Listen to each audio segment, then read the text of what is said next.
That's one small step for man, one giant leap for mankind.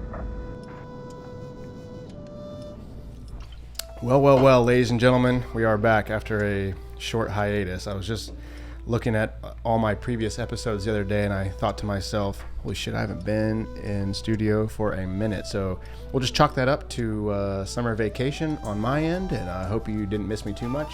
I missed the hell out of you. As far as news going, dude, it's, there's not really any news that comes to mind besides it's summertime. I hope you're all having a great summer. We'll get back rolling into the podcasts, a weekly podcast, and yeah. So today, the great return of my dear brother, the modern tramp, Casye Seifert, is in studio with us.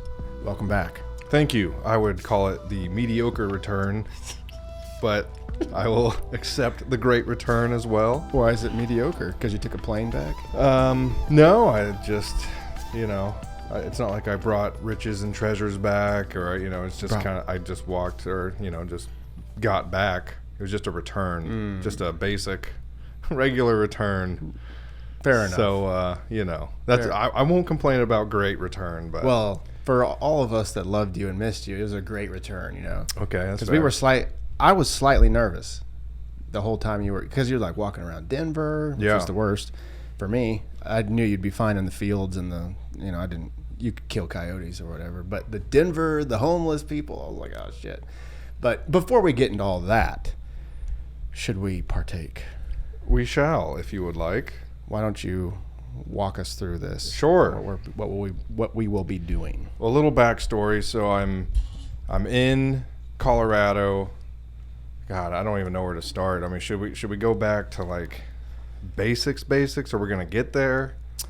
Is this for people who know like a little bit about what happened, or is this for the complete stranger? Man, I'm thinking complete stranger. Okay. Because there's more of them than there are people that know. Okay. But are you talking? We're talking. Yeah. Okay. But, okay. So for the complete stranger, a abridged version, which we can get into this all later, was I took a pilgrimage to Colorado to take ayahuasca, to participate in an ayahuasca ceremony. And it's something I've always wanted to do. And finally, the door opened, and I walked through it. Am I hot on this mic? Do you know? Mm-mm. Okay. No, I know. No, you're good. Okay. Yeah. So it took me about 40 days, which is kind of like biblical, poetic. I didn't know that. I didn't know that. I mean, I didn't intend for that to happen, but I left on the 15th, and the ceremony was the 26th. So like, no, it ended on the 26th. So it was the 24th. And then you walked off the plane July 4th. And then I walked off the plane July 4th. So in total, it was over 40 days, but it was 40 to the ceremony. Oh, okay. Yeah. So I'm already in Colorado. We're going to skip ahead. I'm in Colorado, and I'm nearby. Some things happen that shouldn't have happened, but they did happen. So I'm nearby this Hape ceremony. It was with the same church, and I'm thinking, well, I think it was like 10 miles away or something, and it started at 2 p.m., which 10 miles in a day is nothing, but to get there by 2 p.m. is kind of tough. But I thought, you know what? I think I can make it. So I go to this. It's a cacao hape ceremony, and it's with the church, and it's my first meeting of anybody, like within the church. And I think I'm just going to say everything, and then if I have a question on it, I'll write it down, and then before you release, let me talk to the people, just to be sure. As far as like releasing names and stuff, or is that what you mean? Names, procedures. Okay. If there's anything that shouldn't be spoken of, so we can cut it. Yeah, I would say tell it as bluntly and openly as possible, and then we can even send them the finished product, and they can watch it and listen. And see if they want anything taken out. Okay, because they didn't say not to say anything, but who knows? I know a lot of it is sacredness, so I would like to preserve the sacredness of it all. Anyway, so I go to this Hape ceremony. Never done it before. Don't even hardly know what it is. Mm-hmm. And so essentially, I brought some home. It's legal in all 50 states. It's as far as I know, it's an ash and tobacco blend. So it's kind of hard to see on camera, but it's like a very, very fine powdery substance. And this is used to help activate the pineal gland. That is, as the Ayahuasca Manifesto states, strategically placed in the geometric center of the brain. You know, it's like, what do you put in the center? What's most important? What's the last to get to? What it will be in the center, and that's where your pineal gland is. Didn't the Egyptians call it the seat of the soul? Perhaps. I believe I'm unaware. I believe Seat that. of the soul. I like it. Yeah. So it's non-psychoactive. It's administered from a person, or you use this thing. I forget what it's called. It's got a really funny name, like a Wishbone. like a really strange name. But this is a self-administration. Yeah, you can look it up. I forget what it's called. But yeah, so I did. This is what I have to type in. Yeah, it's not good. I can do this. Yeah, if you put the thing over the E, it's spelled inconveniently, but it's pronounced better. Hape self-applicator. It's spelled RAPE, but there's a thing above the apostrophe E or something. That one, Curry Tippy, Caripe? Tippy, Caripe? Maybe that's it. Look at all the different ones. Got one here for 2 notes. Whoa. It's a big long one. Do it all you're saying. No, see, that one is somebody's doing it for you. Oh yeah, right. So that one. And that's one at a time. That's one nostril at a time. But this one you can self-administer twice. That's very cool. Or both nostrils. I like that. Ooh, those are pretty. Bone. They're made of bones. You do it once and you're like, damn it, do I have to do it again? But there's yours. Apparently it's very, very, that is nice. That's like just like yours. With a crystal on the end. I don't have that crystal. It says with crystal. Oh yeah. But yeah, that's pretty much it right there. So Caripe is what I'm going to call it. I hope that's correct. But yeah, so I go to the ceremony and they're like, yeah, they're going to have like, it can trigger a purge effect. Mm-hmm. There's a lot that could happen. So I'm like, what the hell, like, yeah. Okay. So I'm very last to go. It's one at a time, and they have music playing and stuff. And like the first girl gets up there, and I'm like watching like a hawk, and we had done these little shot glasses of cacao, like chocolate. Like a unsweetened. It tasted like dark, or like about like that dark chocolate that's unsweetened. Like it had a nice texture. Yeah. It wasn't sweet like chocolate, but I really enjoyed it. Yeah, it's real chocolate. Yeah, it was very good. No sugar added. Yeah, it was very good. And she was telling us, it tastes bad. Like, no. It was very good. I buy 100% dark chocolate. I enjoyed it. Yeah. I really did. But so I'm watching this Hape, and so this girl gets up, and they're sitting face to face. And Gervais, the head of the church, the facilitator, the medicine woman, whatever you want to call her, she is administering the Hape. So I'm watching this happen. They're like sitting right next to each other, and they rub some oils, some different oils you can choose from. I don't know. Are they like mood oils? Like essential oils? Maybe essential like oils. Eucalyptus, maybe. Or you can choose calm, peace. Yeah. They're probably different blends, maybe. Something like that. And so, okay. So you chose which oil you wanted. And this is a Hape ceremony, so we're just going to administer Hape ceremoniousness, without ceremony. Right. But we'll still do, I don't know, we'll do what she did every time. Right. At least I will. And so I'm watching, and so she loads up this Caripe with Hape. And she's got like 12 different Hapes you can choose from. Each Hape is a different blend from a different forest, from a different shaman, from a different, for a different cause, for a different intent. Because everything, I think that's the biggest thing with ceremony, is everything is met with intention. That's the difference between taking something and seeing what happens and taking something with an intention on this is why. And it's a very different outcome either way you do that. And I don't think there's a right way or a wrong way, but it's a very different outcome. So she lines it up. I see Gervais blow into this girl's nose. This girl doesn't move. She just takes it. And I was like, okay, that's not bad. Does the other nostril, same thing, just takes it. Maybe like a quick cough, whatever. Yeah. And then you hold it in your nose. It's this fine powdery ash blown by somebody else up your nose. And you sit there and it kind of burns, and it's got this, I don't know, I mean, you've done it. It's a burning sensation that it's almost like I felt like it was almost dilating things. Like things were, opening up inside my nostril cavity or nasal cavity. I feel like it activates a flush response. So I start crying, like, eyes watering. My nose was running like crazy. So it's kind of like this flush response of just like your body's like, get it out, and you got to sit there with it. You got to hold on to it. So anyway, and then you blow your nose and you feel very opened up. I don't know. I sometimes I almost felt like lightheaded, and I'm pretty unfamiliar with pineal gland, not rhetoric, but education or whatever, literature. So decalcify it. Well, and then they say it calcifies, and you have to decalcify it. So I assume this is a way of that. I know it was a last day of ceremony, and Gervais is like, "I'm sorry, you guys keep talking. I just need my morning hop or whatever." So she does it a lot. I mean, I don't know about every day, but it's like she does it a lot.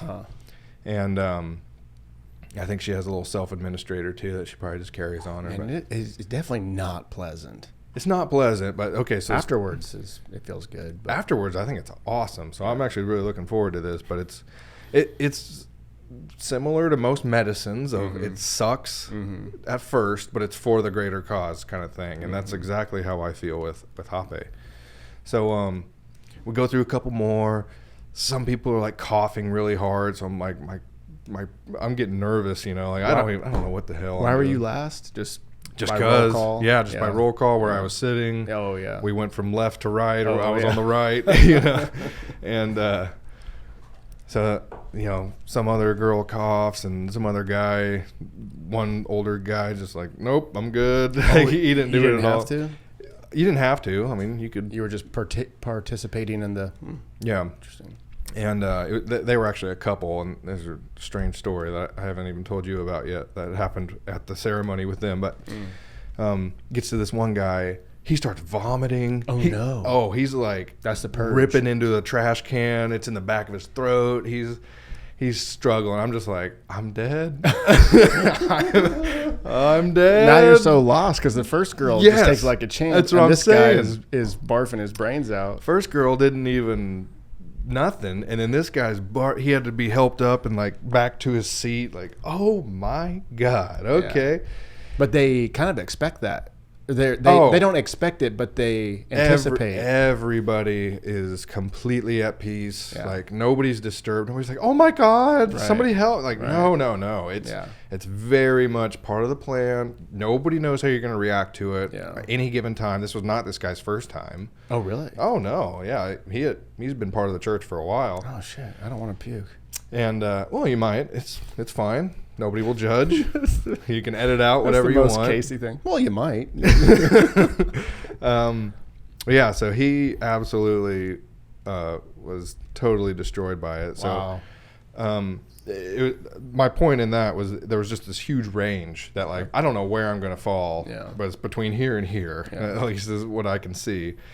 And so I get up there, and like I said, there was about 12 of them you could choose from, and it was all about intention. Well, this was about a week before ceremony. Before ayahuasca ceremony, and my intention was essentially the whole time walking, everything leading. It was all about the ayahuasca ceremony, and so my intention in this was I want to be as prepared as possible for the ayahuasca ceremony. So whatever that means, I would like my blind spots covered. What am I missing? What am I? I feel ready, but. Right, you're on this diet. What's the 10% that I'm not getting yet? That was kind of my intention going in. Yeah. So I'm reading through these descriptions, and the very last one is like, this is a sister to ayahuasca. It's perfect for planning an ayahuasca ceremony and all this. Is like, oh, okay, well, I know exactly which one I'm getting. Yeah. So I get called up there, and I sit down, and I choose the calm oil. So I rub that in my hands, take a big whiff, and she rubs some on my head or something, does stuff like that. Like, I don't know what's going on. I'm glad she does, because I don't know what's going on. You're just following the leader. Yeah, I'm completely just like happy to be here. As long as it makes like 2% of sense, I'm just gonna stick with it and keep going. Unless she tells me to take my shirt off or something, like, okay, I don't know if this is what. Never did, but so she's like, all right, which hape would you like? And I was like, I think I want the pimenta. And she's like, oh, really going for it, huh? It's like, oh, great. Okay, so I don't know which one I picked or whatever. And so this is pimenta. This is the one I went ahead and purchased afterwards in this little vial. She had probably all the way up to like that good mason. I mean, she had some big jars, and especially for this, I've probably done close to 10 out of here with you, with Ellis, with my other buddy, and we're, not even a barely, yeah. So I can't imagine how long the other ones would have lasted, but I guess you can buy it. But so it was your idea. You want to do this before we get started? We're already 20 minutes in. How crazy is that? Go ahead and finish your story real quick. That's it. I mean, she administered it. Oh, to okay. you, So yeah, she said that, and I was just like, I'm not going back now. I'm not going to say, wait, how about Fruity Pebbles? Can I have this one fit my intention perfectly. It was like, and then ironic, it was the last one, and you are the last one to do it. And then more weirdness of I was the first one to take ayahuasca out of the group, like really strange. But so she's loading it up. I'm like, my heart's beating. It's like, just stay calm, okay. She puts it in my nose. Take a deep breath. You take a deep breath. And as you're holding your breath, that's when she blows into your nose. So you're holding, and then you get administered it. Sensation. And so she blows it up my nose. I try to I kind of let go a little bit. I can feel it in my throat. You can she sends it up there. And so I'm kind of struggling, struggling to push out the breath. And I hear her say, breathe. And so I just completely focused on that. You can't breathe out of your nose because you're going to be snotting and pulling. So it's got to be all mouth. So I just sat there, and as soon as she blew, my eyes started watering. Both eyes just started tearing up. And I just sat there. Probably about what you're about to see. And it's like, 5 really hard seconds, and then 5 more not so hard seconds, and then 10 more decent seconds, and then 10 more okay, I can do this seconds, and then 10 more like, okay, I got this. And so you make it past the first, and you'll be okay. And then so I was like, okay, I did the first one, she did the second one, pretty much same response, just even more flushing, more breathing. We just sat there. She had these shakers, and so she'd shake it around, medicine woman style stuff. I don't know what's going on, but I'm letting it happen, And there's Kathy, God bless her heart. I love Kathy more than anything, but she was in the back playing some music, and these two have been friends for 40 plus years or something. So they're very, very tight. Their level of communication almost reminds me of me and you. Oh yeah. In a sense of they don't need a whole lot of words. Yeah. It's a lot of just. All levels of communication are being activated as they're communicating, body, everything. So that was kind of cool to see, just watching them work together. That's cool. So then you sit there, held it in my nose, just cry. You can dab, so wiping tears and dabbing my nose because there's, crap falling out. And then after, 30 seconds to a minute or whatever, kind of after the burning subsides. Right, everything settles. Yes. Once it's settled, then you can blow. And you'll be blowing your nose, and it's nasty stuff. But then afterwards, you take a big deep breath, you're cleared out. You feel like your mind is clear. So I still have not, I've been home 2 weeks now or something, and I still haven't really done a whole lot of research on it. But I do like the effects, and if you would like to get started, I didn't purge or anything, so that was... later on, I'm talking to Ellis, a friend that we can get into if you'd like, that I met at this Hape ceremony. That's where I met him. We got to hanging out a little bit, and he was going to be in this ceremony, this ayahuasca ceremony, for his second time. So I got to bounce a lot of a lot of my fears or anything else off him. And he's Belarusian. He moved here when he was 9, so he's got a heavy accent. He's like, the way that you took that Hape, you ate it. I don't know where it went. You didn't cough, you didn't sneeze, you didn't do anything. He's like, ayahuasca, you're going to be fine. Like, don't even worry about it. And you're trying to be like ego, like keep your ego down, like because ayahuasca's going to keep ego down, because I'm like, no, this is Hape. It's non-psychoactive. Right. It's like uncomfortable but fine. And it was just fun. It just made me laugh because he's like, "Oh, ayahuasca, nothing." Like, no, ayahuasca is going to be something. Don't tell me that. But also, it was just funny to hear because like there was a whole range of struggles with it, and I didn't cough, I didn't sneeze, just took it, breathe like I said I did. Just deep, strong, pull in, push out, and that was good. So, and we actually did it twice. So we went around the room. We went around the room, finished up, and then it was like second offering. So we'd go back around the room, and probably half the people were like, "No, I'm good," and then half the people went up for more. So I went up for more, and same pimento. Did that again, and it was good. So, are you ready? I am. Would you like me to start? I would like, because you have to do the intention and yes. And I forgot, we didn't do one. You do the intention. This is what she did. Do the intention, and then, shoo, like you send it. Oh, where do you send it? I don't know. To Jesus? To the universe, I'd imagine. Yeah, right. There was not much mention of Jesus throughout my days. But it is very, I don't know. I'm not really ready to speak on this yet, but it started out very religion and God heavy. I prayed every morning and every night, and as the trip went on, that lessened, and then after ceremony it was almost gone. So I don't know. That's your personal experience, is what you're saying? That's what happened. That because on your walking trip you were praying, and yes, and then after the ceremony you're not praying anymore. No, I mean, like break it down into weeks. Like the first 2 weeks was pretty prayer heavy, pretty God heavy, and then the next 2 weeks leading up to ceremony was much less, and then after ceremony it was almost absent. Real like strange. I still haven't like worked out the details of that. But yeah, something like in a way where you don't believe in God anymore, or just not that chatty right now. No, more of like. I was looking for God to start with, and then after ceremony, it's like absence of God. Like there was no God the whole. I wasn't talking to anybody the whole time. Like I said, it's not a fully flushed out idea, but it'd be something I'd be interesting. It'd be something I'd be interested to talk like with the church, because they would say pray to Mama Aya, Mama Ayahuasca, and it's like, okay, which kind of Mother Earth, kind of Gaia, along those lines, from my understanding, medicinal plant medicines, right?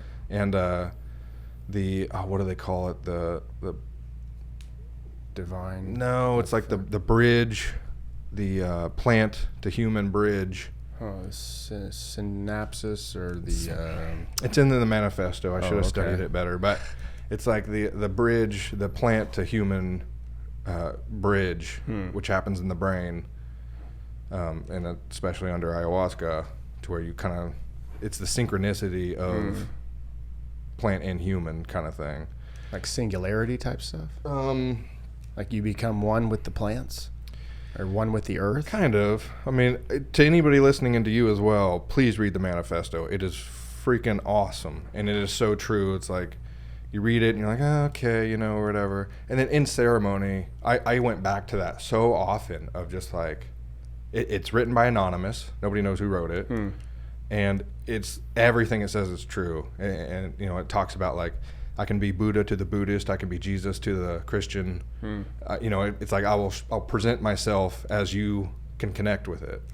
So take that for what it's worth. But I didn't see Jesus in my ceremony. Well, we've done the peyote ceremonies with the quapaws, and you did it once, and I've done it 4 times, and I've always been kind of confused a little bit because there is like a weird cross with Jesus, like That one in particular, though. that one's strange. They had Jesus on the wall, didn't they? Yeah. They had Moonhead, who is the guy the native that showed them the peyote way, and then they had Jesus and crosses everywhere. And it's so strange. It's just strange to me because I felt like the peyote ceremony would be more like the ayahuasca ceremony. Like we are going back to Crazy Horse days, pre-Crazy Horse, like way before colonialism ever happened, when this is untouched land, and we didn't know anything about a Judeo-Christian. That's over in the Middle East. And then, but the ones we did, they have this cross of Jesus, so it's so confusing to me because we're taking the sacrament, we're taking peyote and the mescaline, and we're singing these peyote songs, but we're praying to Jesus, and I don't know. I mean, it is beautiful and it is moving, and really staying up all night is extremely difficult for me, and really brings out some demons. And you get to the next day and like you feel good. You're 2 or 3 a.m. You think I'm never doing this again, and then when the sun comes up, you're like, wow, that was really special.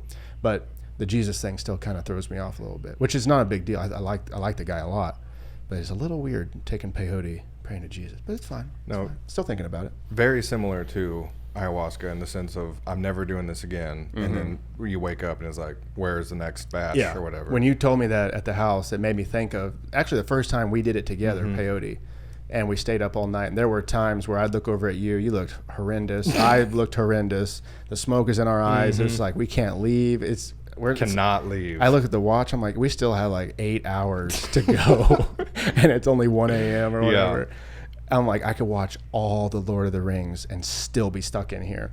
And then we got to the morning. I remember you said it verbatim. Like, that was I'm gonna not verbatim. Not verbatim. I'm gonna paraphrase, but like that was amazing. I'm looking forward to doing it again or whatever, which was a total 180 from where we were. 8 hours before, middle of the night, terribly tired, 100%. Smoke, everything. So yeah. Anyway, so.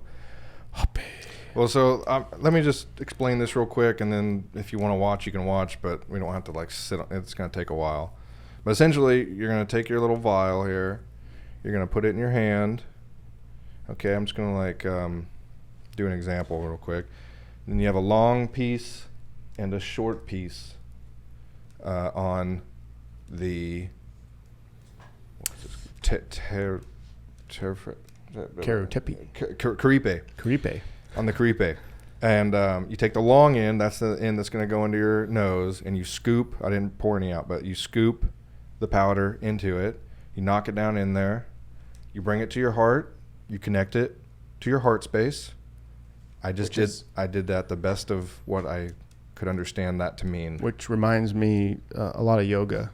Bring it to your heart center, and I always kind of associate that with like aligning with yourself. If you got thoughts over here, over here, it's like just bring it all together. Bring yourself together as a unified being. And once you're there, then we'll set our intention. Yeah. That's how I always took it. So you kind of sit with it in your heart space, however long you'd like. If she held it out to you, it would be like 5 seconds maybe. She'd, sit there in silence. She could say, connect it to your heart space. And you say, and then it goes to your head. And this is putting your intention into the medicine and giving thanks to the medicine. So again, another 5 seconds or whatever, you sit there.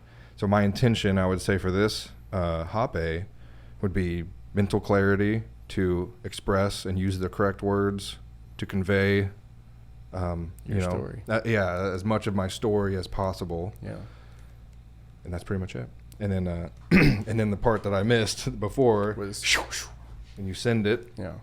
I guess you send it.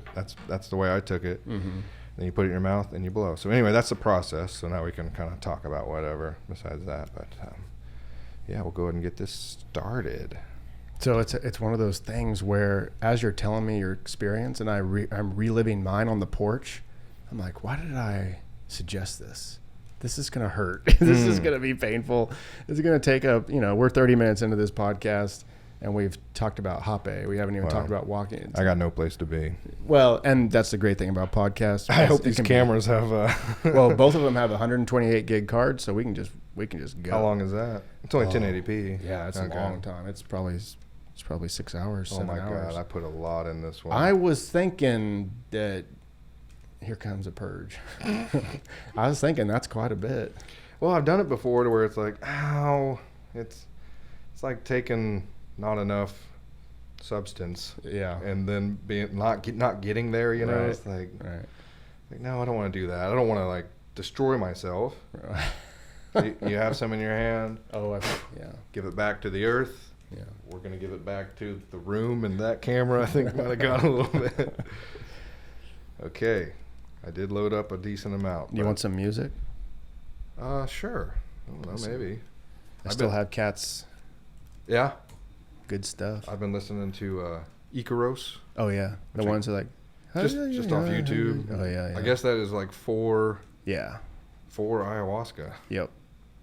But like,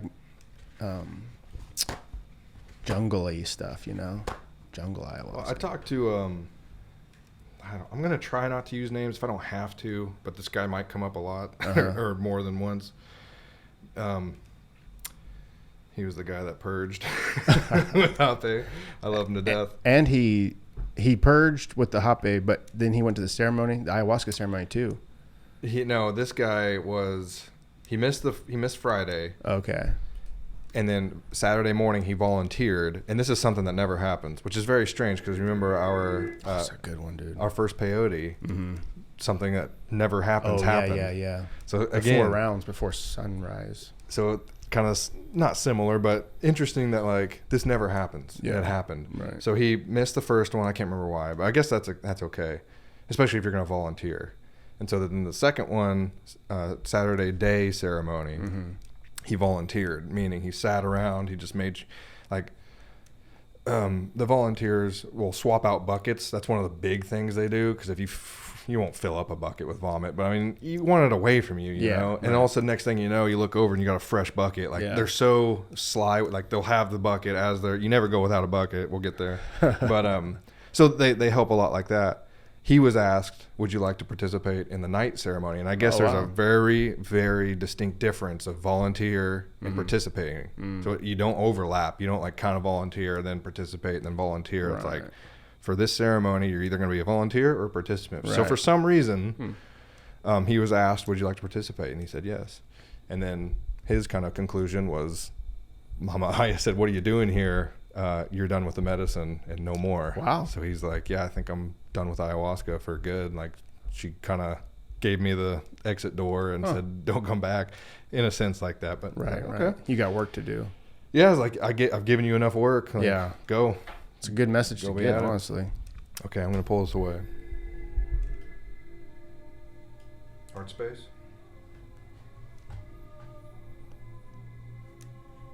Intent.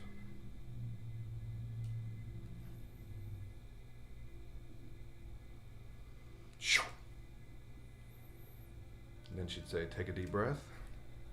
I'll do that here. I got some lint in this one. Oh, well, I'm blowing it, I guess. Oh, there it goes.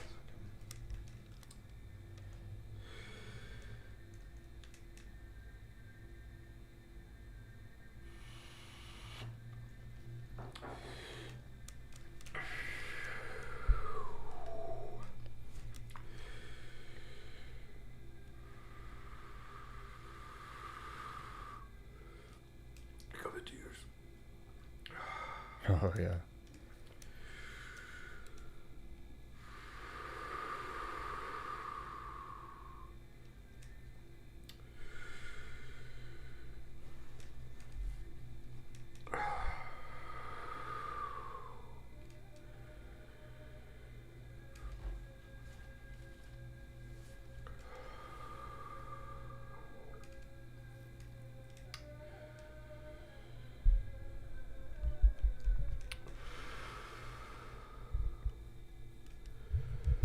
So it takes a little bit for it to tame.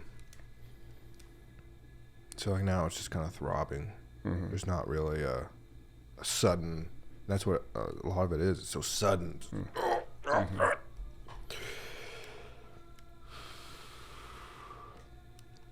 But it's like, it's one of those things. There's really nothing you can do besides breathe. Right. So that's the best advice. Is just breathe. Don't try to talk. Don't try to like justify it. Don't try to react. I'm fine. I'm doing fine. Just sit there. Right. And we're all sitting there. Right. And that's one thing they spoke of is giving space. Thank you for giving me space to do this, to be here. Thank you for allowing me this space. And that was very powerful in a sense of like, even with the talking stick or anything like that, it was like, there was always thankfulness for space. Thank you for the space. And I thought that was very cool. I'm still kind of digesting that. But I think in maybe society or whatever, there's just so much of like now. Let's get that done. Let's do it now. And it's like no. Just give it space. So I'm gonna do the same thing. Just the other nostril. I can't blow my nose yet, but we are tamed. I'm gonna say the blow, the breath is. I've seen on like Discovery Channel or something where the Amazonian shamans, they'll be like, like real hard. And so when you told me that's like, no, it's just a solid, continuous breath, I feel like that's a little bit more doable rather than just this explosion in your... That's what she did when I watched. You could see her like cheeks pull out or whatever, blow out.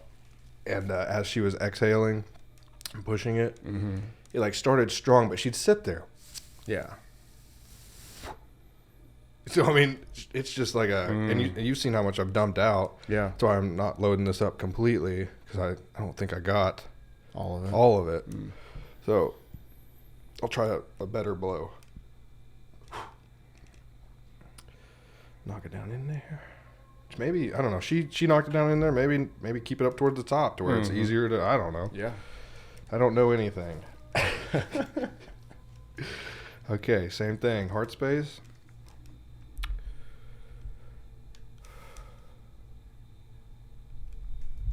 Intention and thankfulness.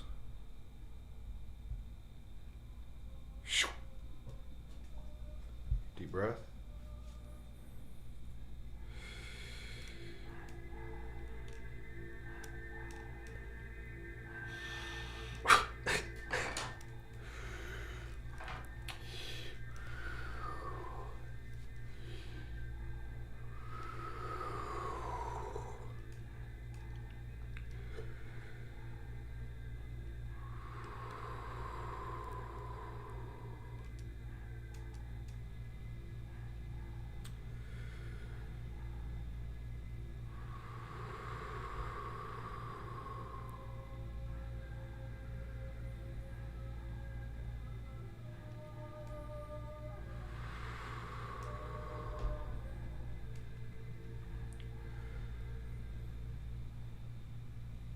I think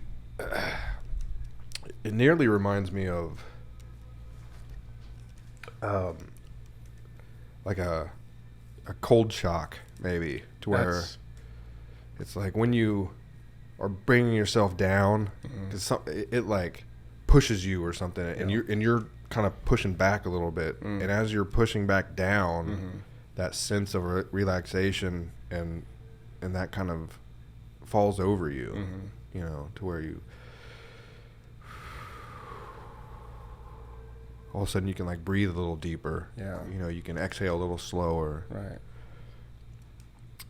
When we did it on the porch, that's the first thing I thought of was cold bath or a cold shower. That shock. Yes, it's the same sensation as far as the body just skyrockets with adrenaline or whatever it does. You know, you're on high alert. And then in the shower or the cold bath, like you start to breathe and you start to pull yourself back together. And then at some point, even in 30-degree weather in an ice bath outside in my house or whatever, you finally find a equilibrium where I cannot say it's comfortable, but it's doable. Yeah. Until you start to move again, then it hurts. But all right, then you blow. I'll do this away from Mike.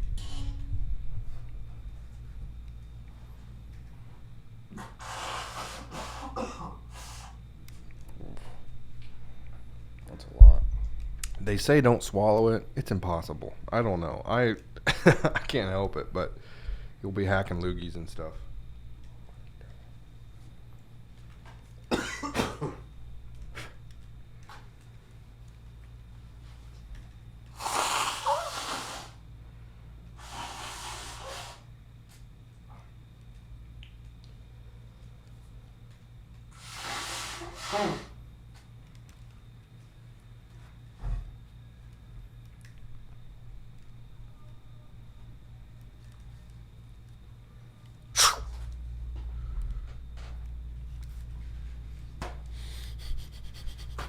Breath of fire.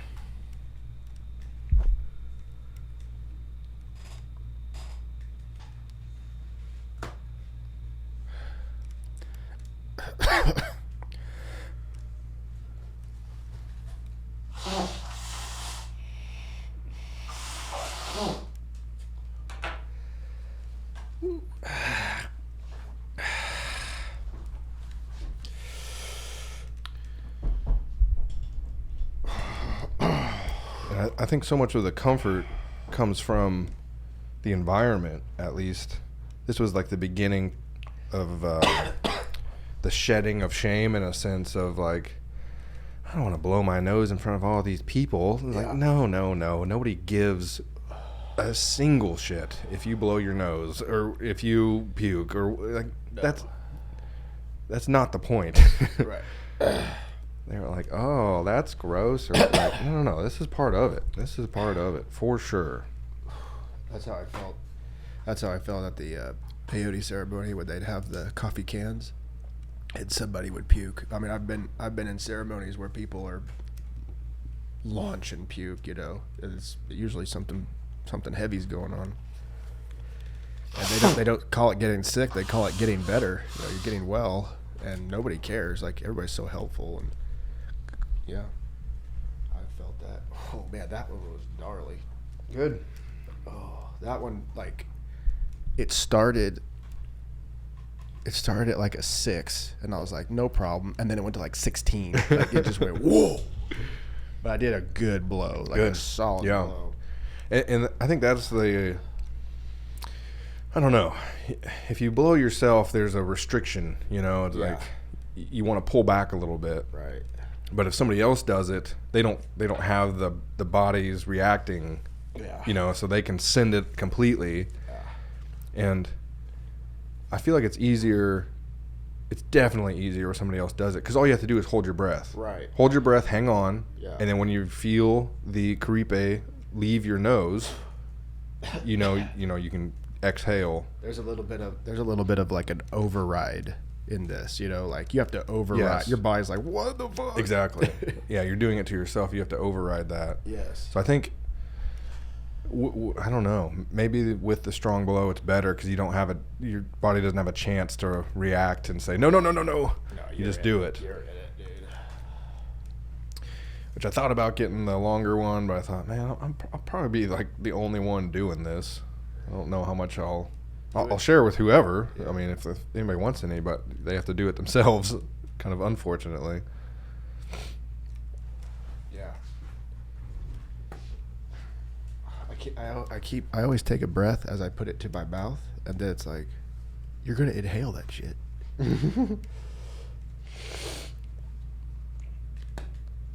Oh yeah, I'm spitting some up. Take your time. Breathe.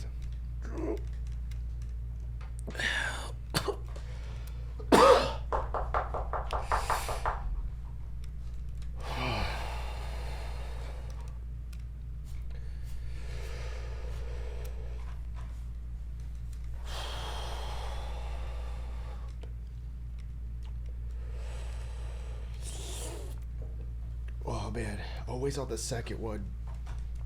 It makes me want to sneeze. I never sneeze, but it's like, I'm like, don't you dare. I mean, I guess It just sneeze is kind of expelling the demon. It's can't really help it, you know. We're having a great time. No, I mean, all joking aside, as soon as I blow, I get to have that clearing, you know, the sensation of being cleansed. And I'm excited about the podcast because my intent was to help you tell your story and give you a platform and the energy or whatever to tell your story. So I feel good about this. Good. Can I blow? How you feel? I feel good. I feel ready. Is it tame? Yeah. Oh yeah. I got this horse under control. Yeah. Go ahead. Yeah. Can you see it coming out my nose? A little bit. I mean, that's you can like wipe your nose or stash or whatever, but yeah, don't blow out of need, you know, because as soon as it happens, you're gonna want to blow. You're gonna want to get it out. But you gotta sit there. You gotta wait on it. Wipe your beard.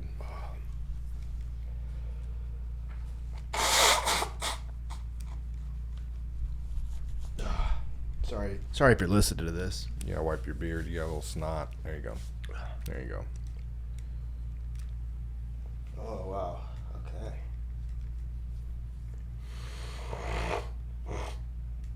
What do I do with that? That's what I would do with it. Oh. So we even had purge buckets at ceremony. Yeah. To spit into and everything else, and I think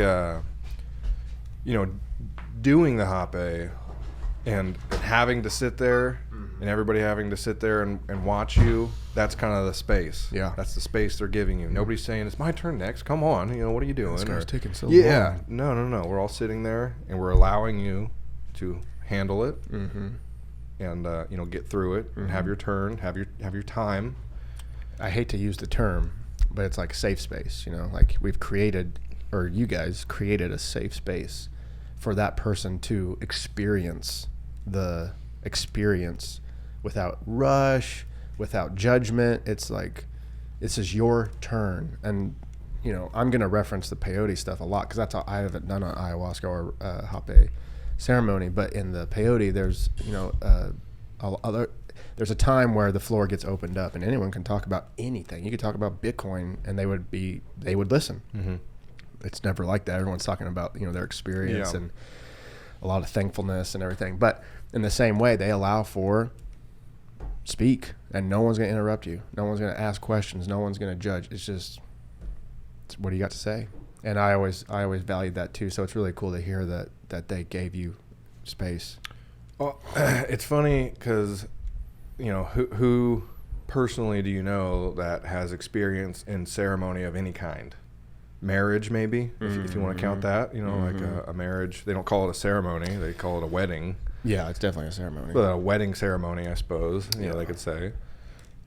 A funeral is a type of ceremony, and graduation ceremony. It like ceremony to me marks like an event. It's like a special event. It's like outside of just everyday life. Like Kelsey's 30th birthday. I can't say that was a ceremony, but I tried to make it as special as possible because like you're 30, like 3-0, big deal. And I wanted it to be outside of the regular everyday life. It's not another party. It's not just another get together. Like this is special. Yep. So in that sense of ceremony, I don't know anybody besides you and, a couple of my Quapaw friends, that actually participated in like one of this type of ceremony. So, for you to pull upon that, I've done both now. Of course, peyote, I guess both of them just once. But some heavy overlap on the space, the process. Like there's always the blessing of the medicine. The medicine's always administered by a particular somebody, not just like, oh, he's got it, okay. Yeah. So there definitely is overlap, and for the non-ceremonious folk out there, which is majority of humans that we know, it's just hard because there's no reference point to. And I'm gonna use the term enlightenment a few times, and there's no reference point, and it's really hard. You can't grasp that if So I don't know. To carry enlightenment is like the most, not honorable, but like impressive thing. If somebody can carry enlightenment, that's like really, really impressive. And I don't think it happens. It's not just something you accidentally load up in your pack and you're walking around with enlightenment. Oh, I forgot I put this in there. Yeah, it takes a lot. So I would say I had an experience with enlightenment, but all of a sudden ceremony ends and you're kind of back in real life and you're like, well, wait a second, where did that go? I had similar. Takes a lot of work. Not to get off because we got a lot of stuff, a lot of ground to cover, but I felt that the first time I ever felt that was at church camp when I was a kid, because you would be isolated and you're surrounded by all these people that are like you, and you're all seeking the Lord at Camp Quaker Haven, and it's outside, once again, outside of everyday normal life. And I remember, 3 or 4 days there, you felt on fire for God. You felt like an amazing Christian. You're reading your Bible in the morning, hanging out with friends. Like, there was not, the girls were always temptations to me, but they were manageable. But it was, once again, like a safe space. And I always remember, like, the pastors or the counselors or what, camp counselors and the speakers would always say, like, hey, camp is one thing, but you're getting ready to return to, like, the real world. And you feel so close to God. You're going to get hammered with stuff. People are going to make you upset. You're going to come into financial, you're going to come across life, it's going to happen. Life is going to happen. And that's exactly what happened. You'd be on fire for a while, and then you just get battered by, and then you keep going back. So anyway, so where should we start? It's a great question. Because there's a lot. And I know we've talked about this before, while the walking is very important to this story, I think it just gets dwarfed by the ceremony. Yeah. In my mind, it does. Yes. But I know, I was talking to Mom this morning, and she was like, I'm interested in the walking. Yeah. And so I think people are, I don't know, I would guess it's a pretty even split as far as where people's questions and interests are. But yeah, we can definitely talk about both. And I don't, start with wherever you want. Well, okay, so I'll just start it because I was part of it. I was part of the beginning. I witnessed the beginning, I guess. Well, I witnessed the whole thing kind of, from a virtual point. But from the beginning, you moved from Pitt. You moved down with us for a while, and it kind of seemed like you were dealt a pretty good hand. You were offered this job as a cool job. You're going to roast coffee, and you're going to brew beer. You're very excited. And I've told people this before. One of the things you said to me, like, really touched my heart. You're like, I'm really excited to have some money so I can go out on dates and have my own place. And, like, I don't know, you were excited about establishing yourself in the societal way. And I was excited for you, And then the rug got pulled on that totally unexpectedly, I remember you getting the phone call. I remember hearing it because I was like, oh yeah, this is a phone call. He's probably going to go up there later today, get all his crap lined out, and then, he's going to start doing his thing. And then your voice inflection dropped, like, so there's no one I can talk to? And I'm like, oh shit, what's going on? So let's start there, because I think that was the lighting of the fuse, was that tumultuous time of trying to lock this job down and then feeling so betrayed because you tried to do the right thing and you weren't allowed. So I think I'll take a step back from that even. Okay, yeah. And I guess my analogy would be the fuse was longer than you thought. And, it goes back to, I'm not going to name names or companies, but my last 2 jobs in Pittsburgh, one I was rightfully fired and one I was wrongfully fired. In my mind, that's kind of how I look at it. So, rightfully fired from the first job, like, okay, it stings. Yeah. It's my fault.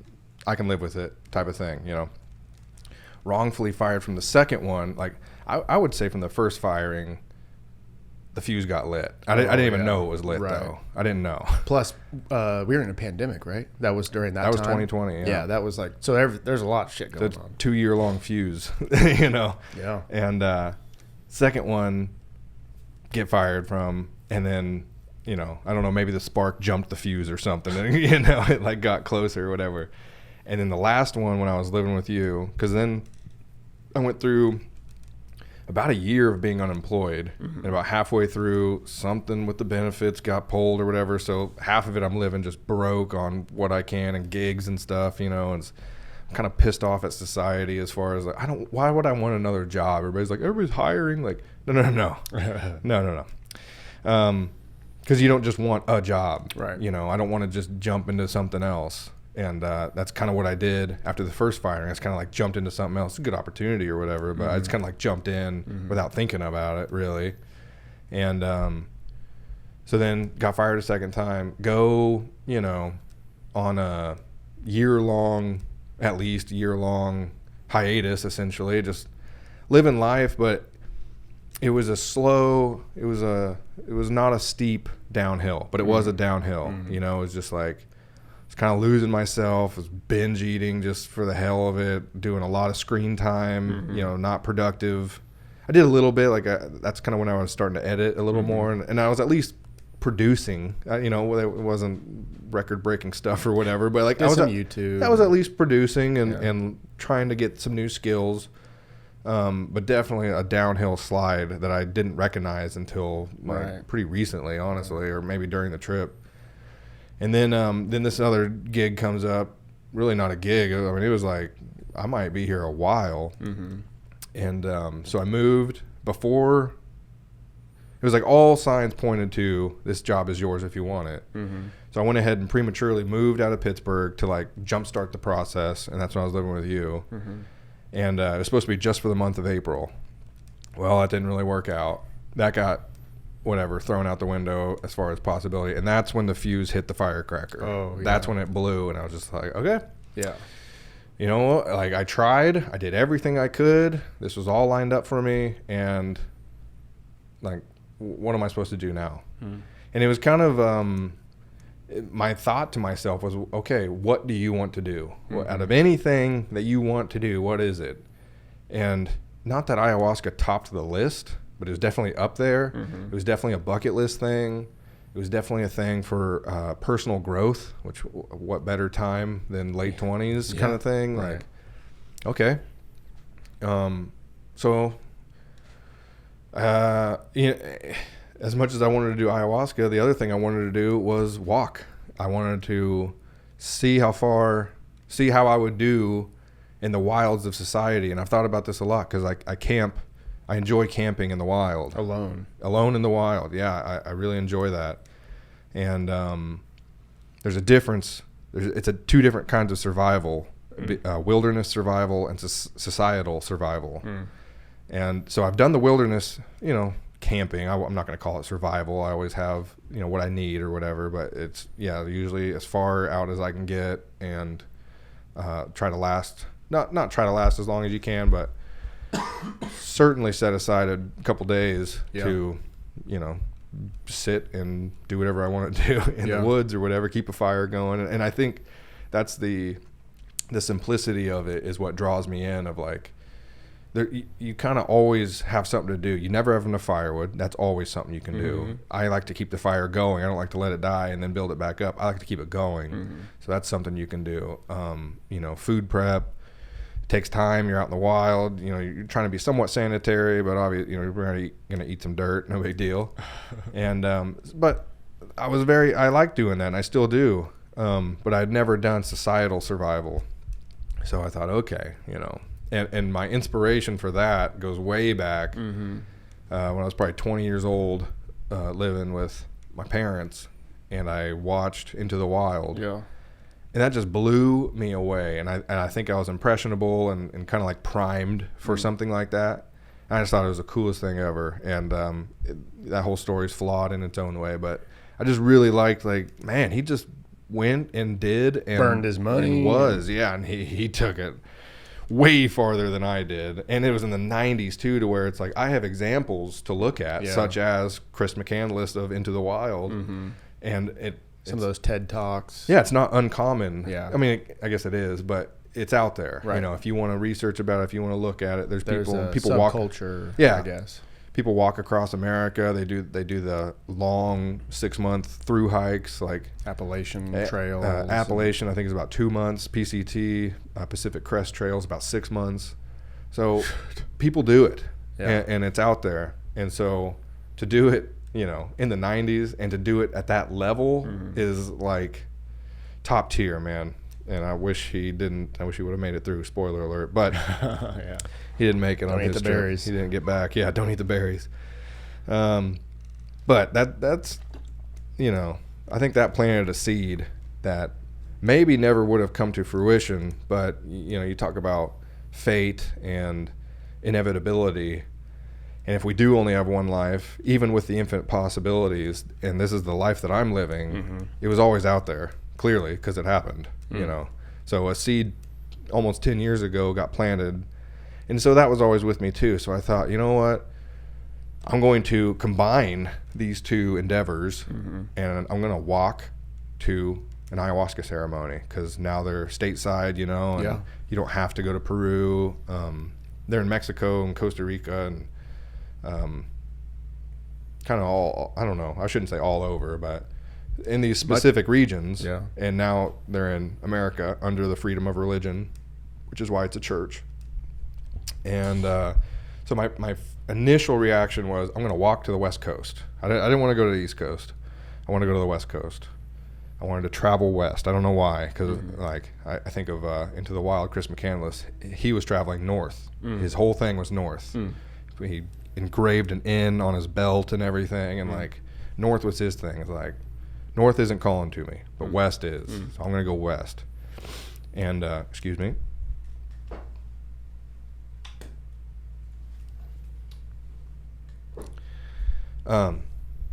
So originally I wanted West Coast, and that was going to be kind of I made it is when I saw the ocean. It was like, I'm going to make it that far. And I was thinking, Oregon, Washington, up in there. And they had churches in that That's area? just where I thought. Oh, yeah. That's where I was just like, out of anywhere where it's going to be, it's probably going to be Oregon or something like that. And it's on the coast, so I'll go to the coast and hang out and then do the ceremony or whatever. And I think because of the legality, there's many websites that are just not flushed out, and they're broken websites, or they lack information, or it's not a totally regulated system, so people do get abused still. There's still kind of some nightmare stories out there, which are just so unfortunate, because it's kind of like broken people go to these, right? And I think if you got everything going for you, ayahuasca is probably not going to call to you in a sense. And maybe it does. I don't know. It speaks to everybody in its own way, but for me, it was a strong pull, and it was just like, I'm not going to start looking for another job now. Yeah, right. And so I had some bills coming up that I was not prepared to pay for, and I had this truck that I was going to own in 4 months or something. I was almost had it paid off, and I thought, it's like the only way is if it goes. So I put it up. Local guy bought it. That gave me enough money to pay down bills for like 3 months or something, like pay forward. And then I took $2,500 for the trip, specifically for the trip, and that was for also ceremony, which was about $600 for 3 days, for 2 nights, 3-day ceremony. And that's kind of what I started with. And before I was 100% committed, I was starting to buy like camp gear, stuff off Amazon, or I went to the an Army surplus just to see what they had. I ended up getting a backpack with a frame and brand new pair of boots. So I'm getting all this stuff. I'm not 100% convinced I'm going. Right, you haven't fully committed. I haven't fully committed. But you're going through the action. It's one of those things like emotions. I wanted to. I knew I wanted to. But until I took that first step, I'm not going to believe it. Were you just waiting maybe for someone to, hey, I got a job for you? No. Or like someone to push you off the path? Like you just kept waiting. Maybe that would. I think it was more of like this brewing roasting job. That's like, I'm not going to believe I have this until it is, here's your first day. Until I have a first day and I walk in there, then I'll believe I have this job. Right.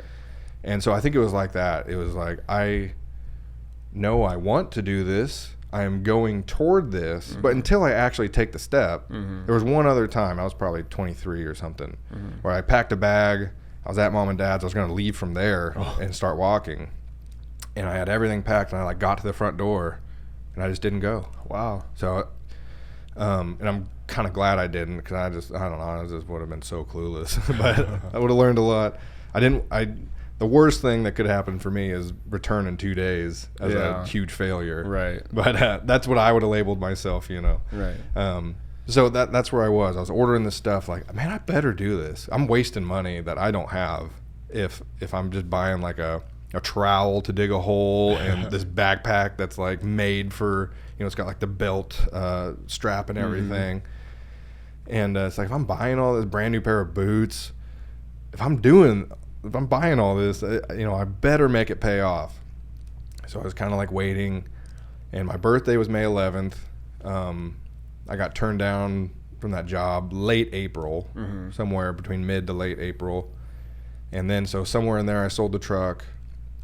And once the truck was gone, I don't know, that was like 98% I'm doing this. Yeah. Like, pretty big. Because it sold quick. Sold quick. And pretty easy. It got me what I needed. And I thought, okay, you know, like, this door keeps getting wider and wider for me to walk through. And if I don't walk through it, then there was a whole thing of like, you have to face yourself in the mirror. Exactly. You're the one that's going to have to live with this, because I didn't tell anybody. I mean, I barely told you and Kelsey at the end, like towards the end, when it's like, what are you doing again? And so that just would have been something that I would have had to live with, and I wasn't willing to do that. I was like, as for sure as I wasn't going to believe it until I took that first step, which really was the bus station, but we'll get there. So yeah, finally, all of a sudden, I'm like looking around thinking, what else do I need? I didn't need anything. I had everything I needed. You know, everything for this trip that I had in mind. And by this point, I had continued to research ayahuasca churches, and this one in Colorado, I liked the website. There was like an about where like, here's our facilitators, here's our medical staff, here's this and that. And it was like very well put together. It was put together. It was like, here's this ceremony, here's June ceremony, here's July ceremony, you know, click on for more information or whatever. And okay. So it's just so put together. And so that I filled out an intake form, and it was just like, you know, are you on any medications? You know, what's your drug history like? High blood pressure, kind of like a medical questionnaire or whatever. And so I filled that out. Didn't hear anything. I was like, okay, you know, I don't know if I should reach out. So like, I don't know anything about this life, you know. And I didn't want to wait, so I started walking. And so whatever. I tell you guys about it. I didn't tell anybody else about it. My parents didn't know. Friends didn't know. One of my favorite memories is the night before you left. We were at Gravy's concert. Yeah. And you and I were No, you were standing back. You were against the fence. And I was dancing with Kelsey. And Devin was like front row of the concert. And Mickey and Michaela were, you know, mooching or whatever. And I remember we were walking out, and you're like, everyone's where they're supposed to be. And you were like taking in the memory because nobody knew, but I mean, Kelsey and I. And so it was like this moment of like in time where everyone was where they were enjoying themselves, and you're taking it all in, and you didn't say bye to anybody. I mean, just, you know, you walked out, and then the next day you were at the bus station. Yep. Yeah. I don't know. I just knew when you say bye, sometimes it's like, what are you doing tomorrow? How about we hang out? Or, you know, it's just like, you know what? I'm just going to do this. Like, it's just too far. I don't need any more resistance. I'm going. So why ask for resistance? You know, all these guys know I love them. And a lot of ceremony, not a lot of it, but I was told by somebody who might get brought up later, you know, I think a lot of what you're going to find in ceremony is very surface level things. And a lot of it was. I kind of sat down during ceremony, skipping ahead a little bit. During ceremony, I kind of sat down as I'm laying there under the medicine. I had like each friend come to me, and we sat down together, and it was just like, I love you, you know, I respect you, all this kind of stuff. But it's like leaving ceremony, you kind of reflect on that. And it's like, yeah, well, I already knew my friends loved me. And I already know that I loved my friends in a very deep way, you know.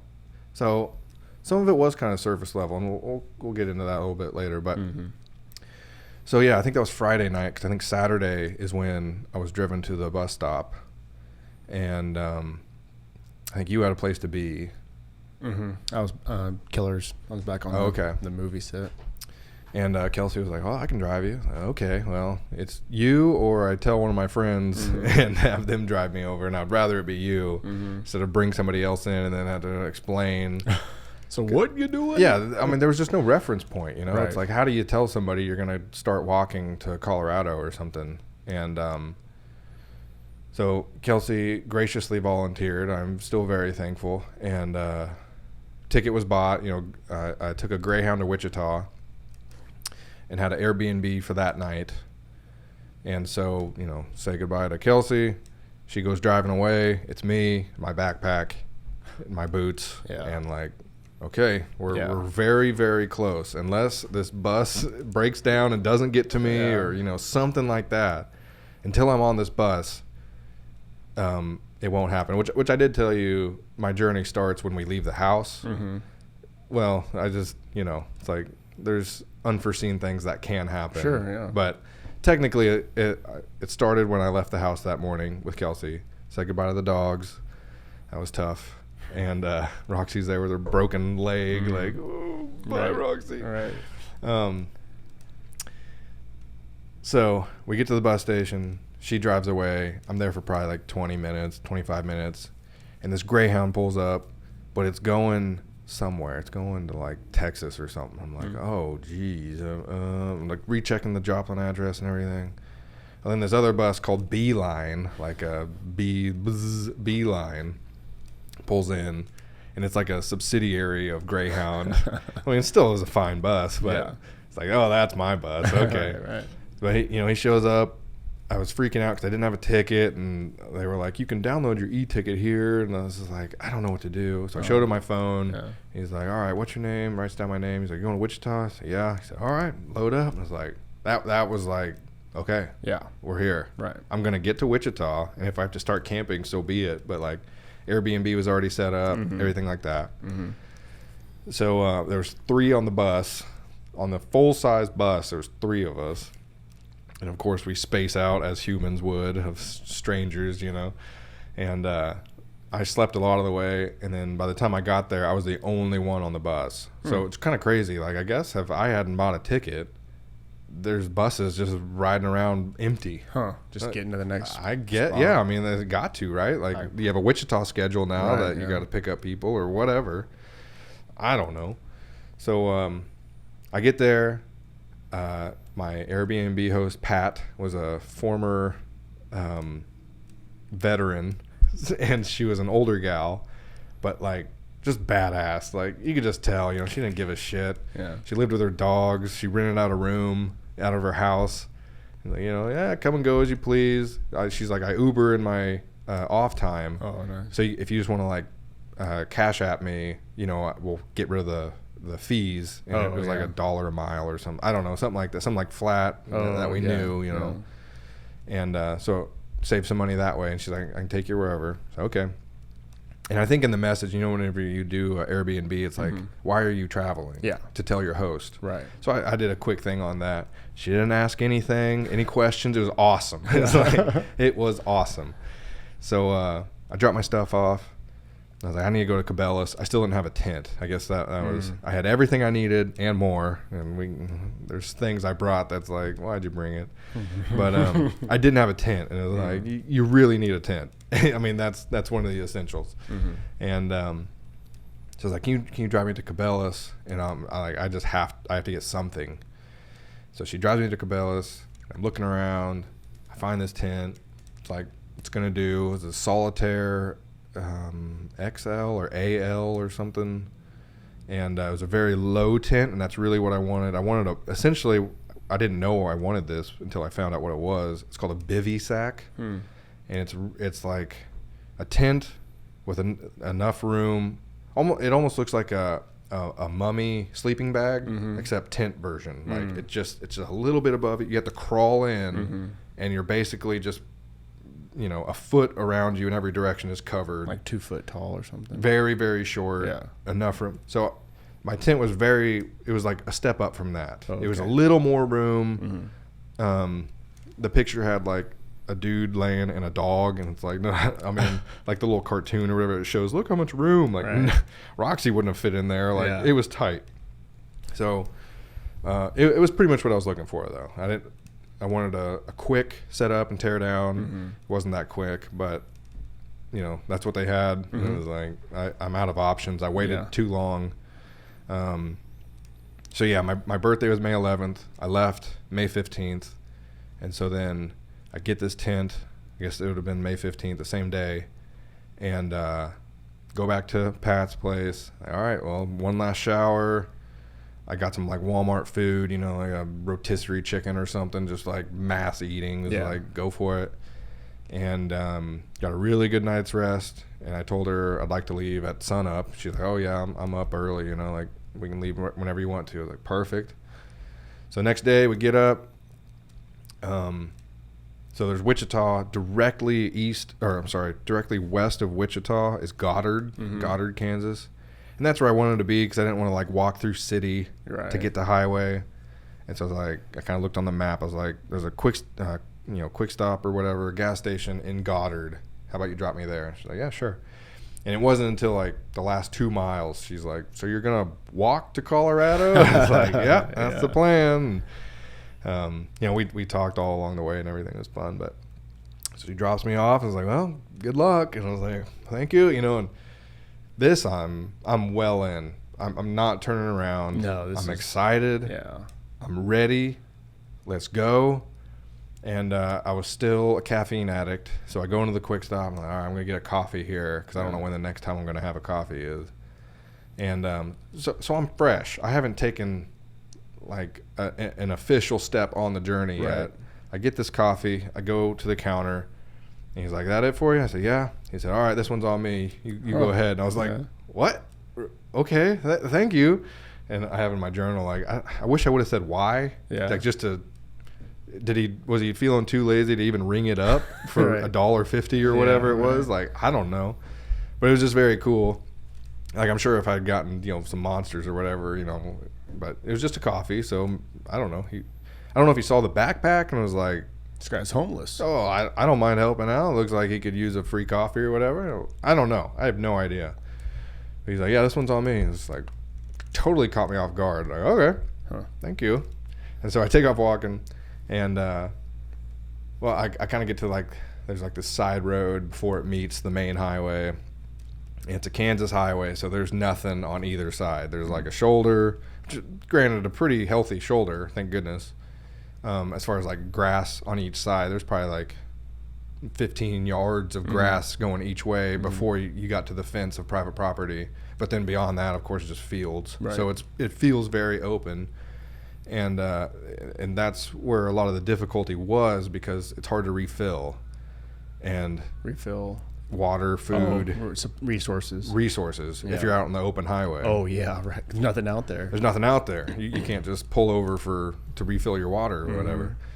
A few creeks or whatever, and I had water filtration, so I mean I didn't use it in Kansas, but it was there if I needed it, but also few and far between. So it was like, oh, there's a creek. I'm doing okay on water. I'm still fresh, so I'm gonna like keep walking, but you're not gonna backtrack. You're right. I'm not gonna backtrack. So I get my coffee, I leave the quick stop, and I thought, okay, I want to document, not as much as I can, but I want to document a lot of it. So that was my first TikTok.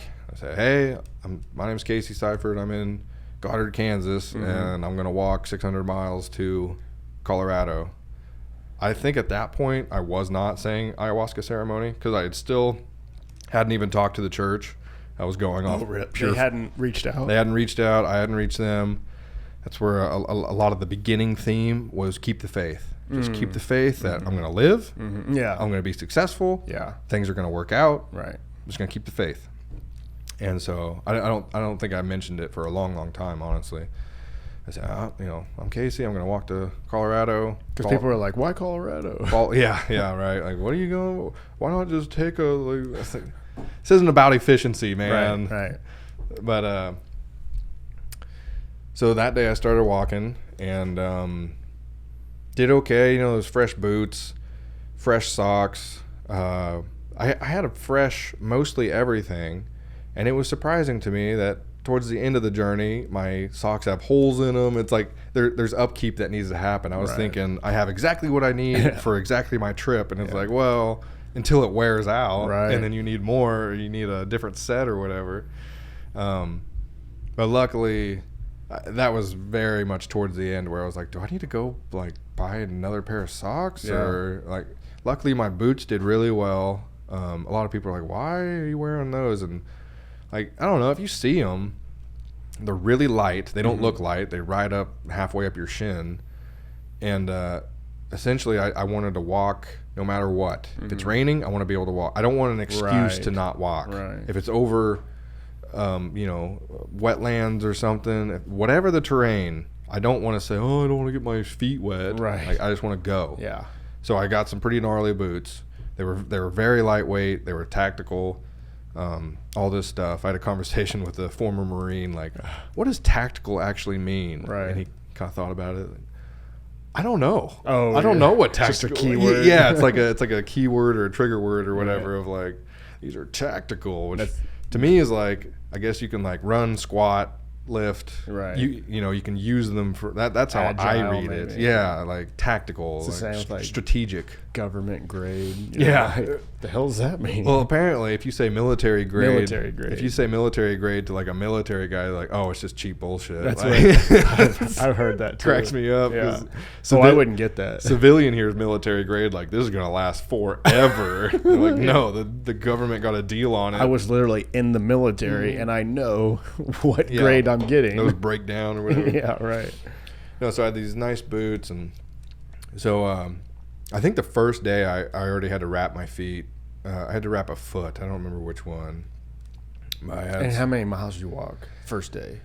I left pretty early. I bet I was walking by 8, and Because it was hot. I mean, you were battling the heat, weren't you? It wasn't July hot, Kansas. okay. It was Yeah. May hot, Kansas. So I mean, It's a big difference. It's a big difference. It was not out here in what we're dealing with today, or late summer, like those brutal days. It was not like that. It was definitely hot. I had the sun hat. You gotta have. There's a few must-haves for sure. We'll get to Brad's question later, but there's a few must-haves, and yeah. So the first day, I had to pull over once to take off my boot, tape it up. I had what I had, and I didn't have any like medical tape, so I had electrical tape. So that's what I used to wrap my foot. Oh, no. It worked awesome. Oh, It okay. worked great. Good. And finally got to a spot. I bet I walked I don't know, maybe 10 miles, 12 miles. And that was about an average per day. Was 10? Um, I felt like as you kept walking, you got more efficient and like stronger. yeah. So it seemed like towards the end you were walking, a hefty The amount. problem was towards the end is when I hop, skipped, and jumped to Wyoming. Yeah. Is I cut out so much walking that I didn't really have anywhere to go. Oh, So it yeah. wasn't like trudging forward. Yeah. But I was stronger. I could get further if I needed to. Right. Like when I walked through Boulder, it's like I had to push. Yeah. But we'll get there.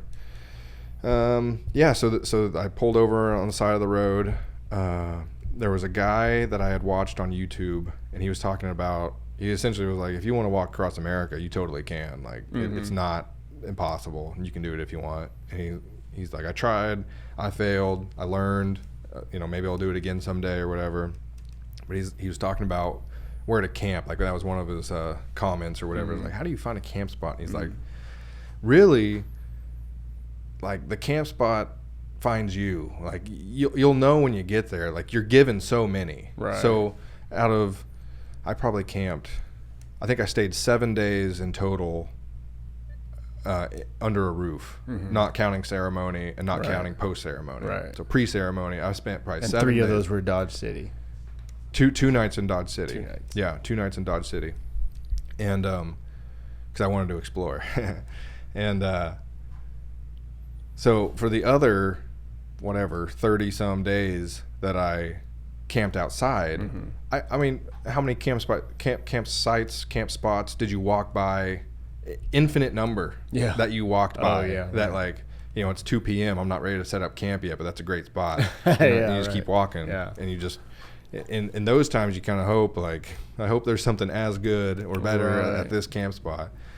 So I think the first one, I was walking. I liked it. I liked being off the highway because cars are moving fast. I didn't enjoy walking on the highway, but definitely towards the beginning, I was just so motivated and like nothing's going to stop me, you know. Not even this semi. Not even this semi. There was a few. It was like, did I just shoulder check that semi? Oh, like God. it was so close. Oh, like God. I think my shoulder just went through that semi.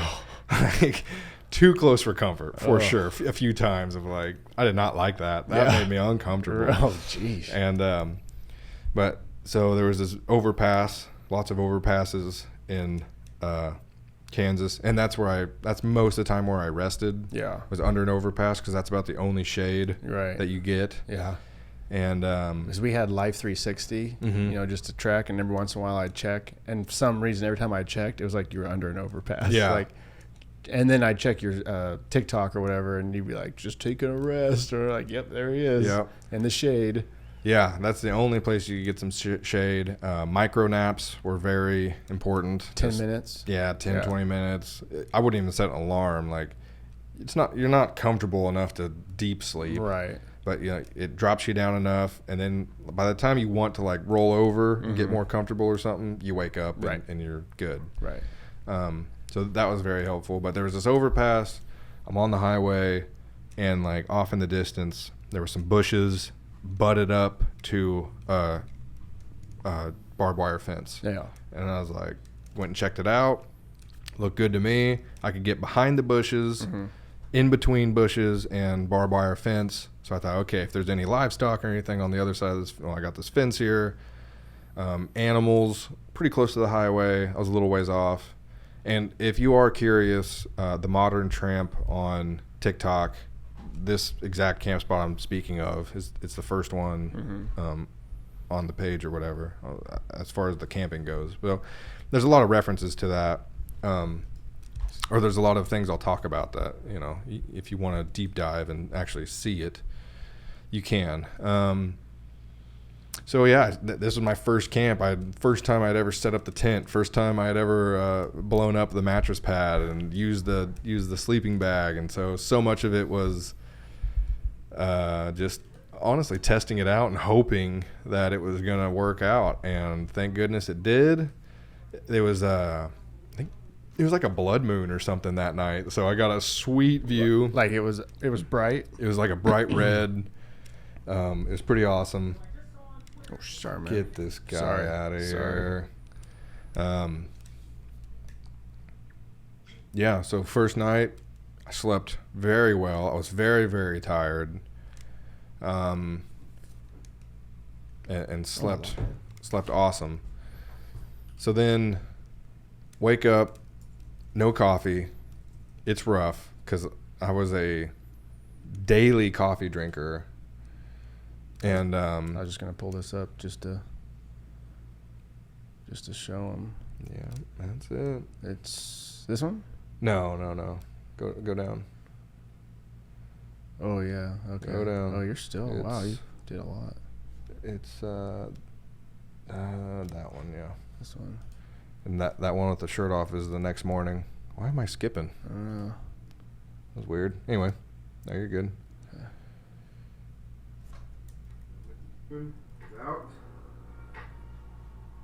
There's the bushes. So there's the fence, there's the bushes, and I'm just right in between.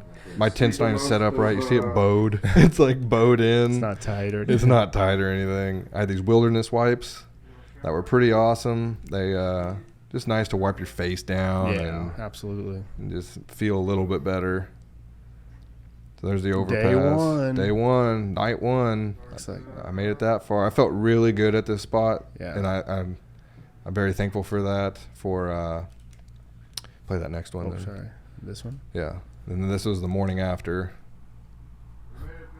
Made it through the night.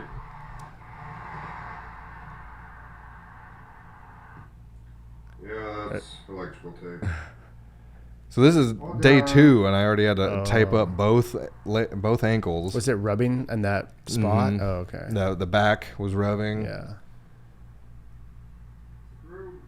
Let's roll. See how far we can get today. Day 2.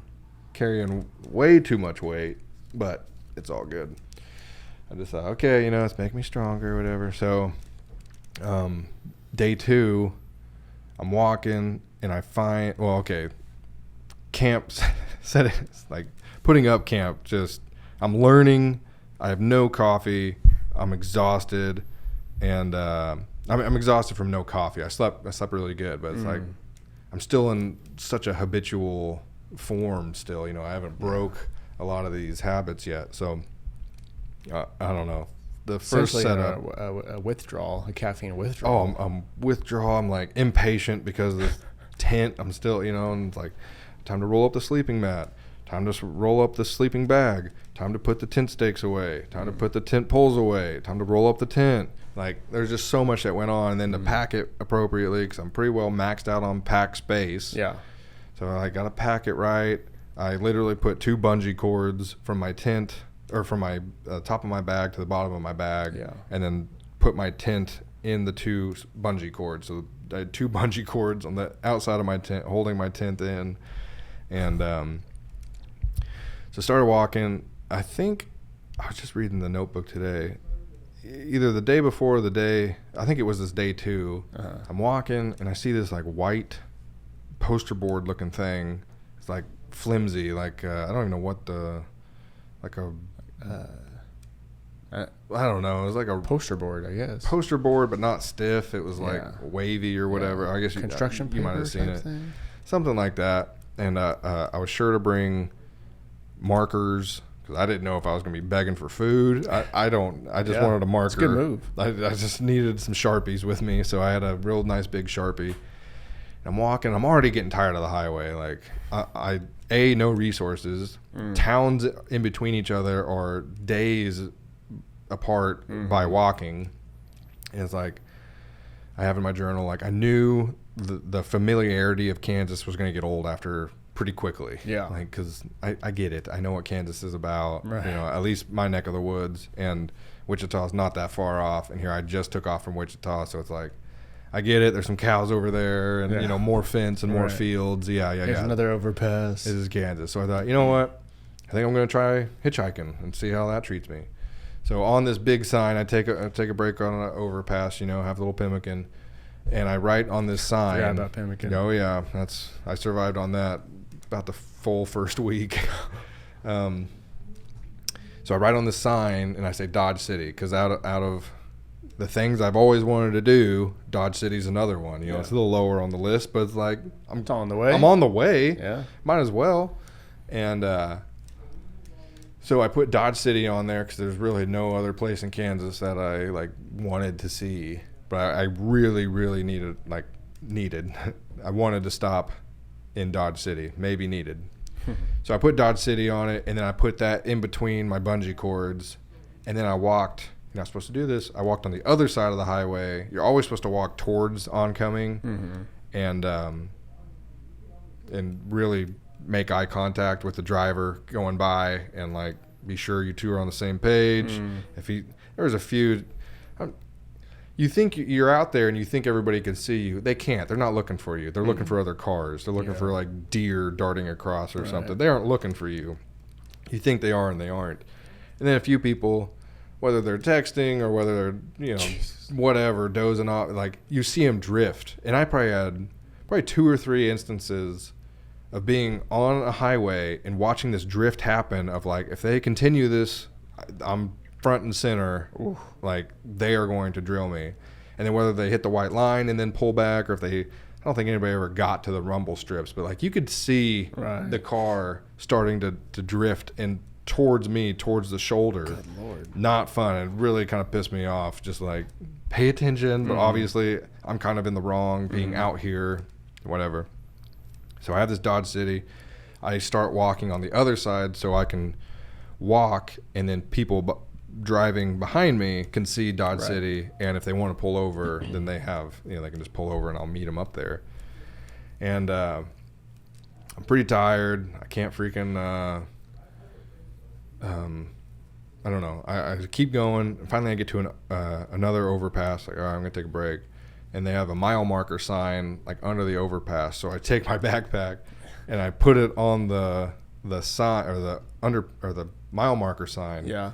To where it's facing the oncoming, so oncoming can see Dodge City, and then I'm just like hanging back on the overpass, just trying to look normal or whatever, just trying to be presentable. And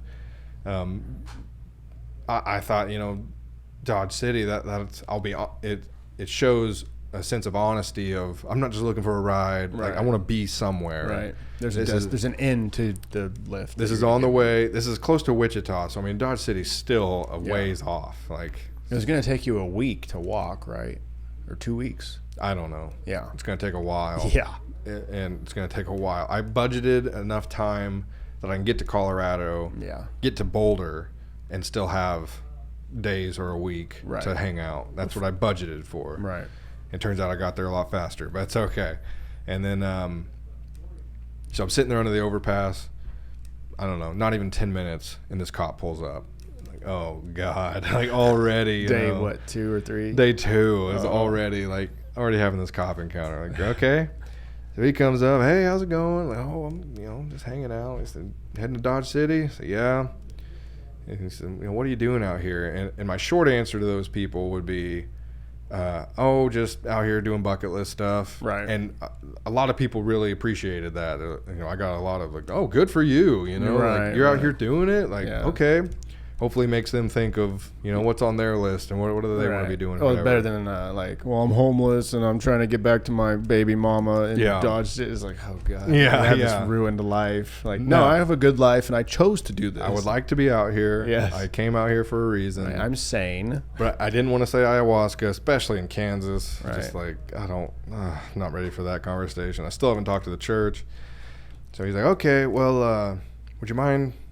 do you have an ID on you? And I say, yeah, I have an ID. And I watch all these cop TikToks of like, am I breaking a law? I didn't have to show them. Right. I was not asking for troubles. Like, there's my ID. Right. Go ahead. Like, I don't want to do this right now. Maybe I can get a lawsuit out of you, but I don't. I don't want to do that right now. And so, of course, he runs it and all good. Searching for warrants, I'm sure, or whatever. And he said, well, I can't get you to Dodge City, but I can get you up to Cunningham, which was like 2 towns away. I was like, hey, I would love that. That'd be definitely progress along the way. And he said, all right.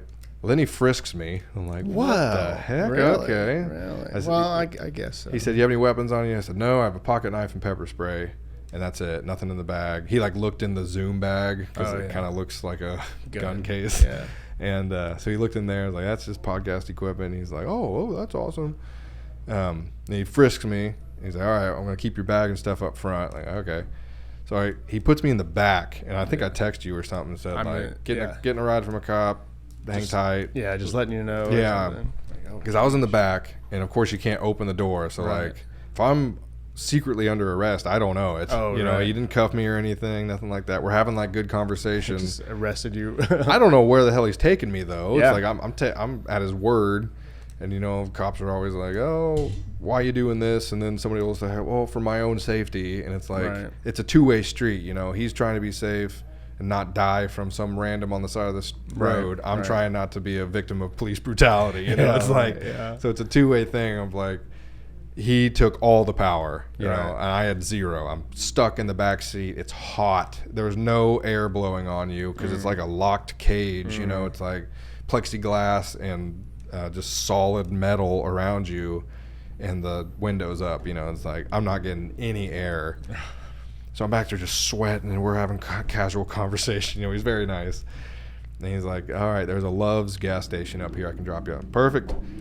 So I get dropped off. Say, hey, can I get a picture real quick? Get a picture with him. Yeah. And all good. I was like, okay. So I took a big sigh of relief after that because that could have been bad. Yeah. So I go into Love's.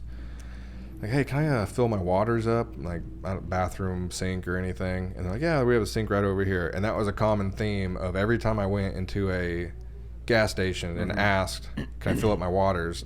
All but one. They all let me do it. But all but one was like, like, there was one person that was like, I guess so. Like, what am I stealing your water? Like, what? But I always tried to buy something, and usually it was like electrolytes of some kind or another. Yeah, and then I had At that point, I didn't have my big jug of water. I don't know. I probably had like a gallon and a half that I was carrying around, which is pretty light. Yeah. But water's heavy, so there's a balance of like how much to carry, Yeah. and how much you can refill, how often you can refill. well, you can be fully, loaded with water, food, and everything, but you're gonna carry it, and so you're gonna like wear down faster.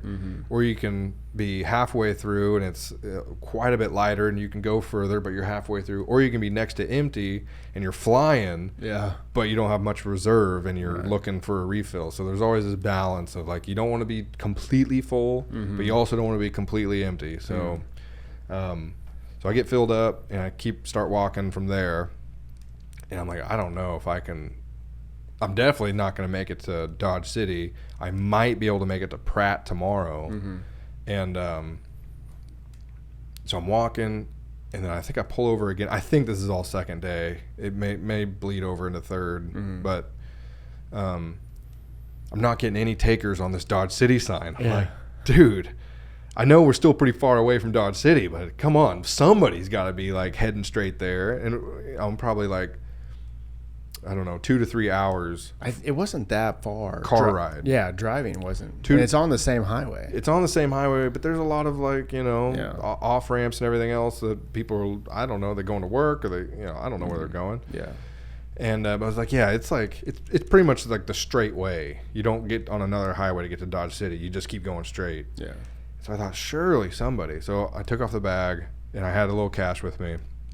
And so I wrote gas $$ Right. on the sign. I was like, okay, somebody knows I'll throw in some gas money, I think hopefully that tells them I'm not homeless in the sense of like have resources, begging. Yeah. And for so long, nobody. And I'm on a stretch of highway of like Death Valley. Oh God. It's a long highway, and I'm going. My checkpoints are like overpass to overpass. So Right. I'll rest at the overpass, look on my map on my phone, to the next overpass. Like I gotta make it to there before I can rest again because there's nowhere else to like. I'm just gonna lay in the sun in the heat and Get die. cooked. Yeah. No So it's like as bad as my feet were and everything. And at this point, I had my thumb out, so I was like actually asking. And I did have it. I had it like down low and kind of discreet because I think I looked in Kansas. You can't solicit rides, so it's like you can hitchhike, but you can't ask for it. It's kind of thing. Which after reading that, I was thankful the cop didn't do anything for my Dodge City sign. Clearly, I was soliciting a ride. Right. And but he, I guess he liked my story or whatever and got me on my way. So at this point, I'm dying, and I've sat and I've held my hand out, like sat by a sign, It was like, sat at an intersection to where like side road is pulling onto the highway. Did you do the whole? I didn't. I wasn't ready to go that far. I wasn't that dehydrated, and but at this point, I am like limping slowly, walking, like just all I can do is just another step and another step and another step. And I look up and I see this old church van pull in, like old beat up church van. I'm like, I don't really like this, but it looked like he was pulling in for me. Yeah. I'm walking so slow and he's on the highway, so he has to like brake and get, so he's up a ways and I am crawling toward him like, please don't leave. Oh God. Please don't leave. And I finally get up there and this dude jumps out and I don't know how the conversation went, but essentially it was like, you want to Dodge City?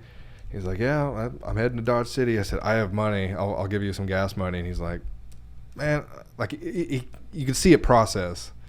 And he's like, I'm already going there. Let's just jump in. I was like, okay. So he opened up his back seat. He had 4 tires in there, 4 brand new tires. And, I was like, I don't see any chains or guns or anything crazy in here. Not somebody hiding in the back seat to like grab you. Yeah, it was a big, like, long Dodge van where all the seats were taken out. So it was, like, empty in the back. And, everything, like, looked fine. I didn't smell trouble or anything. So, I'm, all right, here we go. This is part of it. So I jump in. He introduces himself as Jermaine. and we get to talking, and I don't know. There's a lot I could say about him. I'll just say he's like a very simple man who, like, we were driving and just through our conversation and through what I picked up, finally I was like, you really like driving, huh? And he's just kind of like, yeah, I do. And his job was to deliver these tires to Dodge City, which is why he was going, and I forget where he lived or whatever, but like his job was to drive. Right. And it's just like, there was just something about him driving. It was just like, you are in like bliss mode right now. So that's kind of why I say just a simple guy. Like he had his family back home, and all he really enjoyed doing, like, I'm sure he had lots of enjoyment or whatever, but was driving. And so it was probably about a 2-hour drive, and we talked pretty much the whole way, and then we got on to God, and he was like very religious, and I was kind of, like I said, I was at the beginning, so I was doing a lot of praying. I was like trying to connect, and so it was really it was nice. It was just a nice conversation, and usually, you know, not usually, but sometimes when God gets brought up, it's more of like an eye roll, like, here we go again. Right. Are you saved? Are you, whatever. Right. It wasn't like There's that no at all. depth to it or anything. Well, it's kind of like a broken record, It's like, here we go again. Another conversation about how awesome, everything is like. But it wasn't like that, and I'm sure it's partially where my headspace was, and partially just the conversation we were having, and pretty much he was just saying, like, I put all my trust and faith in him, and he doesn't let me down, and like whatever, and I was kind of in that same headspace as far as like, this is really cool to hear, like, I don't know, I like this, and I told him, like, I'm trying to kind of get into it, I'm taking steps toward it, but I'm going through my own stuff or whatever, and so it was just nice to have that conversation. So we get to Dodge City, and at this point I'm looking for a room or whatever, and no, actually at that point I'm not. I thought you had a place. No, I think I was like I was just ready to get to Dodge City. This is why it makes me, that's a really long second day, if that was second. That's why it makes me think this was the third day, or in between, 2 and 3. I don't know, it was a long time ago, and there's a lot more, but this is kind of like the beginning, and then we'll get to it. But so we drop off these tires at some dealership. Okay, great, and he's like, where do you want dropped off? I was like, dude, you know Dodge City better than I do, like, wherever you think. And there's kind of like a town center where they have this like big bull sculpture, and because it used to be a cattle town and all that stuff. And he's like, I guess right here. And I was like, awesome, thanks. So I got a picture with him, thanked him profusely again, wished him well in his life and on his way and everything. It was like, he's just one of those guys, like, there's no way he's connected online, and I'll never see that guy again. But he was awesome, and I have a picture of him to remember. Shout out. Yeah, shout out Jermaine. When nobody else would stop, that dude stopped and didn't even take my money, so good on him. So at this point, I start just walking around, because it was awesome to be there. Like, it was a spiritual moment in itself, of like, it's in the air. The history is in the air. The essence of this, one of the earliest towns in America, kind of thing. I guess not. I don't know. I just heard so much, and it really like lived up to what I wanted. And I'd tell people along the way, I've always wanted to go to Dodge City. And they'd about laugh me out of the room, like, Dodge City? Okay, right. Man, if that's your big dreaming kid or whatever. Yeah. It was awesome. Yeah. I loved it. Dodge City was so cool. And so, F all the haters. And I really enjoyed it.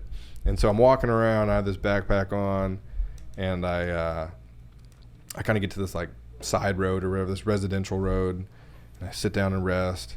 And this van pulls up, and she's like, hey, you need a ride? And I was like, no, I don't really have anywhere to go. I kind of like just got here. She's the chick that had the 2 dogs, and one of them was named Roxy. Yeah, I was getting there. Oh, sorry. And so she's like, here. She hands me 4 of these like Gatorade things. I forget what they're called, but they weren't Gatorade, but they were, essentially like these electrolyte things. Like, thank you. Hell yes, thank you. Her name was Joanne.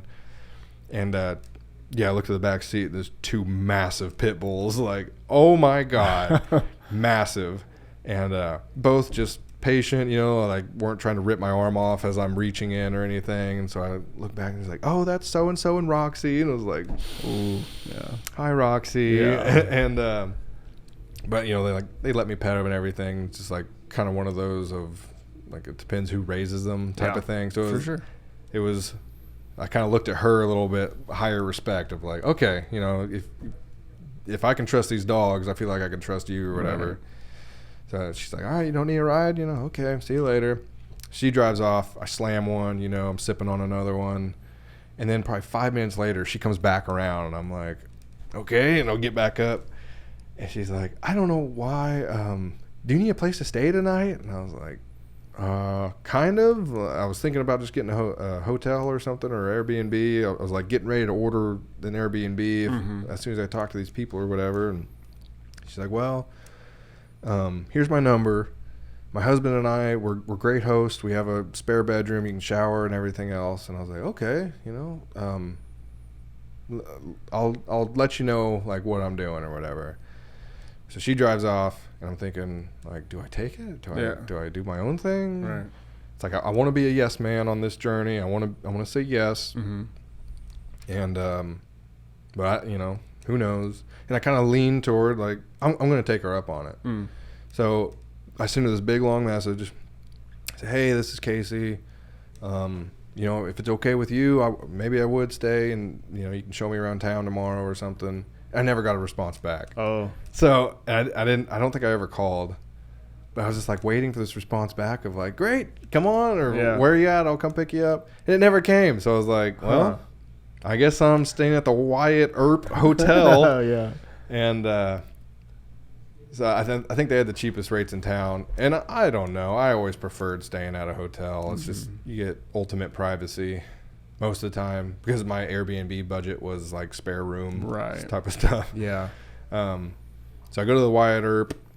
I put down all my stuff. There's a girl named Jessica. Shout out Jessica. She might be one to listen if I don't even know. I don't have any of her contact information. Just sweet as could be though. Mm-hmm. And I go to the front desk. Nobody's there. And I called. She's like, oh, I'll be right there. She runs out or whatever. And it's just one of those interactions that just flows and like it's just easy going. Mm-hmm. I can tell she's genuine. She can tell I'm genuine. It's just an awesome, good talk. She's like, here's your room. And so she lived there. She lived at the hotel. Oh, cool. And so I was like her neighbor across the hallway or whatever, which is kind of funny. But so I get all situated away and everything and start to explore. Really, I was hungry, so I go to this Mexican place called El Rodeo. It's like in the main square or whatever. It was awesome. I take that. No, I'm sorry. That had to be before hotel.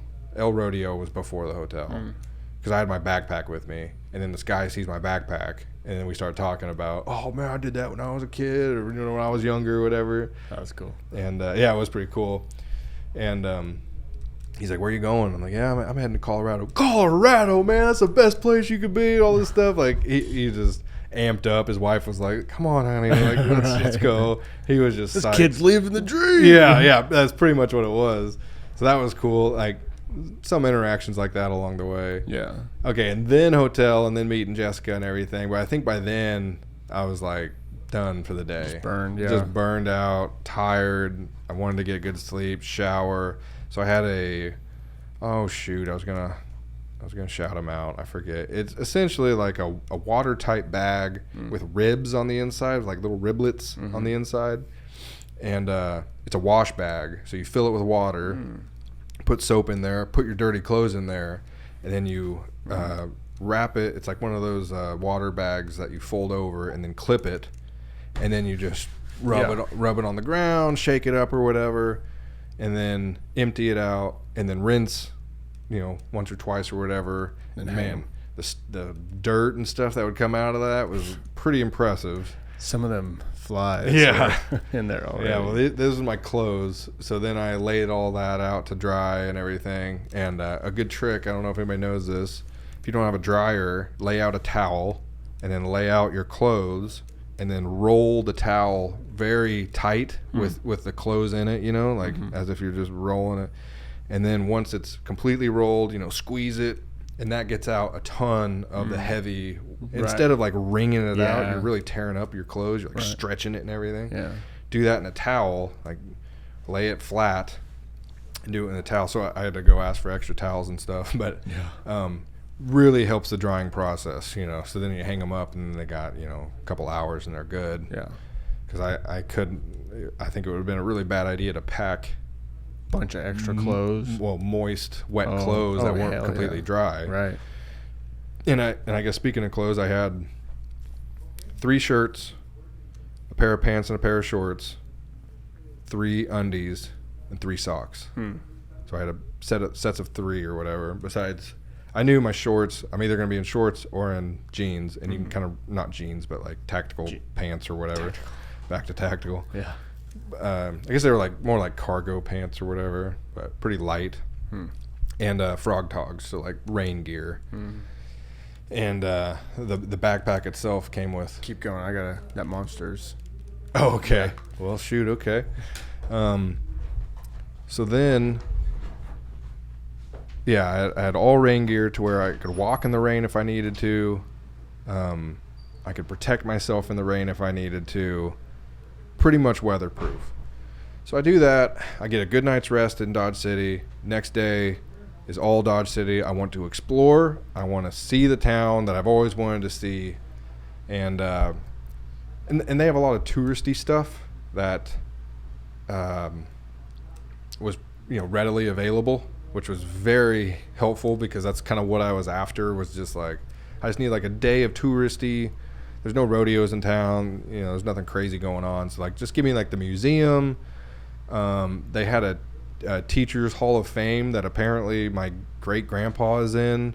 Of course, they're closed for renovation, so I guess I'll have to go back someday. Not mad about that whatsoever. So I go to the museum. I'm not wearing my boots. I'm letting my feet air out as much as possible. So I brought slides, slide sandals. And so I'm wearing these slides and I'm just walking around, and of course, my ankles and feet are still getting tired. Like, slides don't have the best support as far as your ankle goes, so my ankles are like getting, worn out or whatever. And but I go to the Dodge City Museum. I read up on a lot of history of Dodge City and go through the Native American massacre and atrocities that were that happened to them, which was like kind of deflating in a way of like, God, I'm an ancestor to that problem. And so I felt really bad, not so much guilty, because I don't know, what can I do about it, but it's just like, God, that sucks. I hate that so much. But anyway, really just got a nice bite of Dodge City. It was awesome. And forget what I did for dinner that night, but I knew, okay, the next day, when I started the trip, the first few times I stayed somewhere, I stayed 2 nights, and that allowed for proper and I guess proper healing and rest. Because one day, it's like you check in at 4 or whatever, and then you get the rest of the evening and then the night to rest, and then the next day you're out by 11. Like, it's not much R&R. So I usually did 2 nights to start with. And like I said, so I'm in a hotel two nights after starting or whatever, and I was weak and I was fragile, It's like that the distance between hotels, as far as time, and the amount of stays in a bed lengthened over time because I just got stronger and better equipped to stay outside. So, Dodge City was an early one, but I so much enjoyed Dodge City. It was so much fun, and I'll definitely be back because they do events and all kinds of stuff. And the history I loved, just knowing like blood was spilt here on these streets. It's like this, I forget what it's called, like the Front Range or something, Front Range Road or something like that.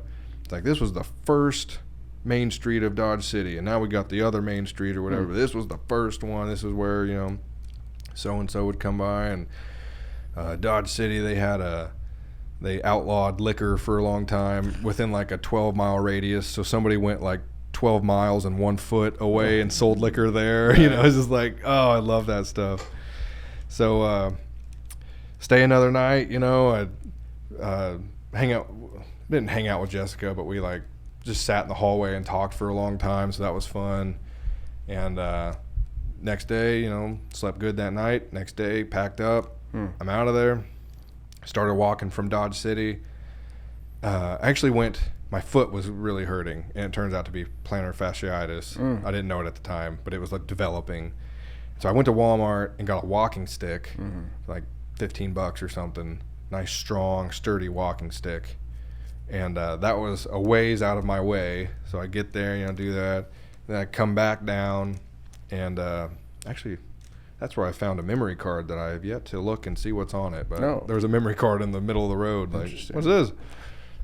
So we'll have to do that sometime. But so I walked like up into town to Walmart and then back out of town to the highway. And I just filmed a TikTok that was like, Dodge City was awesome. I'm back on the road. I'm, you know, getting closer to Colorado. Let's go. I start walking, and probably 2 minutes after that TikTok, this truck drives by, whips around, and is like facing me. I'm like, geez. Look over.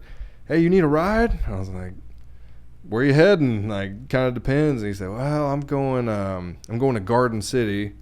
It's just west of here. Yeah. It's like directly west. And I was like, well, let's go. And so I jump in. His name was Levi. And he was like, yeah, you know, my wife says I got to stop picking up people off the side of the road, but I just see you guys out here. And it's like, I'm going somewhere. You might as well ride with me or whatever. I was like, yeah, you know. Funny. We kind of had the talk of like, it's a two-way street. You know, it's like the person getting in the car you think is the axe murderer, but it's like, it could be either one of us. You know? Right. I don't know who it is. And so he was very nice, and we talked. And that was a pretty long trip. Probably another 2 hours. Wow. That we were just makes up a lot of ground. It's just insane. 2 hours is 2 weeks. You know, 2 hours in a car is like 2 weeks of walking. Yeah. Like, especially on the highway. And we're getting out there to where I don't know what would have happened. I don't know how I would have survived, because there's just so much distance between each town. And like, I can't hold enough to make it that far. There's not rivers out there. It's western Kansas. It's flat. It felt like a different state. Oh, that's how different it was. I was like looking around like, this is western Kansas. Are you still in Kansas? Crazy, like crazy different. And he's like, oh yeah, you're from eastern Kansas. You guys got like trees and stuff out there. The Ozarks. Yeah, we have trees. I thought that was normal. Got some hills. No, western Kansas is a whole different animal. So I was not prepared to walk through that. And I'm sure people walking across America don't hit western Kansas. You know, I'm sure they go south or north of it. But there's just, I don't know how you would make it. So fortunate or not, you know, I did that. And then so I get to Gardens. Oh shit, I forgot a big detail of Dodge City. So I'm in Dodge City, and then Gervais of the church sends me a message and says something like, let's talk on the phone, because she essentially interviews each participant going into ceremony, just to make sure intentions are right, and they're like, no weird vibes. Yeah, no weird vibes. Be sure they know what they're getting into, kind of thing. So shoot, I'm sorry, I forgot about that. So in Dodge City, I'm in the room, and we kind of schedule this thing. And so finally I make connection with the church, and she kind of just goes through it all. I tell her, well, here's kind of what I'm doing. I'm already in Dodge City. So if she says no, I don't know what I'm going to do. Right. And so we talk on the phone, and I tell her about the pilgrimage, and she loves it. She's all into it. She's like, that is so cool. We're saving you a spot on the mat. You know, you got your space here, whatever. Great. I was just like, oh, okay. Yeah. Okay, good. Like, now I can proceed with full confidence that I've made contact.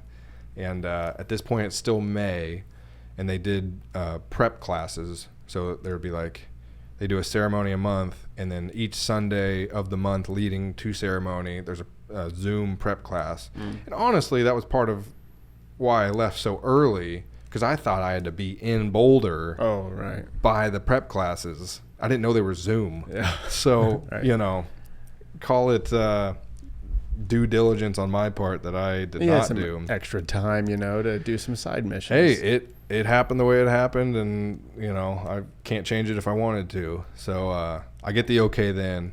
Okay, so then Levi picks me up, goes to Garden City.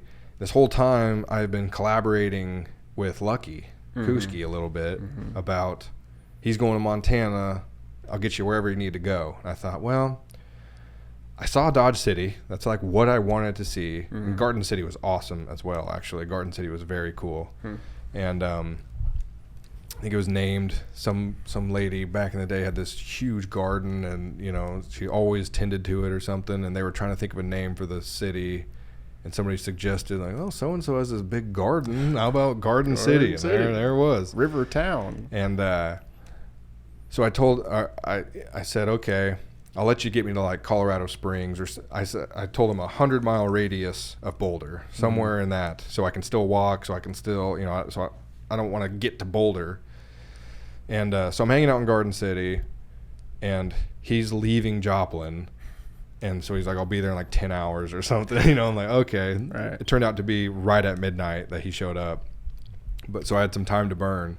So they had like this free zoo that I went to. Okay. It was awesome. Okay. I got to like walk around the zoo for free and see these animals. And I love and hate zoos. It's like it all depends. But it was like a lively zoo, and looked like habitats were taken care of. And I guess it's a city zoo. I don't know how it's free, but Taxes. yeah, it was cool. It was a good zoo. So I checked out the Garden City Zoo.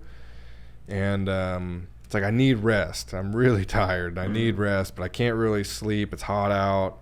And then as soon as it gets dark, I'm not going to set up a full camp to sleep for 3 hours. Right. And then Lucky shows up. So I go kind of back where I started. There's like this little park area.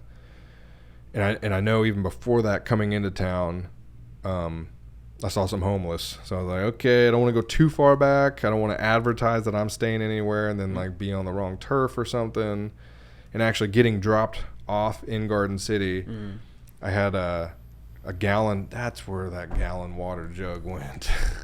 I had a gallon water jug hooked to my backpack, and there was a busy highway. I needed to get to the other side. And there was an opening, so I jogged a little bit, but the jostling broke the clip off my water bottle. Boom! Blew up all over the road. And so I like slammed on the brakes, went back, picked up the plastic, the busted plastic that was no more, like, oh my God.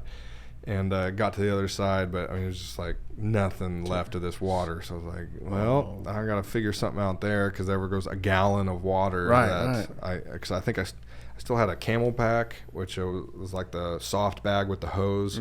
So as I'm walking, that was good for walking. But when you need to refuel, it's not good for like, you can't do that out of that straw, 'cause you gotta like bite it. Yeah. And I was like, okay, I gotta figure that one out. I got home and I was looking for that jug. Now I remember. Realized it. I remember what happened to It was it. one of the casualties on the trip. Rest in peace, Jug. So I'm hanging out in Garden City, and it's late, and I know Lucky's not driving the speed limit, so it's like he'll be here pretty quick. And it was like right at midnight, he comes pulling in. He's like, all right, I'll probably have you drive. I was like, yeah, that's fair, no big deal. And so I told him, I was like, I'm thinking Colorado Springs. And he's like, oh, I don't know if you want to go to Colorado Springs, if you want to see a bunch of Teslas and Starbucks, it's like, that's where you'll go. That's all of Denver, as far as I'm concerned. So, which it shouldn't have mattered to me. And this is kind of lessons learned along the way. It shouldn't have mattered to me what the atmosphere was like, because I'm not going to be drinking Starbucks, or like, I'm in the shadows. I'm in the quiet areas. So whether it's a rich part of the neighborhood or poor or whatever, I'm a sidewalk dweller. Like, so it shouldn't have mattered. And, either way, it changed the story how it changed. So I said, that's when I told him, okay, what about give me somewhere within 100 miles? And he said, well, Cheyenne, Wyoming's pretty cool. They got some like bars and stuff. And at this point, like, I was okay for doing a little touristy vacationing or whatever. You had time. I had time. I wasn't on the diet. I had a little bit of money, that I could have a little fun. Mm-hmm. Bars were something that's like, I don't even have a place to sleep. I'm not about to go get hammered somewhere. No, that sounds terrible. And I can't, there's only one spot where I left my tent and went somewhere else, and all my stuff was there. But 99% of the time, it just wasn't, I wasn't going to risk that at all, because it's not like you can lock it. I had a little padlock maybe, but I didn't have a padlock, so... And even then, somebody wants in, they're going to get in. Right. Not worth the risk. Not worth the risk. So the whole time, it shouldn't have mattered where I went. And looking back, I kind of like Cheyenne as far as the struggle it put me through. It got me ahead for other struggles to come. And like it prepared you for other struggles? Yeah, it prepared me for other struggles. Yeah. And Cheyenne got brought up quite a bit. Like, people would bring it up. Oh, I was in Cheyenne the other week. And so it was nice to have like a mental representation of where that was. Yeah. So it's midnight. I jump in the driver's seat. We start driving. He's like, all right, I'm going to go to sleep. Okay, we're en route to Cheyenne. That's where we're going. Okay, whatever. So we drive. I think I get us to Denver, and then we're low on fuel. So it's like, got to stop. And it's, I don't know, 5 a.m. or something. And so we stop, get fuel. He's like, all right, I'll take over. So I don't know. We're like less than an hour from Cheyenne. So I get to the back seat. I close my eyes. I don't sleep at all. And it's getting cold. It's getting cold out. And we're like, what's going on? And as we keep driving north, we're driving into this storm, this developing storm. And so it's snowing, it's sleeting, it's getting nasty out. And I have Kansas summer clothes. I brought shorts, 1 pair of pants, frog dogs, nothing but T-shirts. Right. So I don't have anything. And so the sun's coming up. We're like coming into town. I can't say, let's go to Colorado Springs now and backtrack 10 hours. Right. It's like, this is it. This is where you're going. Yeah. So I was like, well, okay, you at least got to like drop me off at a Walmart or something. And he's like, okay. So I'm in the back seat, and I like putting on as many layers as I can, basically. Preparing yourself for basically the evac. The pants and the frog togs or whatever. And no beanie. A beanie would have been very helpful, especially sleeping. Say our goodbyes. Like, all right, see you later. I'm running off 0 sleep. And I think Walmart opened at like 7, 6. I don't know. I was minutes early. Oh, yeah. And I come walking in, and of course the short, older Walmart greeter is like, wait, you have to wait. I'm like, 3 minutes I have to wait? Yeah. She's like, yeah, we got in trouble for it before. I was like, no problem. Right. I'll just hang out here with you. And some other people come walking in. It's like, dang. Everybody needs their stuff Everybody's early. Getting right. So I was thinking, all right, Cheyenne, Wyoming, they're going to have like some good cold gear. No, they didn't. So, so I go in finally, and I looked around, and they had like two sets of thermals that were 2XL for $1 a piece. Like, they were just trying to get rid of them. Right. And so I bought a $1 2XL shirt, thermal, and a $1 2XL pants. The shirt was fine because it just wears, even if it's baggy, like it wears. The pants were not fine because like I couldn't walk in them because they were just massive, and so they'd like drop down on me. So I bought those two, a pair of sweats, and a sweater. And no, they didn't have any beanies. I just like, I was looking for like a Cheyenne beanie or something, just something like something I could get for that is weird. Nothing. So I was like, well, whatever. Check out. I was like, do you mind if I go to the bathroom and change? Because I'm walking. And so I go to, there's another TikTok. I go to the bathroom and change. And I look on my phone for, what are we at? Jeez. We haven't even, I got to speed this up. And then I was walking. I look for the nearest campsite because I want to comfortably camp. And so there's this place called AB Camping, and it's like 3.5 miles away. And so I think I called or something. I don't remember. I verified that they have tent camping and not just RV camping. Mm-hmm. And by this point, there's a couple inches of snow outside. It's still coming down. I'm so tired. How cold? Like, I mean, it's sticking. It's cold. And I don't remember my beard getting frosty or anything, so maybe just right at freezing, but not. still, that's probably cold. not below. That's Cold and unprepared. coming from Garden City, you know, Yeah. a leisurely stroll through the zoo. Right. A couple hours later, like 6 hours later, freezing Right. in Shin- southern Wyoming. Yeah, shin deep snow and So I'm trudging through the snow on no sleep. It was probably the hardest walking of the whole trip, and I'm like, I'm not happy. I'll just say that. Still deprived of caffeine. I had 3 little caffeine packets with 120. It was like a stocking stuffer that you gave me or something. And I was like, oh, I'll take these. That was awesome because it weaned me off of the caffeine right. rather than like just cold turkey and Yeah. you're screwed. Right. So a few days where I was like real bad headache, I just slammed one of those and it helped like stretch out the Right. caffeine. So that was nice. But still struggling and everything. I get about a mile away and I'm like, I cannot walk anymore. It's like 8 in the morning or whatever. By this point, the snow is kind of slowing, and there's like this shop or whatever with a dry sidewalk, and I sit down on it and I sleep for about 5 minutes. Like, Wow. I mean, I sit down Jeez. for about 5 minutes, wake up like, I have to make it the rest of the way, There's no choice. There's no choice. I mean, I could stay here all day, or Yeah. I could freaking make it and set up tent and like then- sleep, right, and right. pass out, Truly rest. privacy, everything. So I get up, make it the last mile, go into there. Hey, got a tent? You mind? I don't know. It was like $20. It was way too much, guys. If anybody from AB is listening to this, what the hell? That was your problem. It was snow on the ground. Everybody's in an RV. 0 tents in the tent lot, and he's like, there was a truck parked out there that just left, so there's a dry spot for your Right. tent if you can hurry and get there. I was like, deal, let's go. So I did 2 nights there, and luckily there was, sure enough, a nice green patch for me where this truck was, and all the rest was snow all around. Oh. So I mean, I lucked out there, whatever. So I stayed, set up a tent, pass out, done for like the day and night. I slept through that. So I stayed 2 nights there, and now I'm planning my trip south to go to the Denver area.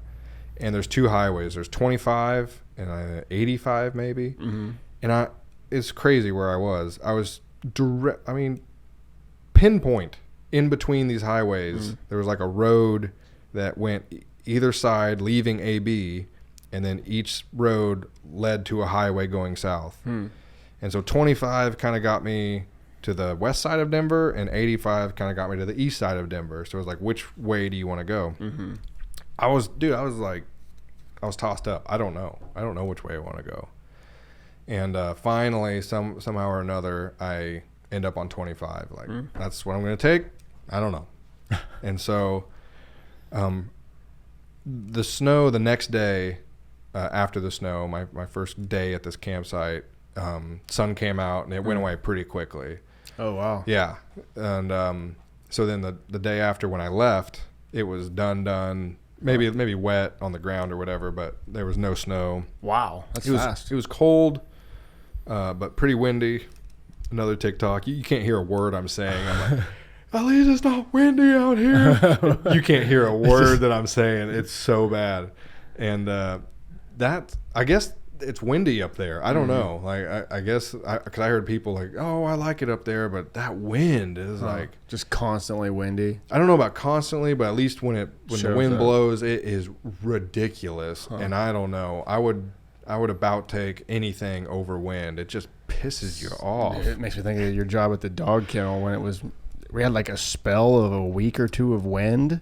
Just being out there, it just like beats you up. Yeah. Like it's a slow. It's a resistance. ass kicking. It's a 10% resistance on everything. Yeah. Or more. On It could be more. anything you do. So I'm getting beat up by it. It's bothering me that my sleeve is like against my arm. Like, stop. Just let me walk in peace. But listened to a really good podcast with Jocko and Cam Haynes. And Cam Haynes, they were talking about like the guys with money on the side of a hill of like, doesn't matter how much money you have to walk up this hill, and there's no amount of money that can like save you from having to do this. And so that was almost refreshing of like, yeah, I'm doing shit that not everybody can do. Yeah. And if I'm the one to do it, then I'm not going to be the one to quit doing it, kind of thing. Good boost to motivation. Good. It was a great podcast for the great time, because this is where the walking really started. Because you text me, you said something about, I don't know if it was before you camped or after you camped, but you said that walk almost broke me. And I mean, I was like, oh shit, what happened? You know, and you said, I'll tell you later. And you told me about the snow, and the no sleep, and it's like, good Lord. Because there wasn't a good shoulder, so I had to walk in the ditches, and that was up and down. I didn't know. It was 3.5 miles. Should have taken an hour, because I think Google works off of an average of 3 miles an hour for walking. Okay. And that's pretty accurate. Like, a good casual pace, you're probably at 3 miles an hour. But a lot of the time, you're under 3 miles an hour. So a 2-hour trip is closer to a 3-hour trip or whatever. You know, it's like, that was a long walk, and on zero sleep, and it wasn't Lucky's fault, but I had blame going, and I had to like reel that in as like, you agreed to this. He mentioned Cheyenne. He said that might be a good place to go, and you agreed to it. He didn't say you have to go to Cheyenne. He didn't drive me to Cheyenne and say, here's where I'm dropping you off or whatever. Right. So, and just on zero sleep, and your inhibition and everything is low. So, you know, I just had a lot of that to like reel back in, like, this is your fault. Yeah. Like, you are here because you agreed to be here or whatever. Yeah. And part of it's just the trip. Like, you came out here. Did you want it to be easy? Why not just stay home and sleep in your bed then? You know, It's like, it's supposed to be hard. It's supposed to be very difficult and push you to your limits, because ayahuasca is going to do the same. So you better be ready. So it took me a while to like get through that, but in the moment it was really, really hard. Yeah. So then I'm walking south from Cheyenne. My first stop is at a place called Natural Fort, and it's right off of 25. I guess it's a battle of two. It's like two different Indian tribes did this famous slaughterhouse battle that like 20 Indians used this natural fort. It was like rocks and like a hill that just made like a natural bunk place or whatever. And it was something about both of these tribes were out looking for food, and they ran into each other, and one tribe had like 20 guys and the other had 50. And the 20 tribe bunked up and lasted as long as they could at this natural fort, and then this 50 just surrounded them and did what they do. Damn. And so I guess it used to have, you know, a bunch of like arrowheads and artifacts, but I guess at this point it's just been so scoured and scavenged, and it was very cool, but I didn't really bother with looking around much. Yeah. And then I was going to camp there, but it was a little bit of like a tourist spot. And apparently it used to be like a big tourist spot, but something happened. So I camped on the other side of the road. And then after the next day was my first 20-mile day. And it sucked. I did probably 3 or 4 20-mile days.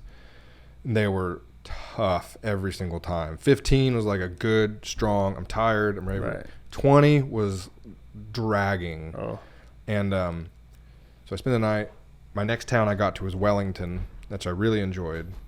And there was a hotel there, reasonably priced. I'm like, I'm doing it. And I'm going to eat good food. I've been eating pemmican and bread. And that's it. I'm going to eat I've something. I've suffered enough. I'm going to eat good stuff. I got to get this hotel. It was 20 miles though. So I get probably get like 10 miles, maybe a little further. And then I start thinking, should I look for a hotel or whatever, you know? So I find it there. And then I bet at like mile 18 or something, I finally book it. Oh. Because it's like, I can make it. Yeah. The last mile, I have my thumbs out and I'm asking for rides. Like, just get me up the road. Just get me up the road. And then finally there's like a half mile left. Like, F all you. I'm making, I'm getting there. I'm doing this. Right. And so I come like dragging myself in. I have a room. Like, okay, you look like death. Right. And so I stay there. That was the sweetest of all my stays, was in Wellington. I just got the most quality rest. I bought a loaf of bread, sandwich meat, cheese, mustard and mayo, and a bag of chips. And I had just sandwich after sandwich after sandwich. I ate so much. I think the whole loaf of bread was gone in 2 days. Or I had stayed 2 nights. Right. And there was like a Dollar General across the street. So, I just got to like put on my sandals and just slide over there. Like, I'll take this and I'll take this. Yeah, that looks nice. And I don't know why I was craving sandwiches, but, that's what I wanted. So that's what I went for. And did that, restock. And then, so then after this, we're gonna speed through because I got to Boulder pretty quickly after that, way ahead of schedule. Mm-hmm. I don't know what to do. I don't know anybody here. So I kept going. And then a lot of my trip after that was like I said, I now I'm getting stronger. So, when I first started, it was like a day or two and I need a rest, like in a shower and everything. And then it's like 3 or 4 days and then I need a rest. And then all of a sudden we're at a week where it's like a week at a time that you're walking. That I'm walking. Camping. And then, on the 7th day or whatever, I sleep in a hotel and then get going the next morning or whatever. Yeah. No more 2-night stays. Now it's down to 1-night stay and it's very far apart from each other. Yeah. So it was like, at first, towards the beginning, it was like, if I could just make it through the night and you wake up and it's a new day. And as long as you sleep half-ass decent, yeah, you'll be fine for the next day. So there was a few times where I had to like talk myself out of getting a hotel. Like, you're already at a decent camp spot. Yeah. Just camp tonight. And then you wake up and you're like so grateful that you didn't spend the money. Break, and yeah, you didn't break. And you can take, you're doing what you're supposed to be doing kind of feel. And then that feeling turned of like, oh, I need to camp tonight, into like, yeah, of course I'm going to camp. What else would I would do? Right. Like what I'm going to get a hotel? What? Yeah, right. Like, no, not until. So you had a huge mind shift or attitude shift. Attitude and just like physical strength out of body. Like right. the calluses had developed, I wasn't taping my feet anymore. And I was looking forward to the camp spot. I can't wait to just, be out in nature tonight or what. I was in society, but like. And that was what? 3 weeks? That was probably 2 weeks. 2 weeks in. I bet two weeks. The first 2 weeks I was weak and pathetic and did what I could. Yeah. And then the next 2 weeks were strong. Right. And I was kind of starting the diet around the dieta, as they call it. Uh-huh. And so that threw it off. But the mindset was like, yeah, I'm out here camping and that's what I'm going to do. So yeah, essentially on a map, it looks like a big 6. So I come down from Cheyenne, hit Fort Collins. I go straight through Fort Collins. Mm-hmm. When I get to Boulder, I camped in between Fort Collins and Boulder. And then when I got to Boulder, it was kind of evening. Mm-hmm. And I was warned, oh, God, there's a lot I'm missing over. I'm going to write a book. So right. There'll be a lot more in that. Because there's a guy at a bar that bought me a burger. Did I tell you about him? I think so. And he comes up to me and he's like, I know you're on a journey. Oh, I don't know what Hope you're doing. Find I don't know where you're going, but you're going to find what you're looking for. I was just like, what? And so that was cool. But I'll go into more detail later or whatever. If you're listening to this and you just have to know, then message me. I'll tell you all about it. But so there was cool things like that happened because that was it's like I either eat tonight mm-hmm. and set up camp in the dark, or I don't eat and I have a little time to set up camp. I was hungry, so I stopped in at this bar, and I was like, I'm just walking, and that's what it was open, and I said, do you have a kitchen? Like, yeah. Like, is it open? So, yeah. Okay, I need a menu. And as I was looking at it, the waitress comes back up to me and she's like, the gentleman at the end of the bar said he'd buy you a burger if you want. I was like, what? So I look down there and he stands up and comes over and tells me what I just said. And I was just like, that's awesome, man. Like, I can't thank you enough for the burger. I said something like, you don't know how much the burger means or something like that. And he he said, like something about like, I know, and I wish I could do more, but this is your journey, and this is all I can help you with. I was just like, dang, man. Are you real? Yeah, it was really strange. But he told me a little bit about his story and everything, but pretty shy of words. And then next thing I know, I'm taking down this burger, and he's saying bye to people. And I'm like, you leaving? He's like, yeah, I'm out of here, man. Good luck. Like, dang, we didn't even get to like get to know each other or anything. Mm-hmm. So that was cool. But I leave there, and this was in between Fort Collins and Boulder. I would know the town if I heard it, but and it's dark out, and it's tough to find a spot. So I walked for probably like 20 minutes south of town, and then there's like this concrete bridge, and so I hop over the side of that and set up camp, and coyotes got really close that night. But I thought, you know what, pepper spray works on anything with eyeballs, so Right. Come test it and out. a respiration system. So Yep. these coyotes want some. And the other thing is, there's not even enough room in my tent to like sit cross-legged or whatever. Right. It's so tight that you're either laying down or like up on a shoulder, laying down, or you need to be out of the tent. So as far as like somebody approaching, an animal approaching, You're on your back. it's bear country now. Yeah. I'm laying down, like, Right. and you can't stand up.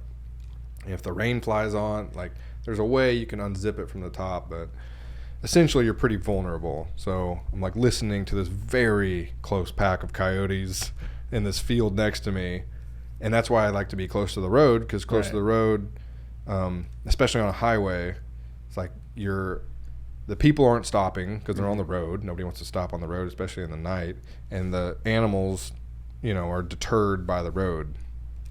And so I was in that happy medium of I don't want to go too far. And there was a few spots that, the sun's going down and it's a busy road, and then the sun's down and then it's a lot less busy. Oh, right. And then I wake up at like 2 a.m. and it's silence. Oh, no. Nobody's driving by. And it's like, I'm out in the middle of nowhere. Yeah. And nobody's Little driving eerie. by. Little eerie, yes. And so that happens. So then, so I'm coming into Boulder, and I was warned at this bar, pretty sure it was at the bar, of the homeless population In Boulder. in Boulder. Okay. I was like, okay, well, that's good to know or whatever. So Boulder has like 3 roads running north and south, 3 main roads running north and south.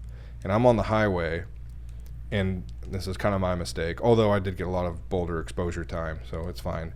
But I stayed on the highway going through Boulder. What I should have done was take the main regular road through Boulder and kind of like saw more of Boulder, but I stayed on the highway.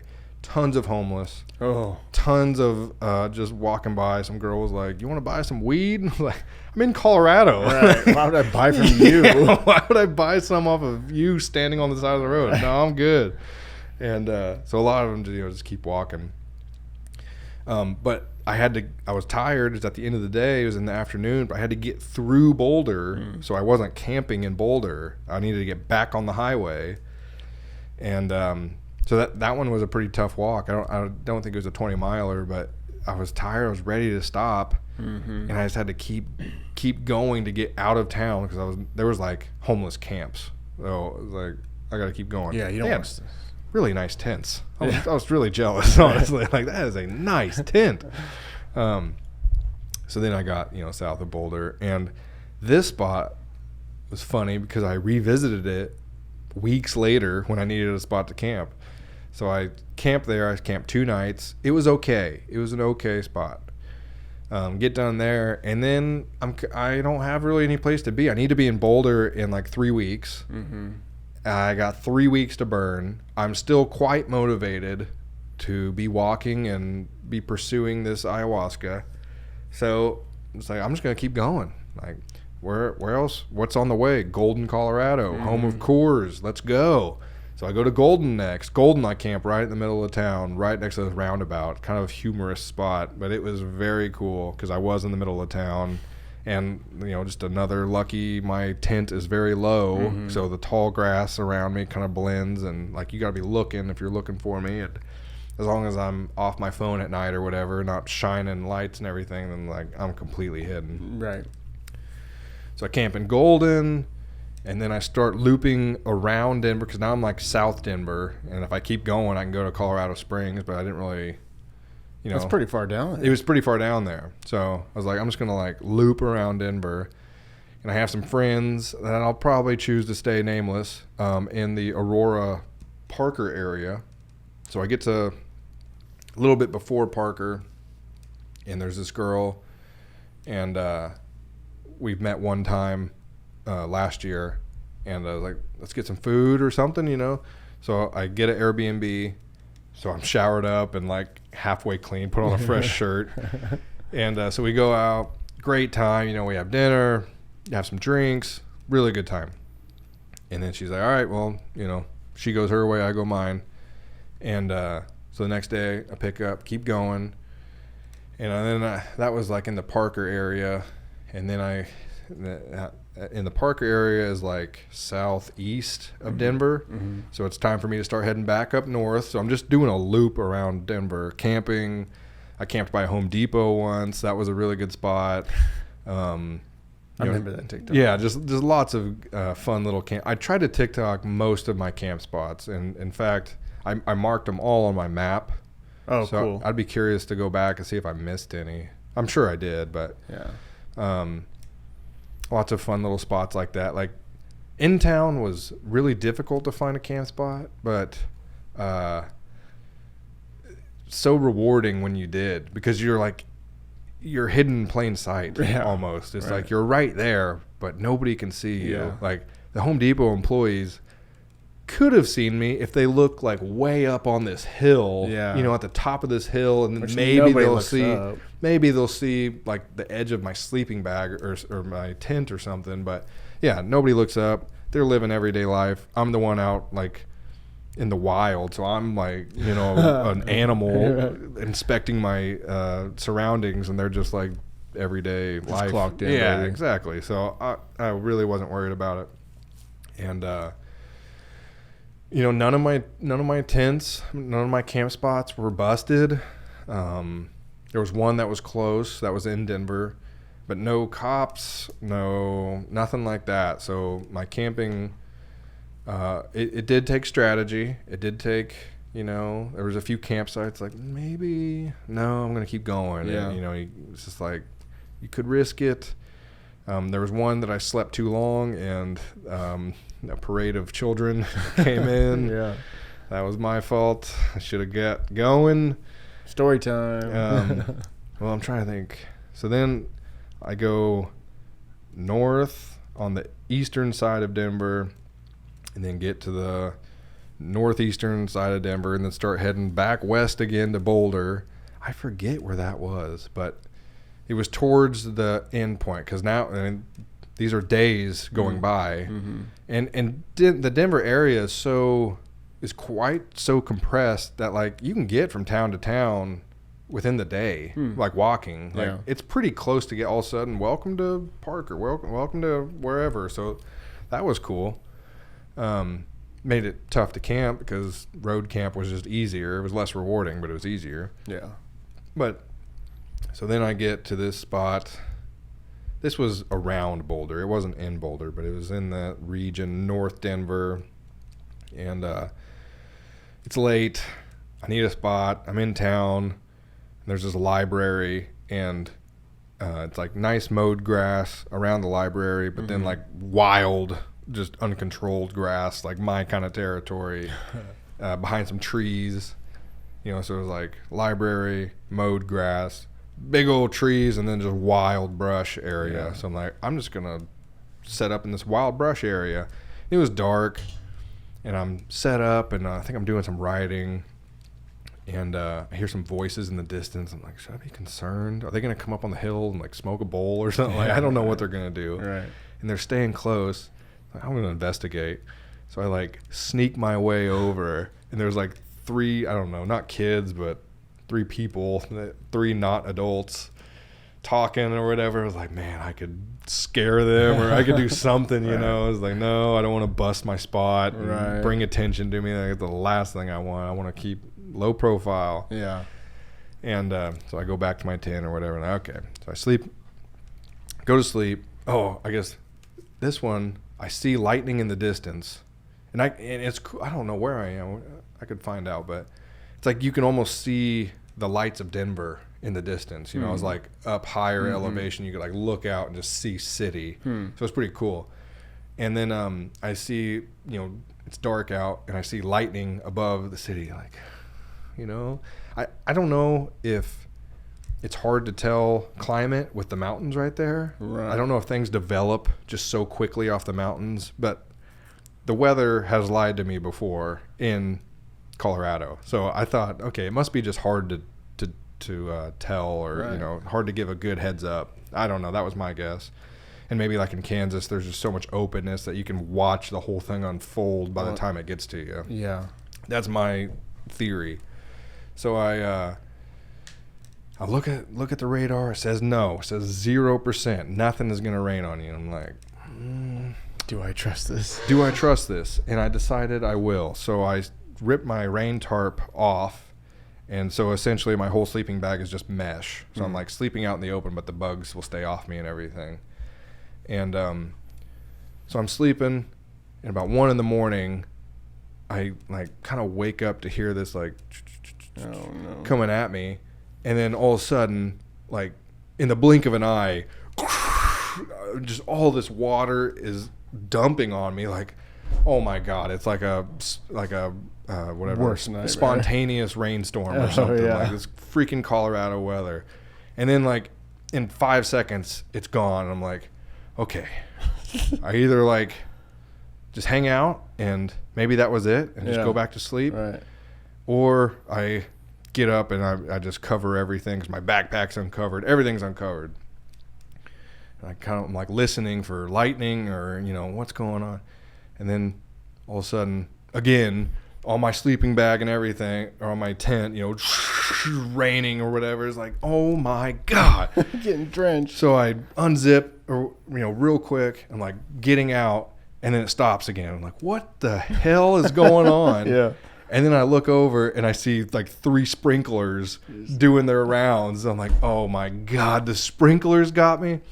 So my backpack's undone, my clothes are out, my food's out. I just left everything out because I'm not really concerned about animals in the middle of town. Right. And so I like get ready. I have my raincoat like a shield, and I see it coming back around. So I like shield myself. And then I got like a 40 seconds to work, you know, to get everything covered. And it comes back around again. I got to shield myself. And then I got a little 40 more seconds to like get everything covered. And I'm wet and it's humid out. So it's like nothing's drying. Like, come on. So I get all that taken care of, get back to bed, go to sleep, wake up. Everything's wet. So my clothes are wet. Yeah. So I got to like lay out my clothes. Luckily it was nice and bright and shiny. Mm-hmm. So I lay out my clothes, and here's where it went wrong. I should have put everything away and then had it basically all in the backpack and like ready to step out if I need to and leave. Instead, I was like, I'm going to write in the journal. It's a peaceful day. I got my clothes drying over here.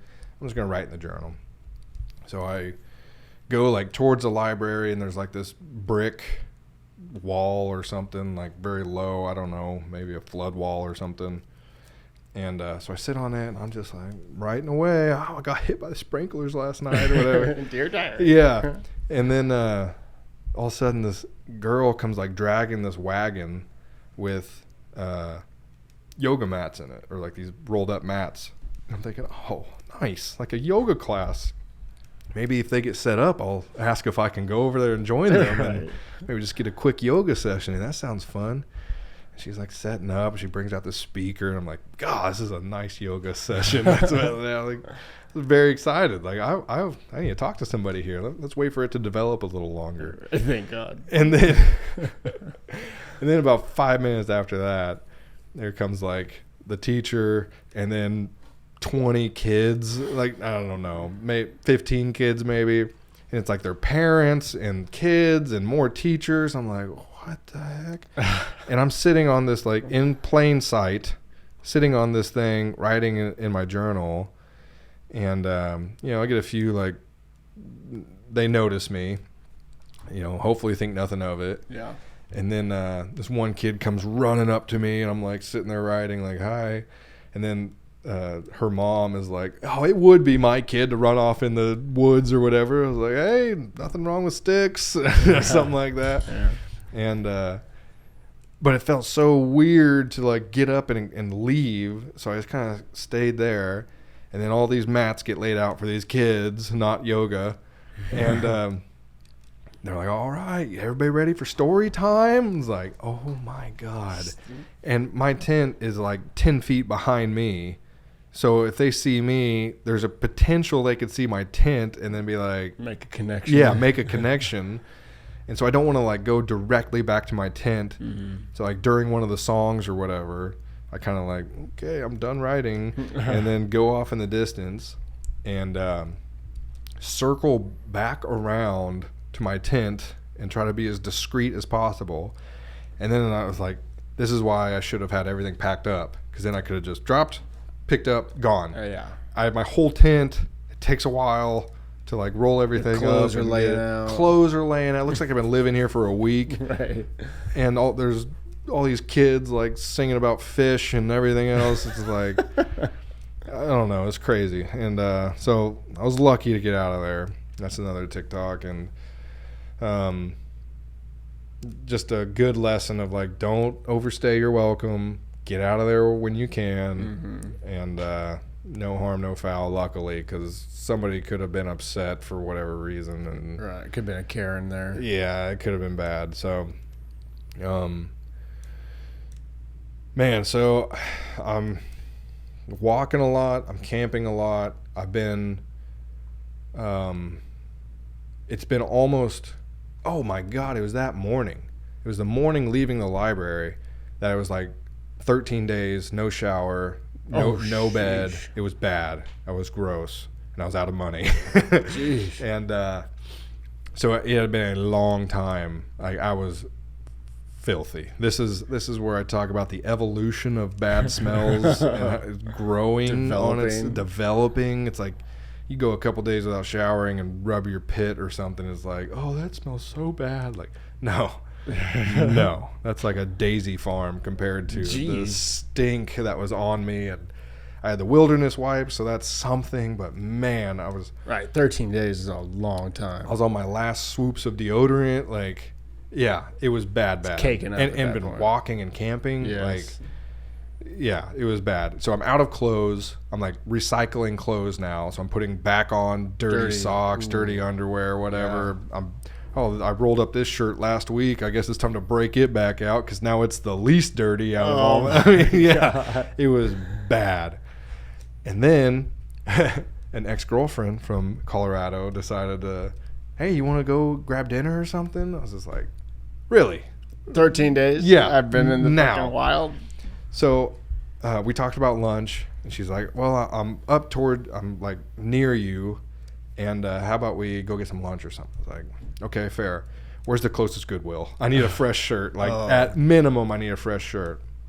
And I brought a pocket mirror, and that was one of those things that I look back on as like, leave it. You don't need a pocket mirror. Yeah. And I brought it for this particular occasion of shaving outside. Oh, right. Because, you want to be somewhat presentable to a former girlfriend or boyfriend or whatever. Right, it's like, you don't want to be looking totally terrible. She knows what I had been doing or whatever, so at least there was some explanation to it.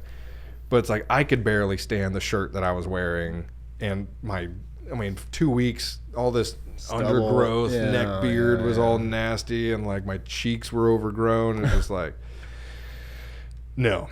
So I said something like, yeah, today or tomorrow. If you would rather do tomorrow, how about we do tomorrow? Right. She's like, I'm there today. Let's do today. Oh. Okay. So I Googled the closest Goodwill is like 3 miles or something. So I go there, and at this point, I'm on dieta, which essentially is for the ayahuasca ceremony. There's a lot of purging. There's a lot of substances that can counteract and fight with the ayahuasca. So they have this pretty specialized diet essentially it's like no added salt, little salt, which is really tough when you're sweating on the road and you need to rehydrate. No red meat, no what else? Like you can have cereal and grain and like rice. Tough to make rice on the road. Mm-hmm. So I'm living off of like peanuts and fruit. Yeah. And leafy greens are very good. Basically, natural stuff is okay. Limit alcohol. No alcohol. No recreational drugs. No sex. No sex. No orgasm. Essentially. What else?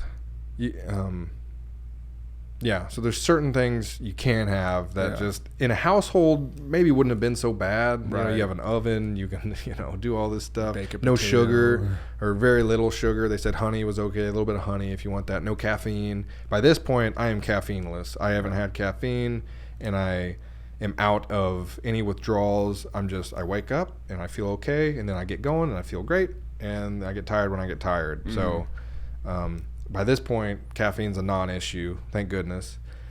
So anyway, so I go to this Goodwill, I pick up a shirt, and so I put on a fresh shirt. I go to this old gas station that has an exterior plug-in. I brought a battery-powered razor. Not battery-powered. Well, it has its own battery, so you charge it. Yeah, power pack type thing. Apparently, it doesn't hold a good charge because I thought it's not being used, I guess, or in the heat or something. I don't know what it was, but it just would not, like, after about 2 days it was done. Like I'd flick it on and nothing, so I needed a plug-in. I was like, well, I brought the battery powered, so I wouldn't need a plug-in. Oh, shit. But luckily I get this shirt, times of the essence. And this is the one time I used the pocket mirror. It's like I could have gone without it, but this one time I had it and I did use it. So I'm like behind this gas station, getting my neck shaved up and like just tidying up the face and everything. And we're gonna go eat at this little. I told her somewhere with an outdoor seating because I don't want to go in somewhere and offend somebody with how disgusting I am. And she's like, okay, we'll find something. And so luckily. So you alerted her to how bad you were? Yeah. Oh. Yeah. Yeah, I said, I don't want to be in public. Right. And she's like, that's fine. And so we go to this, find this like outdoor seating area or whatever. Looks like they got, most things in Colorado are pretty health oriented, so it wasn't too hard to find like a place. They had like a fruit platter Vegan and stuff like that. Stuff. So I thought I'll get like a fruit platter. Sounded really nice, so like, I'll get a fruit platter or something. I was hungry, and so she pulls in. I've been there 10 minutes or something, not very long, and she was gonna record our conversation, but something happened. She didn't have a cord or something or a battery. I don't know what it was. Mm-hmm. She's like, never mind, we're just going to talk. Like, okay, that's fine too. And so we get to talking. She's like, well, tell me what's going on. And I was like, well, I'm 1 day away from having a place for the week. No, that's a lie. I don't know. Things are blurry. But I'm very close to having a place because I'm like about a week out from ceremony. Mm-hmm. So if I can make it one more night, I'm going to have a place. Something like that. 1 or 2 more nights, I'm going to have a place to stay. And I've made it 13 days. I can make it 2 more. Yeah. Not worried about it. And so I'm talking to her, and I was like, yeah, I'm disgusting. It's been 13 days, no shower. I still got like toiletries, so I'm like brushing my teeth and everything, like keeping hygiene as best as I can, but just filthy. And I don't know if she took it as a plea or like asking to take a shower or something. Like she's Tyler like, Durden, just ask me. She's like, well, you're going to come home with me and you're going to shower. And I was like, no, I'm not going to do that. I'm fine. I didn't mean to make it sound like I'm this sob story or whatever. Right. I'm out here. I'm close to where I need to be. I just need to make it 2 more days, and then I'm walking the rest of the way, and I'm there. Right. And she's like, no, you're going to come and shower at my place. And I was like, we were butting heads. And so we keep butting heads, and we get to this point where I'm thinking to myself, do I have to be rude? Like, we haven't even talked. I talked for 5 minutes, and then she's like, nope, you're coming with me, and you're going to come shower.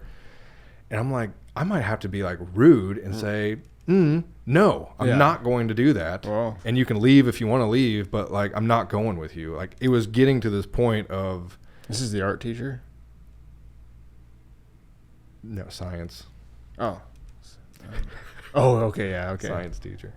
It's like, no, I'm not going to do it. She's like, yeah, you're going to come. She taught, but yeah. No, and I'm playing it in my seat. Like, I'm not moving. You're not going to pick me up and move me, so I'm not going to move, and I'm going to stay here. And if you want to leave, that's whatever. You know, it's your gas money. I don't give a shit. And I was getting irritated. And then she walks over to my backpack and heaves it up 50 pounds on her back and, like, walks it to her car and puts it in. And that diffused me and broke me at the same time. Like, if she's going to go that far to pick up my bag, and now if I really want to stay, I have to go get my bag out of the back of her car. Right. And, like, just start walking, I guess, and give her the finger on the way out. Because, like, you know, to me, it's like, this is my trip. I get to make the call. And I said, no, I don't want to come over and shower and meet your fucking boyfriend and all this stuff. You know, it's like, I want to keep on the path that I'm on. And I'm 2 days away from, you know, being back at a proper shower, and I can, like, enjoy it and soak in the glory or whatever. She picks up my bag and puts it in. It was just kind of like a chuckle to myself of like, I guess this is happening whether I want it to or not. I guess this is happening. And so I get in, she's driving us back home, and you know, we're talking and Windows down. no. I mean, the fresh shirt did a lot. It just like held everything down. But so we're talking, and she's like, how mad are you at me? And I was like, 7. We start laughing, you know. We start laughing. She's like, I thought it'd be higher. And so I mean, it was diffused pretty quickly, because I don't know, it's you either accept it or you're gonna sit there and be a butthead the whole time. So it's just like, I'm here. Like, I guess it's happening. I was pretty irritated. It's like one of those where it's like, no, I don't want any more. It's like, yeah, have some more. It's like, Oh, yeah. do you not respect the words that just came from my mouth, or the wants that I have? I don't want more. Right. Kind of thing. And it was like, I don't want to shower. I don't want to come over and hang out with you. Yeah. And whatever. Turned out to be quite a... I mean, I'd say blessing for lack of a better word. So I go there, I take a shower. She washes all my clothes, or lets me use her washer or whatever. So I get everything washed. I'm back up. I only got 2 more days, so I'm like, you know, this is kind of overkill. But, you know, the house I went into didn't have laundry. She's like, there's a laundromat down the road, which I ended up using. But it's like, oh, well, I was planning to use yours, so it's a good thing I had all these clothes washed already, you know, even though... So she's like, all right, you know, my boyfriend and his friend is on the way. Like, okay, whatever. Like, as long as he knows I'm here and isn't gonna fucking steamroll me once he gets here, whatever. He's a former Marine. Like, oh, cool. Let me dick measure with this guy. And no, so get out. I'm all freshened up. I'm waiting on the rest of my clothes to dry. They come over, the nicest guy ever. I mean, super nice. And oh, so-and-so girlfriend told me about your trip and everything. That's crazy, you know. So we started talking about that, and I was like, dude, that was so gross. I hadn't showered in like 13 days. And he's like, yeah, that reminds me. I was about 3 weeks without a shower in like same uniform and everything out in the field. Like, what? So he blew me out of the water with that one, but... We had a really great conversation. It was just like easy flowing, which is, I don't know. It's like I wasn't expecting that, but at the same time, we both dated this girl. who is on her own wavelength. So it's Yeah. like, if we can communicate with this girl, you know, Right. we can probably communicate with each other. There's So something similar in there. something like that. It's Yeah. like, there's a reason why she was with, you know, either of us or whatever. So Yeah. it was very, very pleasant. And I really enjoyed talking to him and his friend. And so they're like, we're grilling out. Do you want to go? And I was like, well, I'm on this diet. Yeah. You know, I was like, we're having burgers and everything. I was like, that sounds awesome. Oh, yeah. And I'm never the guy to say, I can't eat that. But now I'm the guy. And he's like, well, let's go to the store. I'll buy you dinner. Like, whatever you want. We'll get you some, what can you eat? And I was like, fish. And he's like, well, let's go get some salmon or something. Like, super Yeah, awesome. you gotta get some good protein. Yeah. And so we go over to his place. They're smoking and drinking. And I'm like, no, I want to Right. join. Like, they're all having a good time. And I'm keeping up pretty well. Like, I'm busting them up, even though I'm like stone cold sober and everything. But it was a good test, you know. And they put on no pressure. You know, it was like, it's there if you want it. You're on your diet thing. You know, Right. you're doing ayahuasca. It's your, you know, no pressure. So that was very cool. They opened the door. They didn't push it on me or anything. You know, I obviously would have pushed back. Right. And but it was very nice, very laid back, everybody having a good time. And then they're like, all right, tonight we're going to aqua golf. Do you want to go? It's like Top Golf, except you hit balls into a pond. That's or cool. into like a lake. Yeah. And so they invited me to that. I'm like, they offered their place for me to stay, and I was just like, that's just too much. I can't. The girlfriend was like, you know, you can stay with my boyfriend, but I don't really want you staying with me. Like, I didn't want to go to your house in the first place. No shit. But, This was your idea. Yeah, but also I would never ask you of that, you know. It's like, but the boyfriend was like, I got a couch, you know, crash on here if you want or whatever. And it's like, no, that's just, I'm so far off my path right now that like, it's been great hanging out with you guys. It's been a lot of fun, a lot of laughs, you know, a lot of good talks, but also like I need to get back on the path. Right. And so they're like, well, girlfriend said, I'll take you wherever you want tomorrow because I kind of hijacked you. And I said, you kidnapped me. And she said, yeah, well, tomorrow I'll take you back wherever you want to go. And I was like, I'm not going to hang around until tomorrow. So, right. Yeah. So like, we're going to aqua golf. So I looked that up, and it's like central Denver. And I needed to get to North Denver, and right now we're South Denver. So I thought, well, that's on the way. How about we do that? So I said, just drop me off at aqua golf, and then I'll just take off walking from there. It's dark out by the time we get there. Right. Sun had just gone down, and it's dark. And so say our goodbyes, get a picture with her. You know, great to meet everybody. Thanks for, you know, everything. And so that's whenever I camped out in central Denver, and that was pretty sketchy. Yeah. I walked in the dark for probably over an hour through some questionable, not neighborhoods, but like, I don't know, there's like Areas. Yeah, areas. There's like businesses that with plenty of bars on their windows. Oh, and right. Not a good sign. people literally sleeping in their cars, like on their phone, in their car, like, you're sleeping out of your car, huh? Like, just keep going, keep going. Right. And finally get there, and I really thought a lot about the feelings that I had hanging out with them, and I wanted more of it, but I was like, what was that? What was that feeling that I had hanging out with them, of like kind of these strangers, and essentially she's not a stranger, but also there's a lot of time and distance between us, so like, you know, kind of a stranger in a way of just like we're new people now. And I was like, what was that? It wasn't I had a few things that popped up first, and finally I was like, oh, it was acceptance.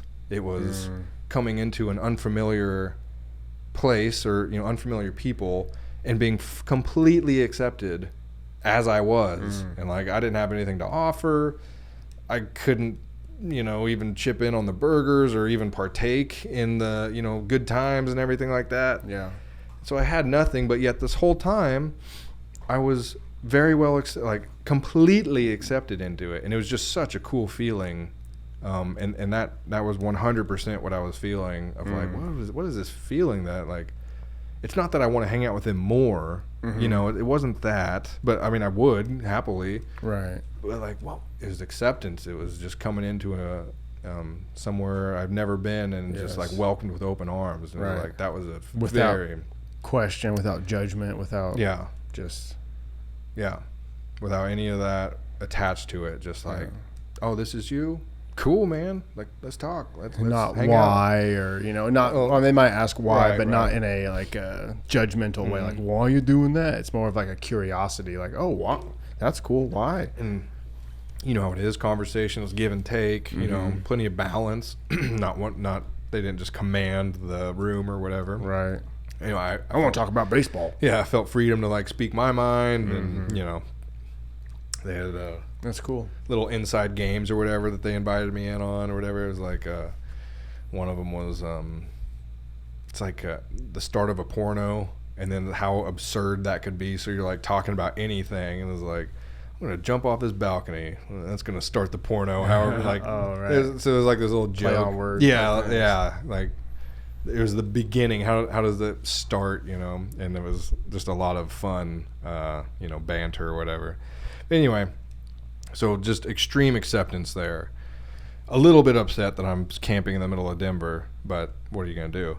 So I finally get to this. I'm on this like bike path next to the highway, and I want to get next to the highway, but it's like there's a river, and all this stuff that I like can't get over there. And finally, this bike path, walk path, kind of like raises up and then goes in a 90 degree, and then another 90 degree, and keeps going.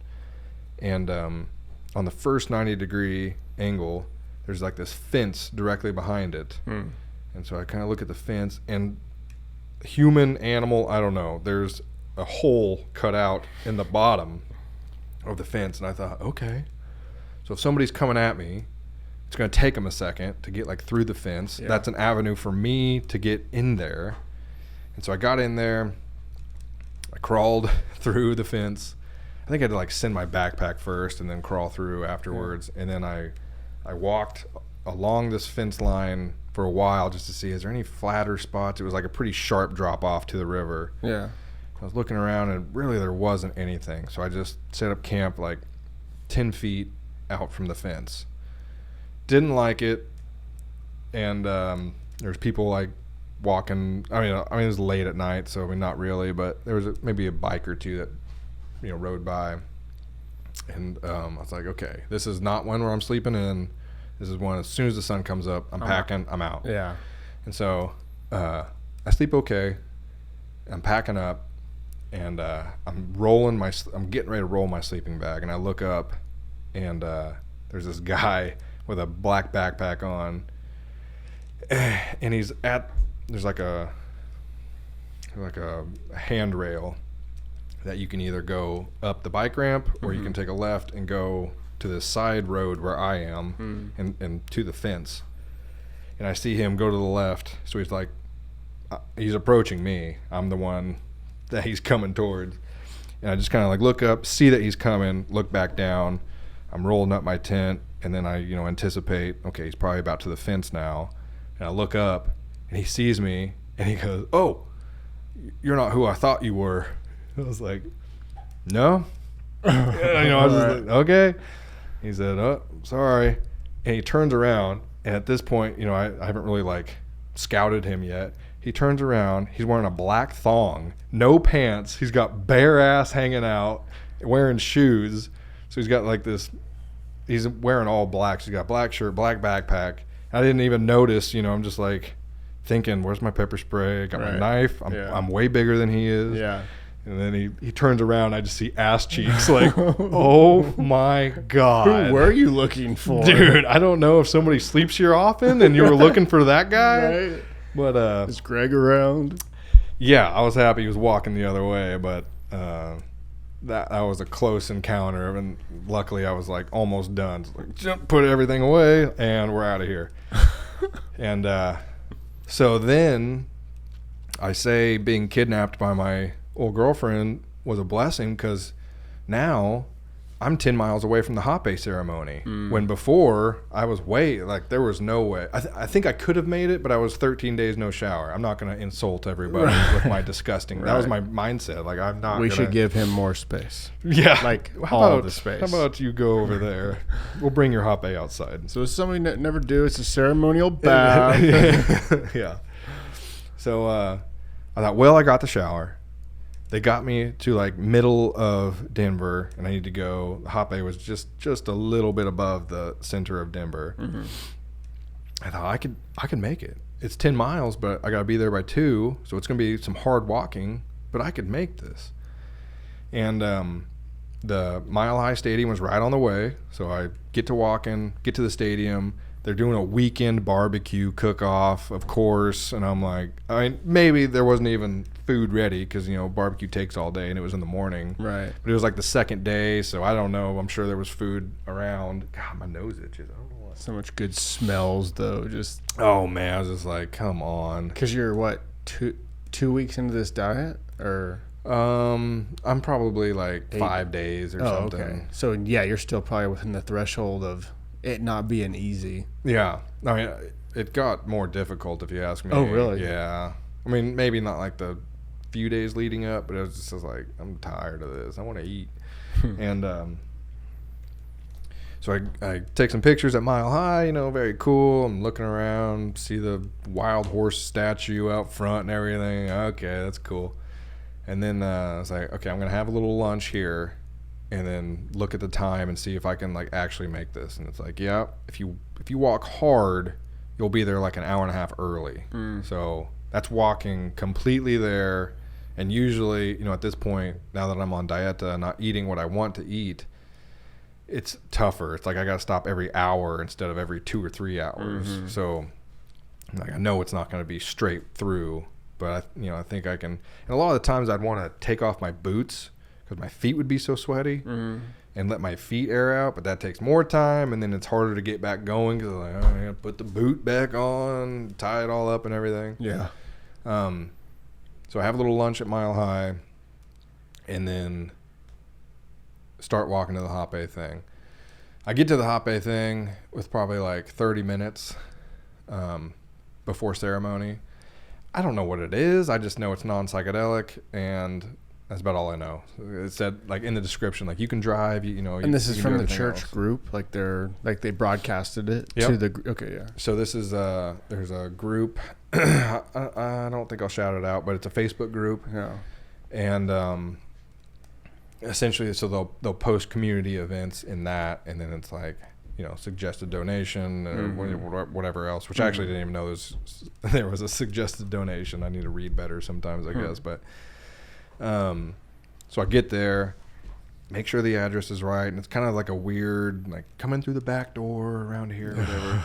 And I was almost talking myself out of it, but it's just like, you came so far. When are you going to do a Hoppe ceremony again? You know, it's like you're here for ayahuasca. That's next week. Yeah.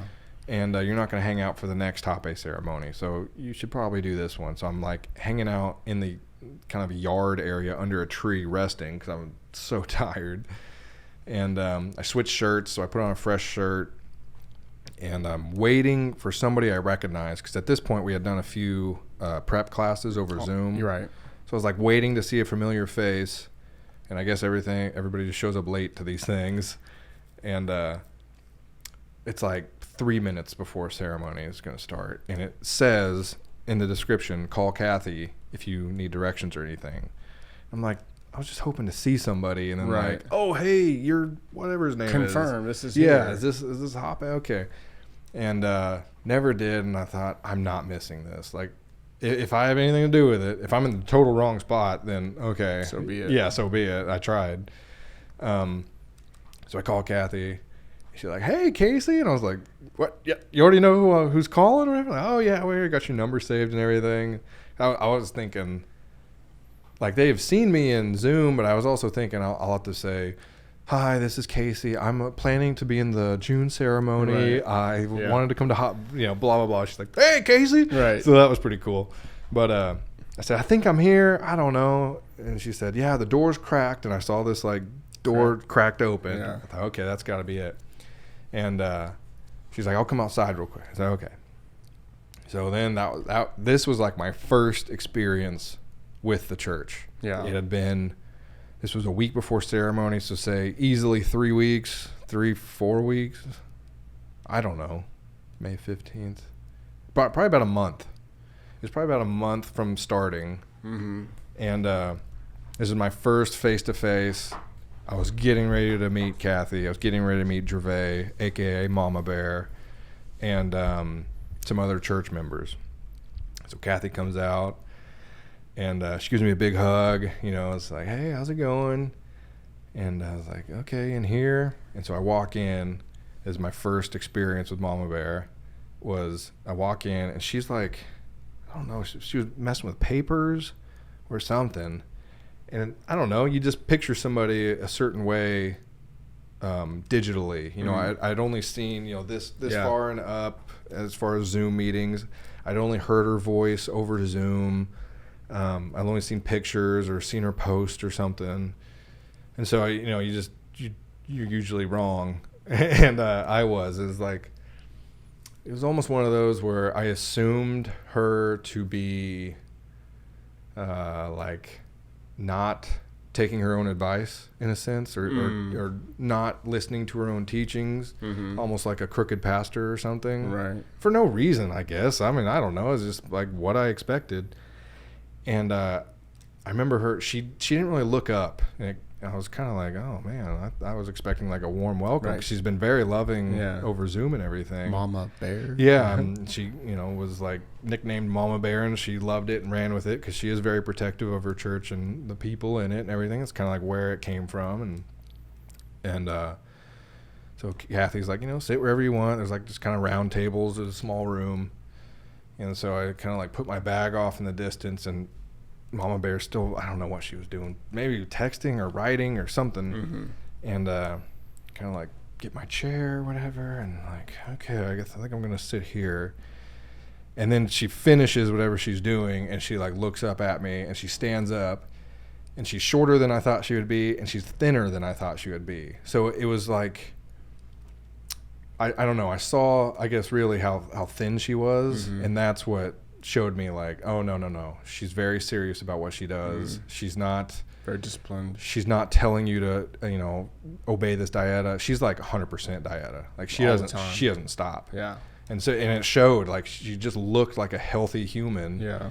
And she stands up and big smile, like, Casey, gives me a big old hug, and she's like, I'm so happy you made it and everything. It's like, okay, that's the response. Yeah. Like that's the greeting that I was expecting. Right.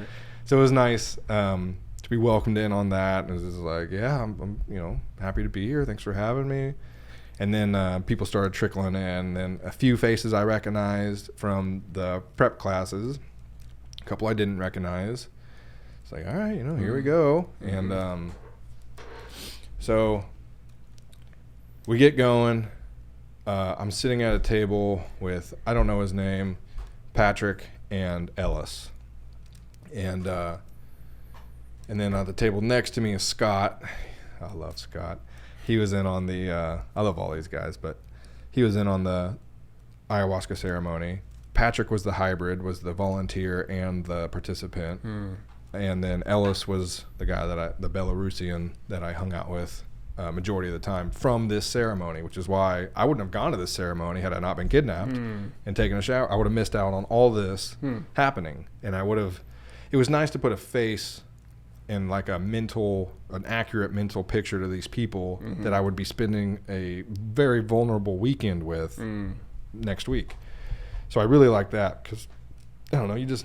Rather than just walking in, day of like, ceremony. You're Gervais, huh? Okay, great. Right, Nice to meet you. Yeah, I can't wait to see us purge together. Yeah. I've known you for 2 hours, and now I'm drinking ayahuasca out of your hand. Yeah, right. So that was very nice. And it taught me about hape, and I got to buy some hape there. So we do the ceremony, and I kind of covered that at the beginning. And so we're packing up, and Ellis, very personable, he's like, what's everybody doing after this? I'm like, I'm finding a camp spot. I don't know what anybody else is doing. Right. He's like, well, there's a Psychedelics of Denver or something meeting of like a community in Denver that's meeting in the park. And I said, okay, well, he's like, they're doing a barbecue or something. He was a little more relaxed on his diet. And I was like, okay, I probably can't eat anything, but like, if you want to go, I'll tag along with you. And he's like, yeah, sure, let's go. Meet some people. So I asked Gervais about the hape medicine and everything. She's like, yeah, come over. So we did that, and then I ended up getting a little bit. And so we go to this psychedelics of Denver or whatever, Denver psychedelics, and we meet in this park. And I said, you know, as long as I got enough time to like find a camp spot, I'm down. Yeah. And so we're there. We meet some people. There's a dude wearing a Ravens hat. I was like, dude, what? And he's like, yeah, I'm from Baltimore, man. I was like, oh, that's cool. And so yeah, I've been all Broncos country bullshit. And so finally, nice to see some home colors. And I guess we were like 2 hours late or something, so there wasn't many people, but it was fun because I don't start talking until spoken to, in a sense, or you know, I don't start blurting unless a question is posed. So I'm sitting there and, oh, I'm Casey, you know, okay, great, you know, whatever. Finally it gets to, so you from around here, Casey? I'm like, okay, you open the door.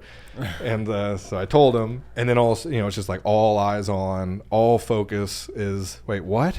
You're okay, and you walked, okay, and you got ayahuasca next week, okay, and like little by little, some dude didn't even know about ayahuasca. It's like, you're in the psychedelics of Denver, like, you've never heard of ayahuasca, okay. And so that's always fun when you see the attention shift to like go on, continue, go on, and so we did that. And it's getting late. And Ellis is like, oh, what are you doing tonight? And I was like, I gotta find a place to camp, dude. And he's like, okay, well, nobody understands the toil of camping, of finding a spot, making sure it's right, making sure it's safe. It's not just something. So he's like, well, how about this? How about we go let my dog out of the apartment, let him out for a little bit, and then I'll help you find a spot. It's like, it's not going to happen, but okay. So I thought, I found a spot in the dark before. If I have to again, I will. Right. But like, he doesn't understand the urgency of it because he has a bed, and you know, he knows where he's sleeping. Yeah, right. And so we get there. He lives in downtown Denver. I mean, about as downtown as you can get. Like, you can see the Capitol from he's on the 6th floor, and you can see the Capitol. That's pretty sweet. You can see this big old vintage like Catholic church, like old whatever it is, cathedral. Oh, right, yeah. Like a classic cathedral right next to it. It was a pretty cool spot. And so we let his dog out, old Tony. Tony goes out. There's like a little, I don't know, it's very city living, you know. It's like there's a patch of ground. On a roof or something? No, it was on the ground, but it was like a caged in, basically like a path. And of course, your dog goes, you got to pick it up, throw it away, all that kind of stuff. Right. And so we do that, and then we head back up, and then that's when we really get to talking. And I'm so regretful that I did not just hit record. And I thought about it, you know, like 20 minutes in, when we're having a really good conversation. He's bringing a lot of stuff to light for me, as far as just like fallacies I have in my own head, and he's like, why do you think like that, kind of thing, you know, stuff that's like I wish I could review. It was like 20 minutes in, I was like, it's, you know, I missed so much already. And then we kept talking for like another hour and a half, and it's like, God, I wish I would have hit the record at 20 minutes, you know. And that's the law for that kind of thing. Yeah. Like, if you think you should hit record, just fucking hit it. Yeah. And so like the last 20 minutes or something, I hit it. There's a little bit of stuff in there, but just so much I missed that was like, you know, he'd kind of like walk me into my own corner and be like, all right, you see, like, what? I think one of it was like, I held up my journal, you know, like, I don't know, some people want me to write this book. I mean, it's gonna be total bullshit, but you know. And he's like, why does your book have to be bullshit? And he's like, well, you know, I don't know what I'm doing or whatever. It's like, there's so much doubt, and you know, you're starting off just completely doubting yourself. And it's like, I guess, you know, it kind of showed me like the book doesn't have to be bad. You know, people might be interested in it. And he was a lot of one. He taught me a lot, man. He really did. And like some of it was because, well, okay, I guess we'll get there. But so finally it's late, and he's like, do you just want to sleep on the couch? And I was like, please, can we just do that? Forget this. And he's like, okay. And he's like, tomorrow, what are you doing? Nothing. I think the next day I had to be at the house that I was staying at before ceremony. Oh, right. Which was a church member. And I posted something in the group that was like, does anybody want to get Airbnb or a hotel and like split the cost because I'm from out of town? Mm-hmm. And she said, I have a room that, you know, you can rent or whatever. Way cheaper than hotel or Airbnb. So I was like, I'm down. And he said, well, how about we go to Boulder tomorrow and then on the way back, I'll drop you off. And I was like, that's cool. Like, Yeah. I'm just being a yes man at this point. You're cool. You know, you're enjoying my company. So let's just keep the ball rolling. So sleep. Go to Boulder the next day, and it was awesome. My first time through Boulder was like, this is a shithole. There's homeless everywhere. Yeah, right. And then he showed me like campus. I'm pretty sure it's Colorado University. Uh-huh. Well, because then Fort Collins, I think, has University of Colorado. Oh, okay. So they're right next to each other, which is really interesting. But I'm pretty sure CU is in Boulder.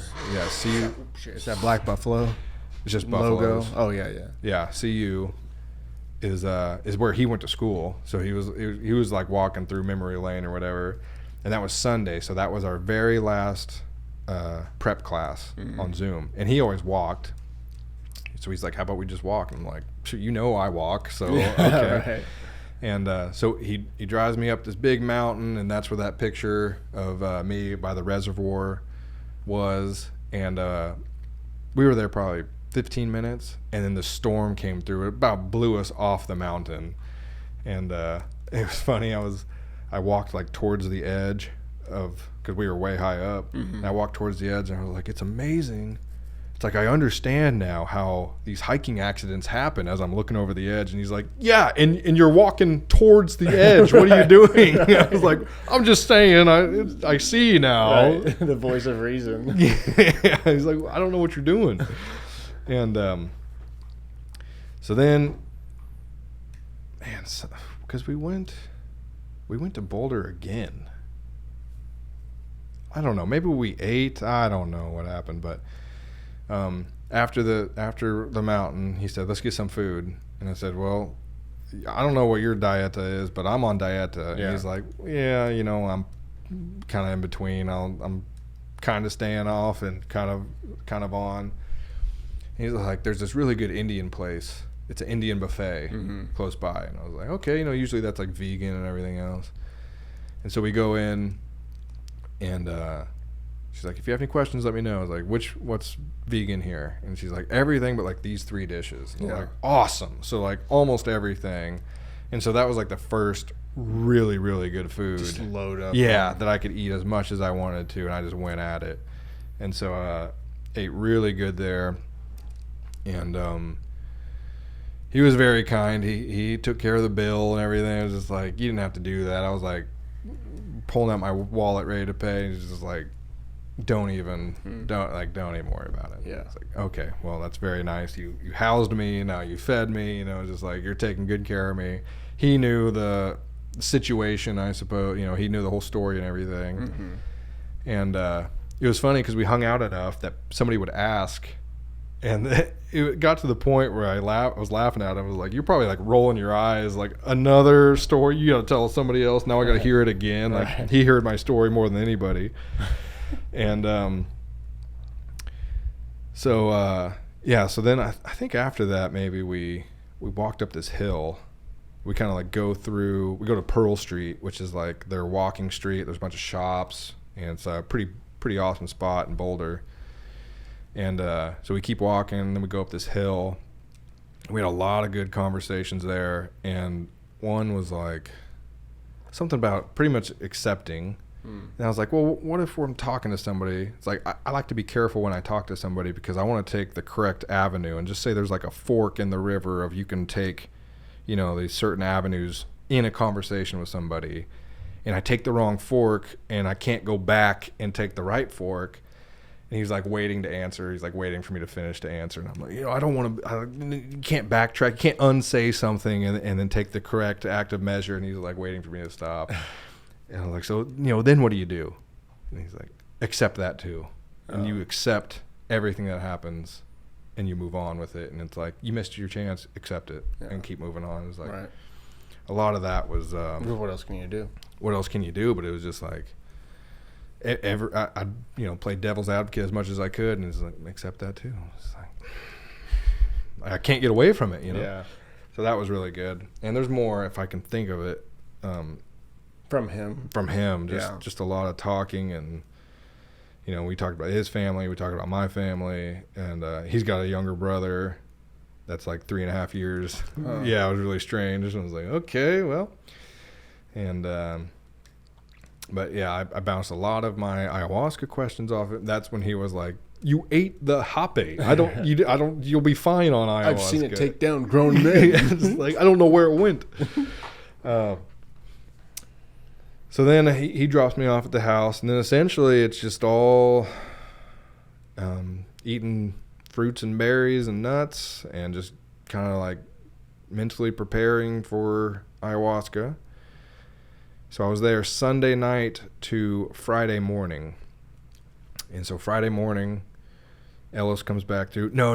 Okay, so Wednesday is when we went to Pearl Street, and is when that happened. Not that same day. So he came and got me one of the days, and we took another hike again, kind of preparing. And then Friday morning, he came and got me.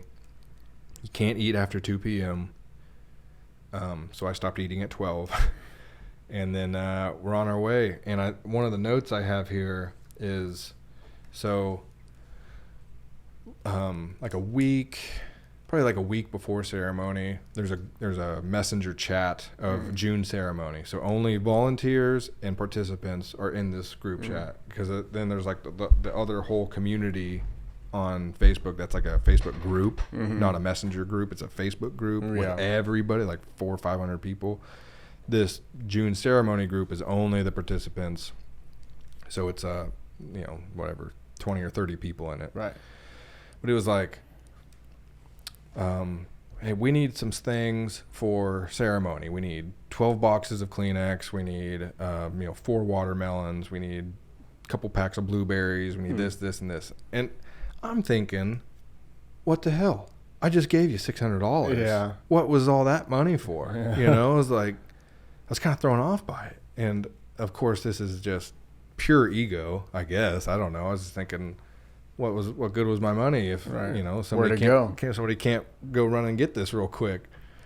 And it turned out to be such a flip side that, like, I don't know, I was kind of like in that mindset of, I gave you what I got, and I'm not gonna do this or whatever. And Ellis was like, I don't know, I buy in bulk. I got like 10 boxes of Kleenexes. I'll just bring them. And I was asking him the same thing of like, why are we having to bring all this or whatever? And it turned out to be like one of the coolest blessings of offering.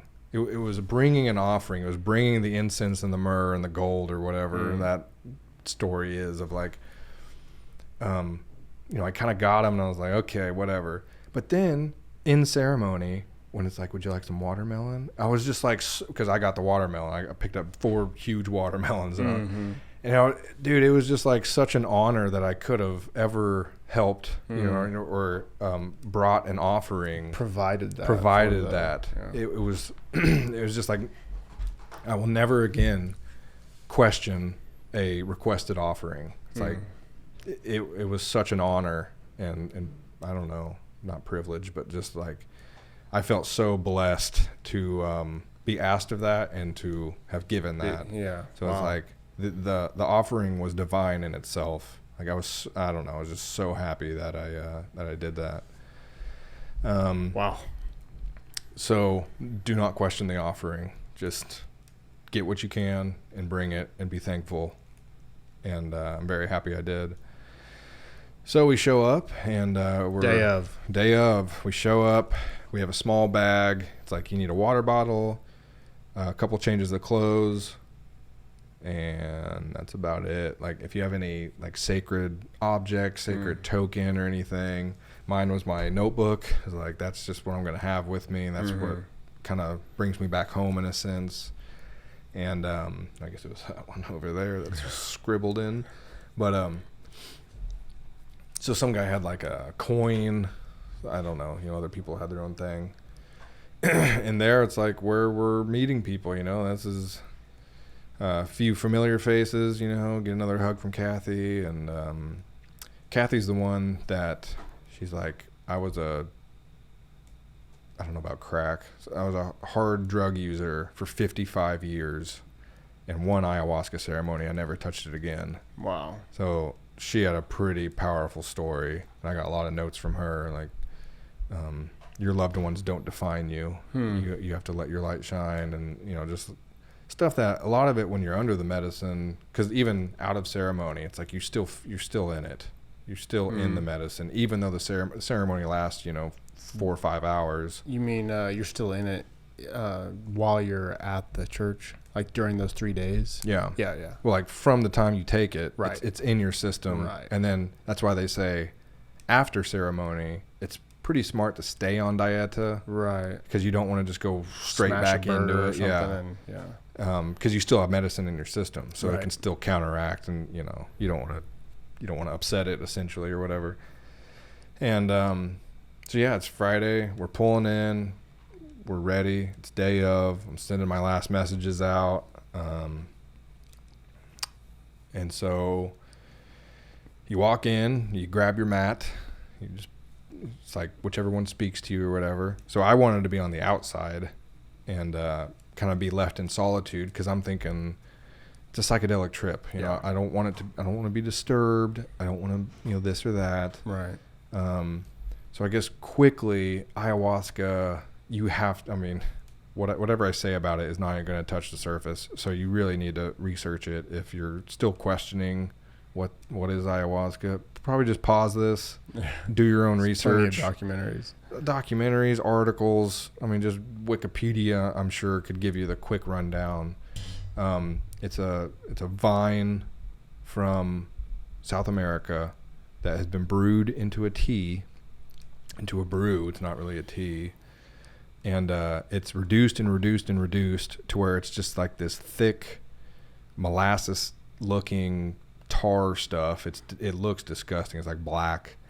And they use 2 vines and they brew it together, and it's been used in ceremony for centuries, is what they say, thousands and thousands and thousands of years. And if you read the Ayahuasca Manifesto, it's essentially ayahuasca speaking in the first person. It's saying, I am the light, you know, I whatever. My shaman protectors have kept me safe and sacred for thousands of years, and now it's my time to be welcomed into the rest of the world. It talks about, like, the humans have reached the pinnacle of their physical evolution, and now it's time for the spiritual awakening, and that's where I come in. Is you're done evolving, you're not monkeys anymore, whatever, you know. Hopefully that doesn't trigger anybody, but evolution is over with our bodies. We've reached the pinnacle, and now it's time for the spiritual awakening. And now it's more of like, you need to spread me. I need to be as common as the green grass that grows around you. I need to be in everybody. I need to be accessible to everybody. Is a lot of the manifesto. So it's kind of making its way around the world.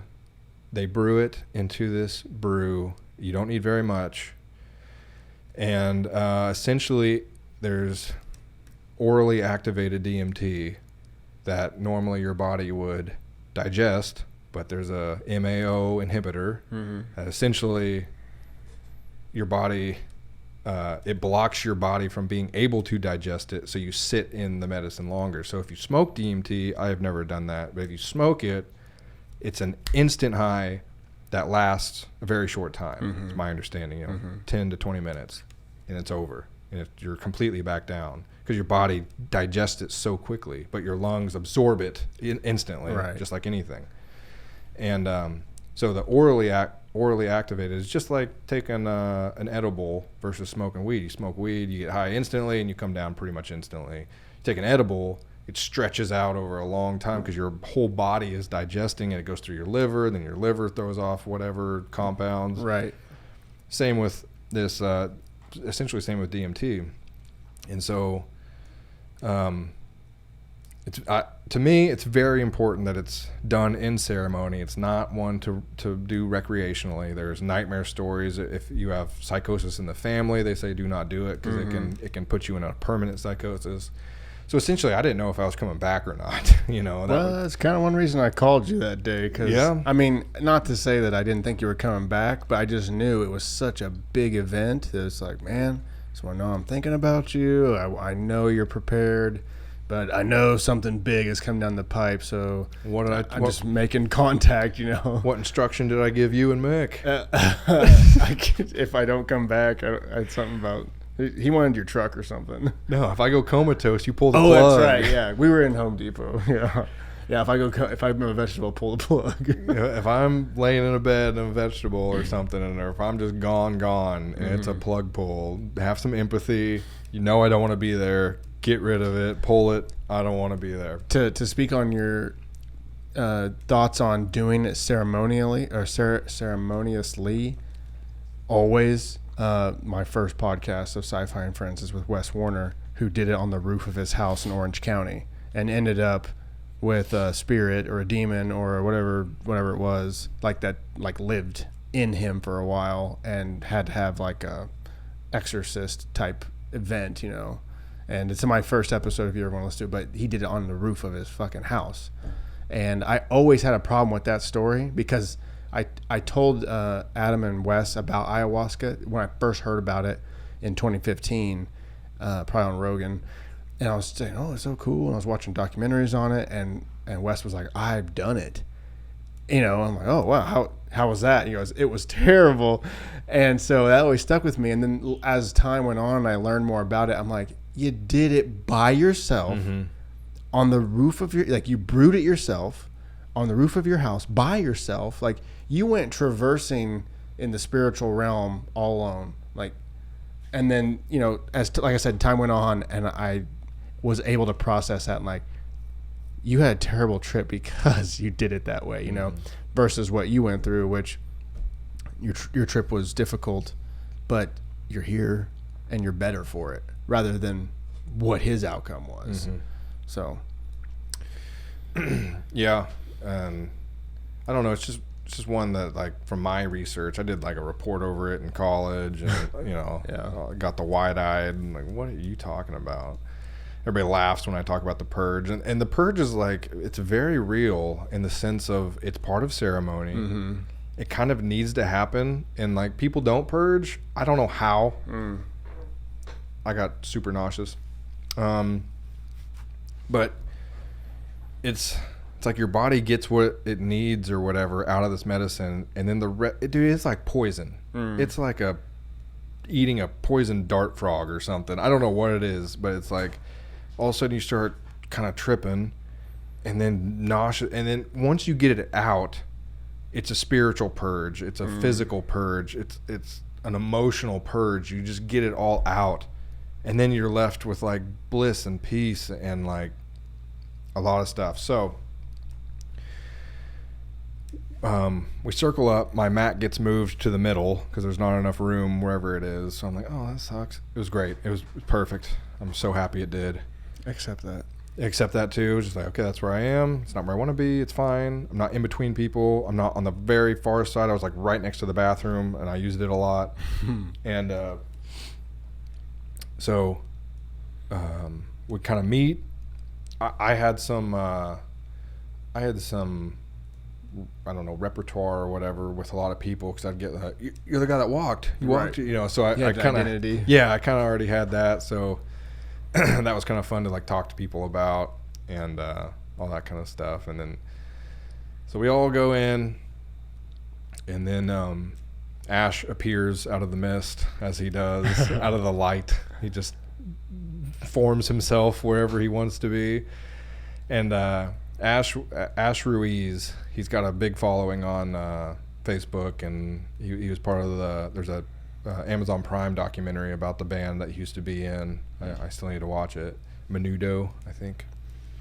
And he was there, and this was the first time I'd heard Gervais talk about him, and I'd kind of looked him up and like, well, who's this guy?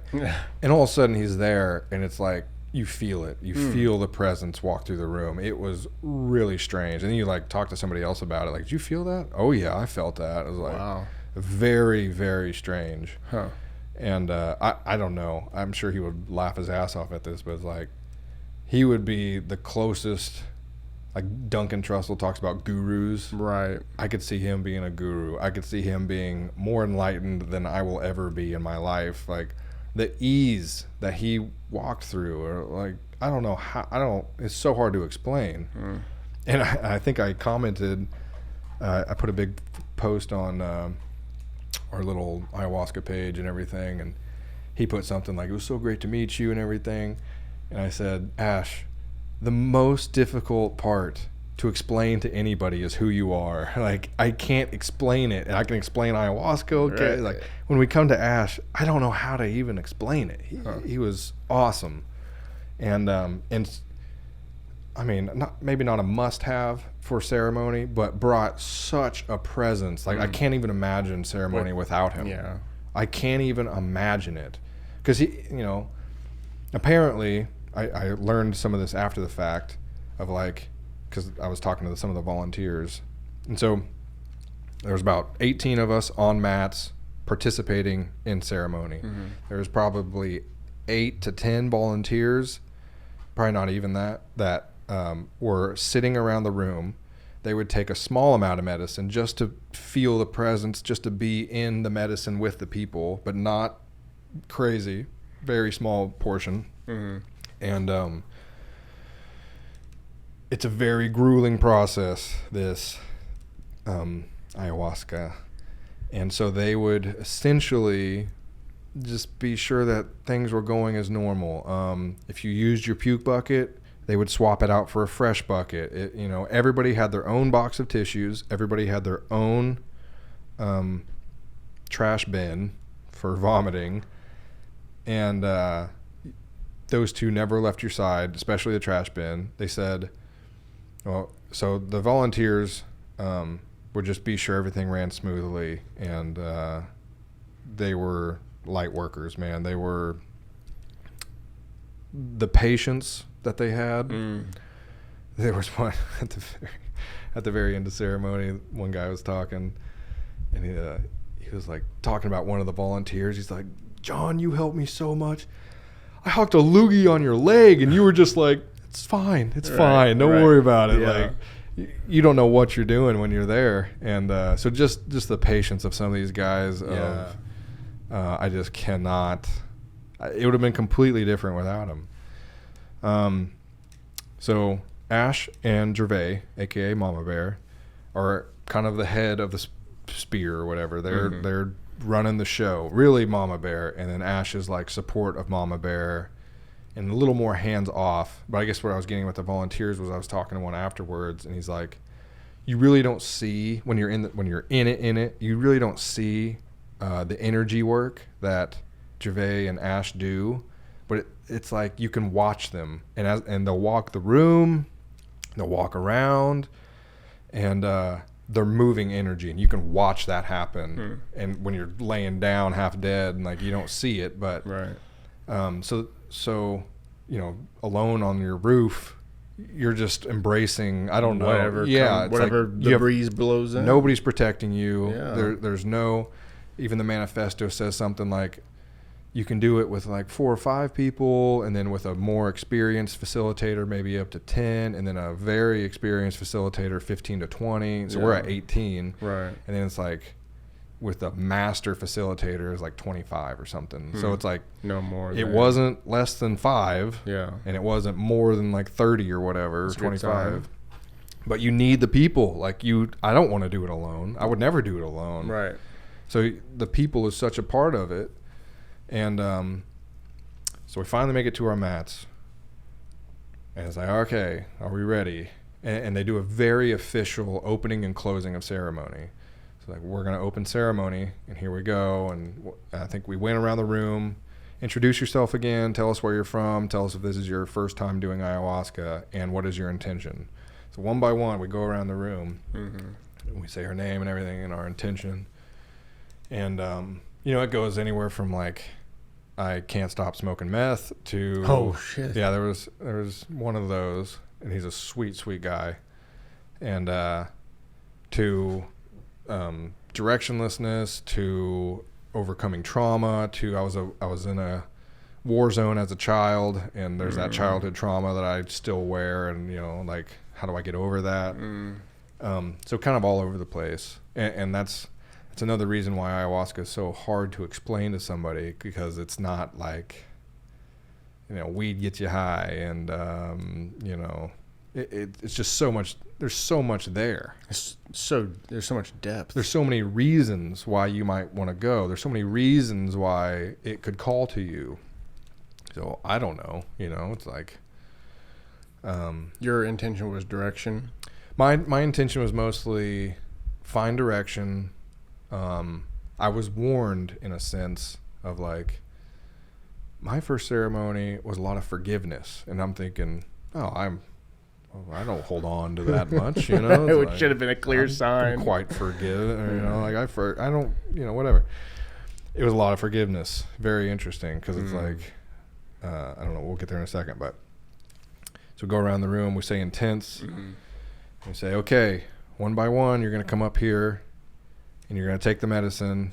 You're going to pray over it, and then you're going to take it back to your mat, and then we're all going to take it together as a family. Okay? Ooh, I guess I'll sit back and wait for my name to be called. Casey. Oh, my God. Okay, I'm first. Right. And it wasn't alphabetical, so I don't know why I was first. Yeah. But I guess side tangent real quick. At the Hape ceremony, the guy who didn't take Hape and his wife, older couple, and they had seen my post in the ayahuasca group. And so I was talking to them a little bit about that. And the guy was like, man, I honor your journey, and I am not a leader, but clearly you are a leader. And I'm sitting there like, what? And he's like, it was so crazy to me how he just openly admitted, like, I'm not a leader. Right. And I would follow you. That much self-awareness in a person is pretty rare. It's like, I honor your journey. Self-acceptance. And I respect everything that you're leading. And I was just like, what the hell? That is really strange. And then so that was another one of my intents. Is I didn't really say that one out loud, and it sounds arrogant, but it was like, why am I being called to leadership, and where do I lead? It was kind of like the two that I was like batting around, because that was the second time, because during Ellis and I's big talk that I wish I had recorded, he said something like, well, I mean, clearly you're a leader. And then I had to like stop him and be like, why do you say that? Like, why would you say that after this other guy just said, clearly you're a leader, or something like that? I was like, why'd you say that? And then I guess that's another lesson he kind of taught me, was I was living in a base reality. I was living in a vanilla reality that was 100% logic based. So whatever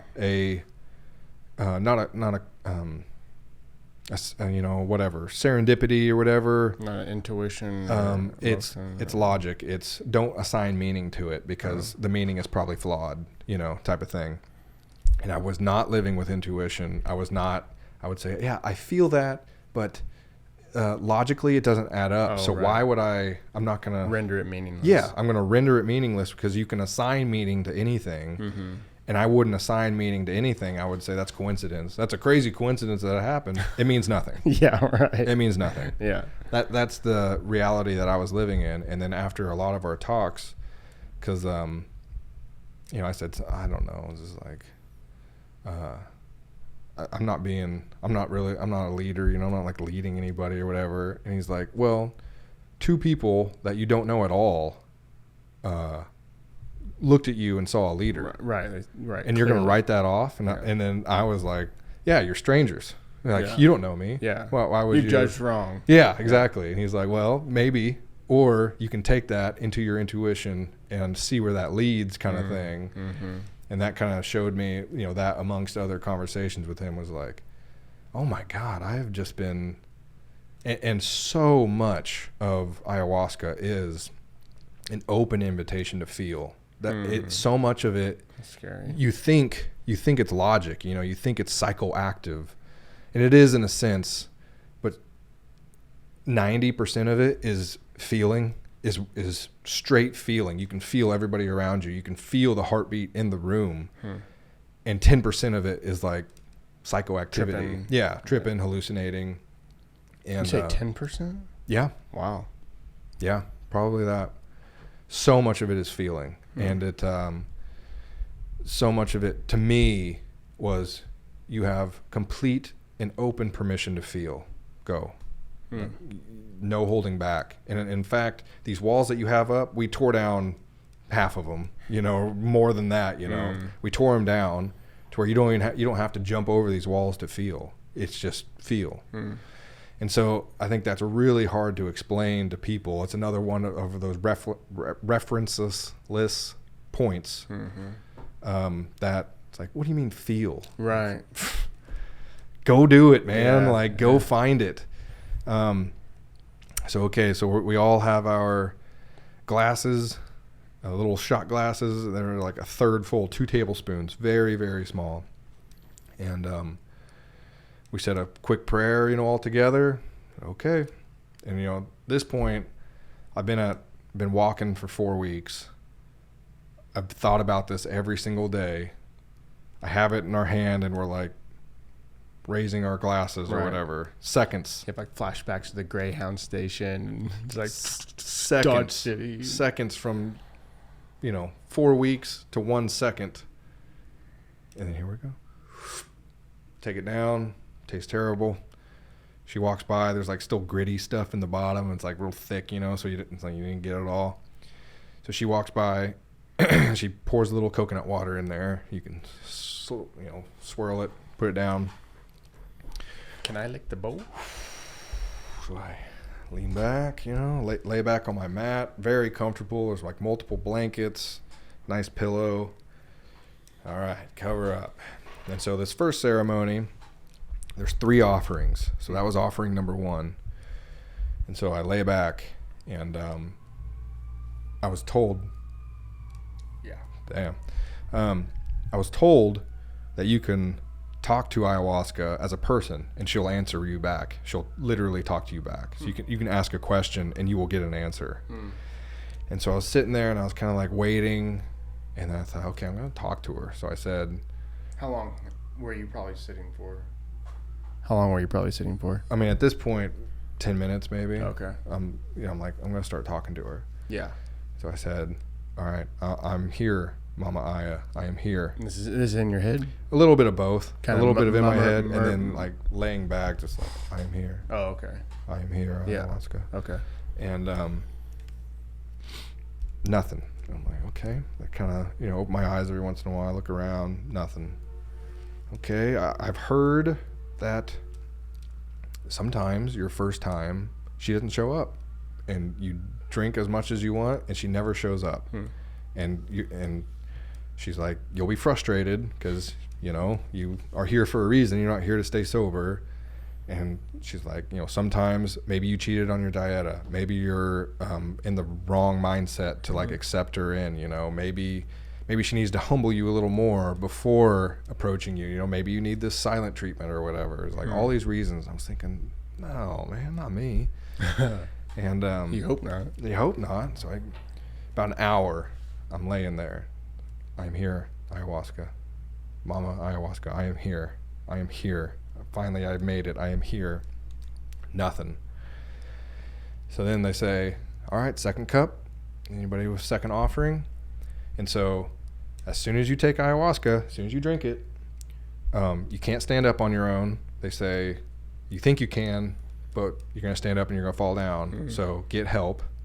Ask a volunteer to be helped up.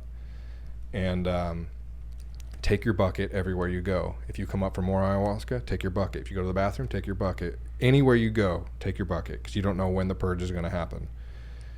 And so, okay, the line starts forming, and I get in line, and I have my bucket, and we're all like scooting on our butts, just because we're not supposed to stand up. So we're all like, and that's luckily, that's where I liked where I was, because I basically rolled out of my mat and I was in line. I was like right next to the stage, right next to the bathroom. I just had a really good spot.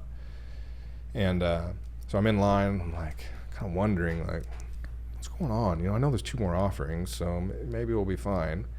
And as I'm in line, all of a sudden something starts to happen. Like something's changing. Like I feel like the head change happening. Right. I was like, oh shit. I was like dead set on getting up in this line or whatever. And So I get up there and I'm feeling something. And they look at me and they're like, "You feeling anything?" And I said, maybe. It might be in my head though. And they kind of laughed and they're like, "All right, you want to do the same serving?" Because like you could talk to them and they could feel you out or whatever. I guess they were doing 1.5 tablespoons for the first, but I guess that wasn't like enough. So then that's why they bumped it up to 2 for this ceremony. So that they were still like getting it down, feeling out. Yeah, still like getting it down. So we started with 2. So I was like, okay, yeah, I'll do the same. I'll do another 2. Okay, do the same thing. Pray over it. Boom. Wash it out. Boom. And at this point, I'm like, I need to get back to my mat. Like, I don't know what's going to happen now. I just took 2 of them. And so I'm laying there. And then this one, the first one started on a high note and ended on a low note. So this is where I bring up enlightenment of I wasn't tripping. Mm-hmm. And DMT speaks of dimensionality, of leaving the 3rd dimension and going to the 4th or 5th dimension type of stuff. It was a lot of that. It was I was not spinning. I was not in my head. I was feeling like everything. I was feeling like for the moment I was in enlightenment. And that means nothing to everybody listening, and I'm sorry, but that is the word that is used for the state that I was in. And so I'm sobbing my eyes out at just like pure beauty. I'm laying in my mat, on my mat. It's in a circular room, and I'm pretty close towards the center of the room, and there's like this disco ball up top that when the sun hits it in the daytime, then it shines everywhere and it like slowly spins lights, and it's pretty cool in the daytime. Yeah. But at night, that's all I'm looking up at. I feel like everyone in this room is a tribe member, and like I would die for the tribe, and just I don't know. I just felt like such a feeling of completeness and wholeness, and all of that.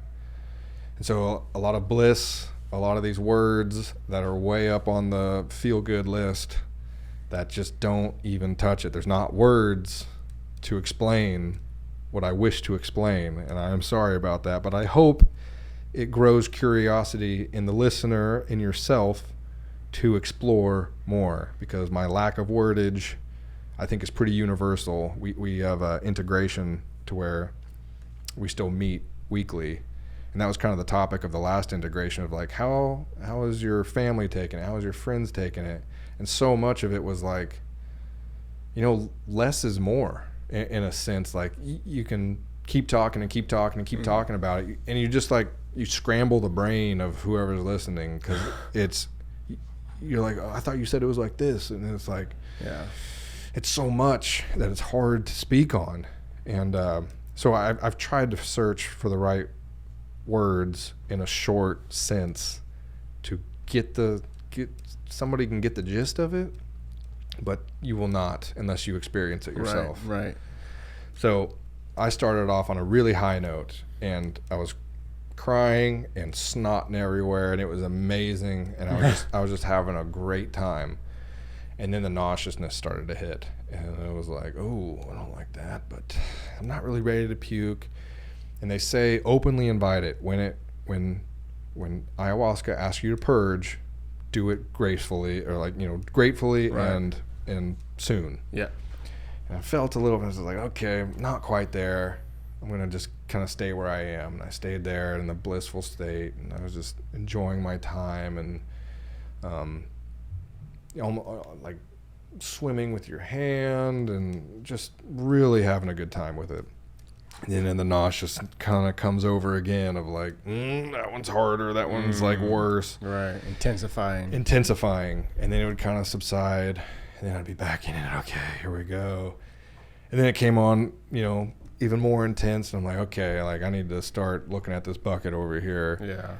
And by this time, people are purging. That's what I was going to ask. So you can hear, they have music playing, people are doing their thing.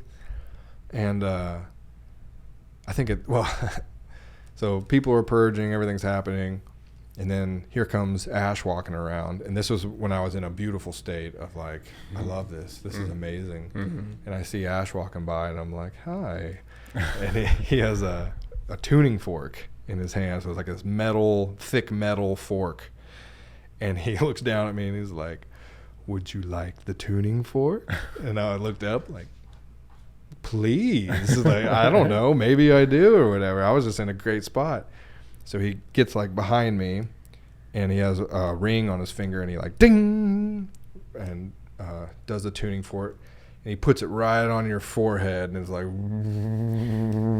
it's like, whoa, okay. And then bing, and he does it like right on the center of your chest and like, whoa, bing, and he does it right next to your ear to where it's like humming out of one side of your ear, and he does the other side. So it was like just a very cool experience or whatever. Like, I don't know if there was much spirituality or like, but it was a lot of fun. Like, it was enjoyable. And so then he walks away like, thank you. Just having like, I am in it and we're going. And he was just making the rounds, like asking people if they would like the tuning fork. And so then the nauseousness starts to come. And like, okay, I need to puke. I need to get it up. And I haven't eaten since 12. I got nothing in my stomach. And they say whenever you take the medicine, try not to drink water for like the first hour. I don't really know why. Maybe just to not vomit so fast. I don't know. Yeah. But so I'm like, okay, I'm like kind of doing some dry heaving. Nothing's coming up. And the nauseousness is growing. It's getting worse. And I try to puke and I cannot get it up. And I'm like, okay, this is not good. So finally I'm like, well, I haven't gone to the bathroom yet. I could probably take a leak. Like, let me go to the bathroom and I'll figure this out. And so nobody was around. So I just like, I was pretty close. And there was like a men's urinals and then kind of not catty corner, but like, I don't know, off diagonally was a toilet, a small bathroom with a toilet. And then in the back for like volunteers was another toilet. So really, I kind of feel bad for some of the girls just because they didn't really have like their own space. Like the guys, there wasn't a toilet in the urinal place, but I mean, it was, if you had to go take a pee, then it was no big deal. Right.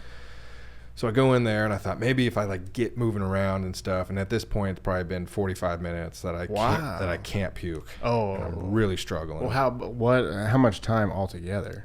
Hours? Time is not real. And I think that's why they say you can spend a lifetime in it. Oh, because you don't know. And I took my watch off and I'm really happy I did. Yeah. Because I didn't want to be like the manifesto again. There's 6 different types of ayahuasca takers. One is the first timer, and it's like you'll never have your first time again. And then there's like the scientist. And I didn't want to be a scientist. I wanted, and I kind of was with the notebook, and we're almost there. But I just wanted to be in it pure. And so I have no idea. And during, same thing with the peyote in a way of like, during the nauseousness, I thought, never again. Yeah. I will never do this again. This is horrible. This is horrible. I will never do this again. And that kept going. And I guess I did reach a state of blissfulness early, but the way up was kind of turbulent. And I was thinking, okay, I don't know. I did like an hour of turbulence and reaching blue skies and kind of all in between. And I was thinking, all right, that's probably about the journey. I bet that's probably going to start wearing off. And then I had this big like thought in my mind or whatever that was like chapter 2. Like, fuck, we're not done. We're not done by a long shot. Right. And no time, so you have no idea what time it is. You really don't care. And I think that's good because you have to accept where you are. You can't say 3 more hours, 3 more hours, 3 more hours. Right. You can't be looking forward to like the escape. Yeah. Like it's been 2 hours. Okay. So I'm probably feeling it really hard right now or whatever. Right. Trying to measure all You just have to say, this is what I'm going through right now. Yeah. And there's nothing I can do about it besides just keep breathing. And which they did have a medic there. So before ceremony, everybody got their pressure taken, and you had to take a UA just to be sure you didn't have any drugs in your system, because like you can die if you have the wrong drugs in your system. So she did my blood pressure, and she's like, let me test it again. And I was like, oh man, Right. I got all this way. far. If this stops me. She did it again. She's like, do you have high blood pressure? And I was like, no, I've never been told that. I gave blood not too long ago, and I asked about my numbers, and he said, no, you're actually really good. And I was thinking, well, I'm pretty heavy. Like I was surprised that they were good. And so now I was like, is it the elevation? Is it, is there any reason? She's like, you might just be nervous. I was like, is it too high? Or like, am I going to be able to participate? She's like, well, let me talk to Gervais or whatever. Oh, wow. And so then I just like kept my head down and didn't make eye contact with her ever again. It's just like, forget about me. Don't worry about me. Right. I will die for this medicine right now. Right. So I've already given my brother the command. So about 45 minutes of fighting this nauseousness, and I go to the bathroom, take a little pee, and then I think, I don't want to go to my mat. There's a chair kind of next to the bathroom, as more for volunteers, but nobody was in it. I was like, I'm just going to like sit here and try to puke. And I was there for probably an hour. I was there for an hour, like trying to get something up, doing a little dry heaving. Like, I can't. I stuck my fingers down my throat. It's a surefire way. I had no gag reflex. There was nothing. I was like in the back of my throat. Dear like, God. Spinning around, just anything. Yeah. Like usually the first touch of anything beyond my throat or whatever is like gone. Gone. It was doing nothing. I had my whole hand down my throat. Nothing was happening. I was just like, this is not good. So I was like right next to the bathroom. I went to the mirror. I was pale. I was sweating. My eyes were like drooping. Like, I don't know. It was like those half eyes where you're like looking out from under your eyelids or whatever. Yeah. Just white as a ghost and just sweating out of misery. It was terrible. So I go back to my chair and I'm sitting there, and the volunteer, Greg, oh my God, I owe that guy my life. He just watched me the whole time, like, let me know if you need anything. I'm sitting there just like spinning in my chair, and it's something about, I visualize it as this medicine is like twirling in your stomach. Your stomach is saying, no, I'm not going to digest this. This is disgusting. It's not food. It's not nutrition. I don't know what it is. Get it out, though, is essentially the mood of your stomach. And as it's sitting there, it's like more and more is getting into your bloodstream or something. This is how I visualize it. I don't know. Right. And the longer it's in there, the harder you trip, the harder it is psychological. The more rainbow colors were developing around the small dim lights that were lit up, in the room. And like the more, it was a nauseous spin, but it was paired with a tripping nauseous spin. So you're like losing reality. Oh like, my God. You're going further and further in the rabbit hole. And so I'm like, I feel like I need to get out of this pretty quickly, or else I'm gone. Like, I don't know if I can come back. I don't know. And so Greg looks back and he's like, how about some watermelon? I was like, yeah, maybe that'll like give me something to throw up. Cause I have nothing in me. Like my stomach is like pushing it up, but there's just not enough to activate the gag response or the gag reflex or whatever. Right. So he goes and gets this watermelon. I eat a little bit. I'm like chewing it up, spitting it out. It's like, just trying to get it down, It's about another 20 minutes of that. And then I'm like, I can't do this. And I look up at Greg. I'm like, Greg, fucking half dead. Greg, can you get Mama Bear?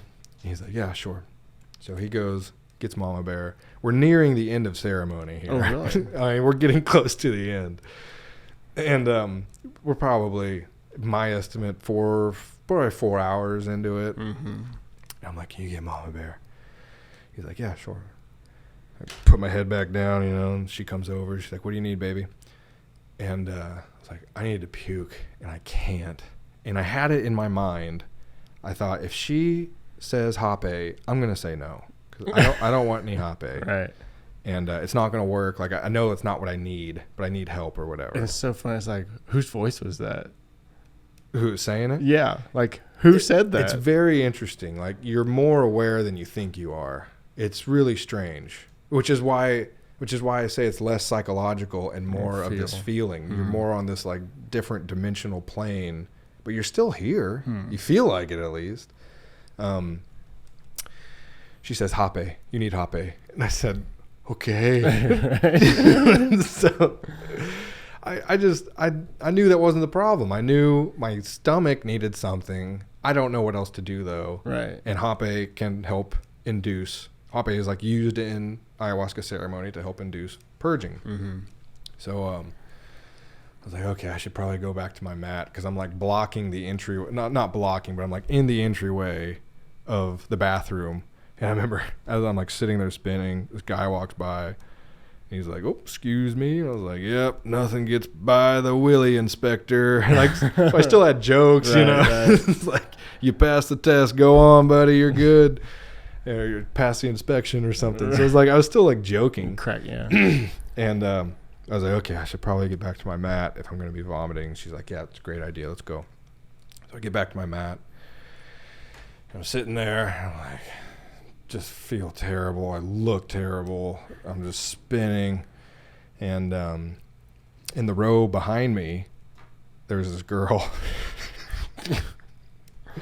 who didn't feel anything the whole ceremony. Right. She was one of the ones that didn't feel anything. So she has front row seats watching me. Your demise. Suffer. And it's terrible. The nauseousness is worse than I've ever felt. I feel so horrible. And so she does hop up one nose, and I'm breathing. Like now I'm just getting sent to freaking outer space. I mean, just gone. Does the other nose, like, okay, I know it's not going to work, but okay.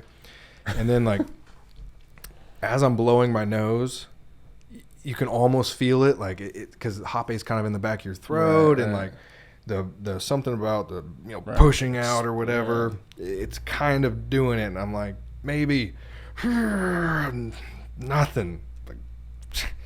So I keep trying. Maybe another 5 or 10 minutes goes by, and I'm looking at my bucket, and I'm like, man, I don't know. Whatever. 10 minutes goes by. I try like one more time, like try to gag myself or whatever, try to get it up, and nothing comes. And I just started crying. Oh. And I just tears started flowing. Like, I can't. And I'm not going to. And I've tried for like an hour and a half, and I cannot get this up. And so I just kind of like sat there sobbing. And then from behind me, I hear Mama Bear say, "You got this. You got this, baby." And it was like, do I?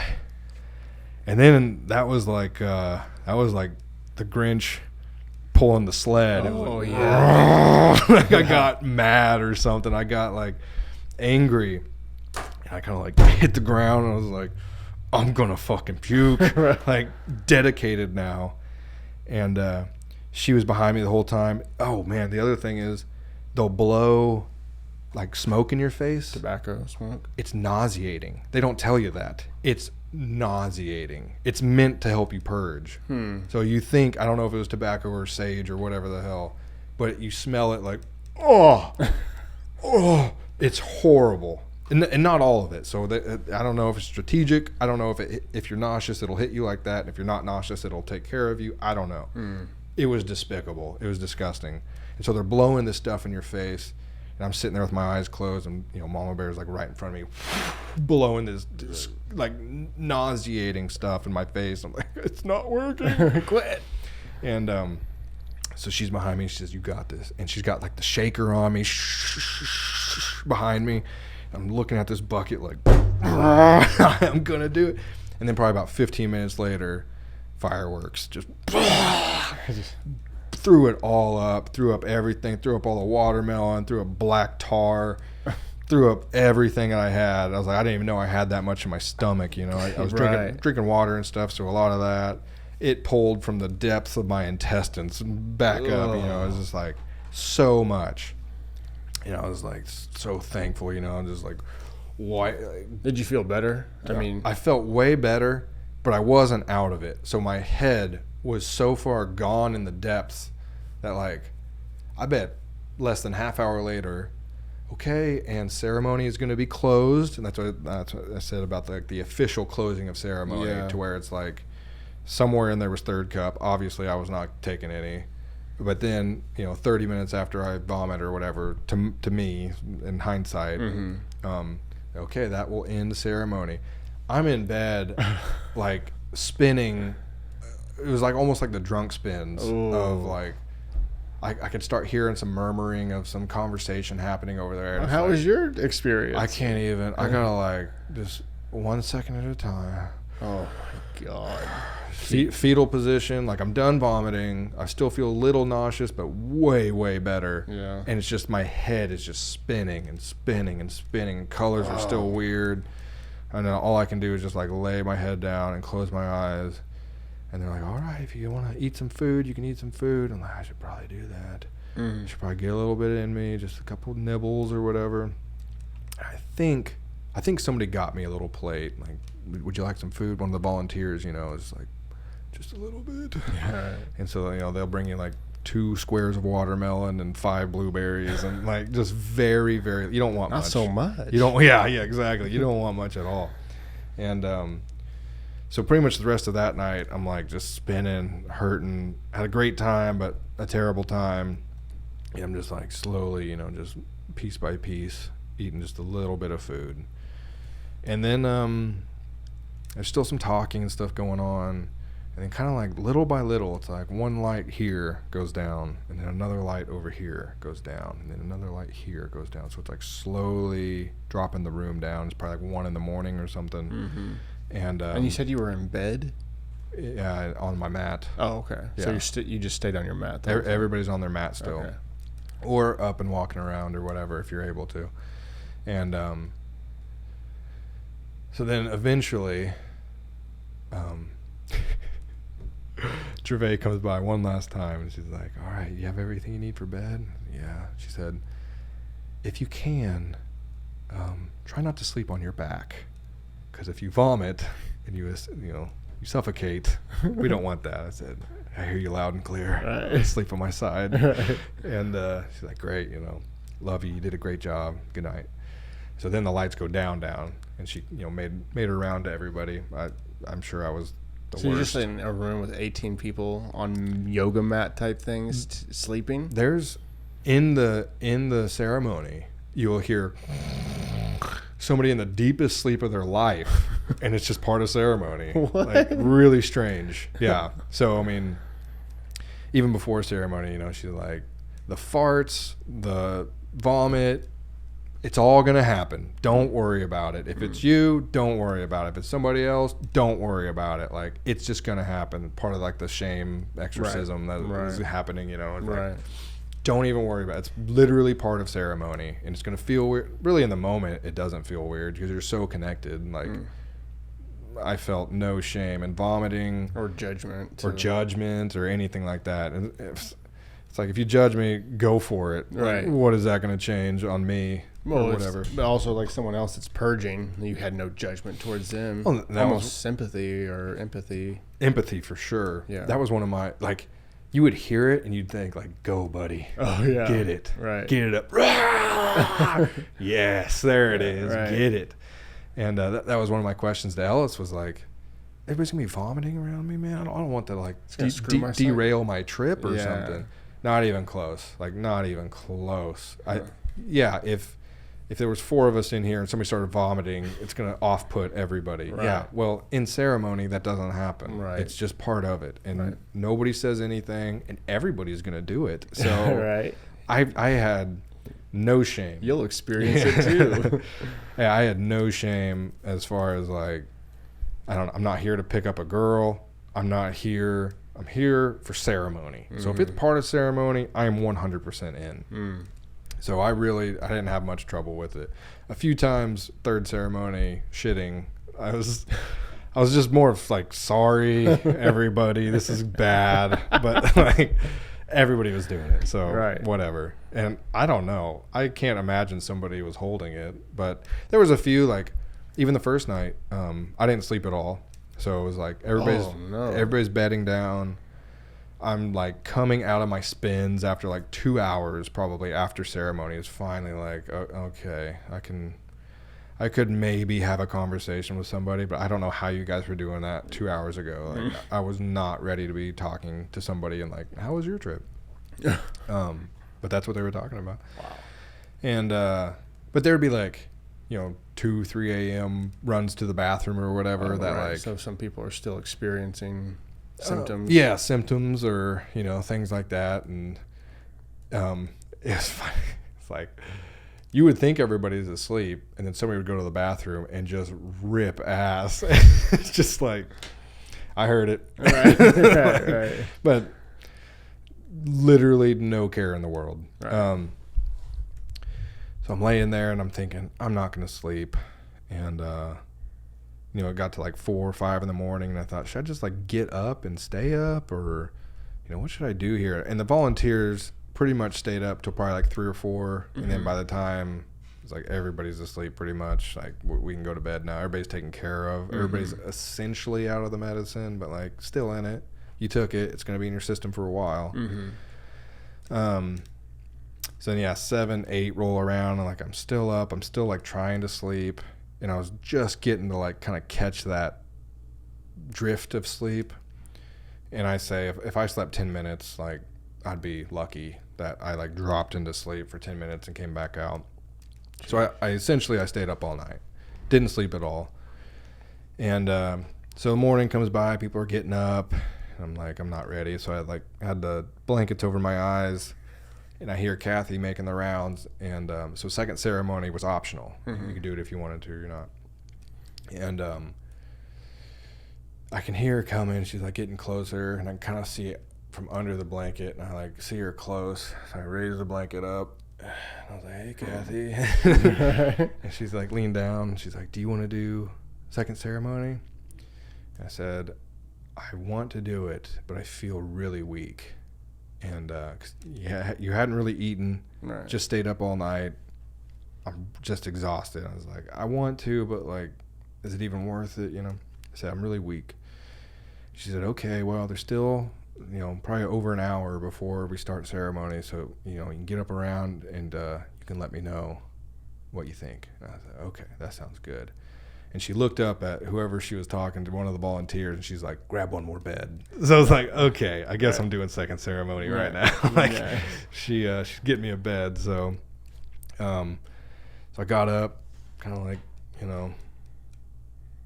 examined the room or whatever, evaluated the room, like, okay, everybody's still here. And then the girl behind me was like, did you actually write anything in your journal? I was like, yeah, I think so. And I was like, gave it to her, because it was a lot of just open and write. And so it was, a lot of it was just gibberish. My pen wasn't writing upside down, so I was like trying to carve the page. So take a better pen next time. I love those, whatever one I had, but they're only right down, and I'm like holding my notebook writing up. I see, yeah. So not a lot, but there were a few notes that's like, I don't know what the hell that says. That's why I say a lot of it was surface level, though. I kind of went through recently and pulled out what I could from the chicken scratch of being in the medicine and trying to write. And a lot of that was more surface level things. And we'll get to it, but third ceremony is where I really went deep and still pulled myself out from the notebook. So if I were to go again, I would take the notebook, but as long as she says ceremony is open until ceremony is ended, I'm going to dive as deep as I possibly can into my conscious or whatever the hell it takes you.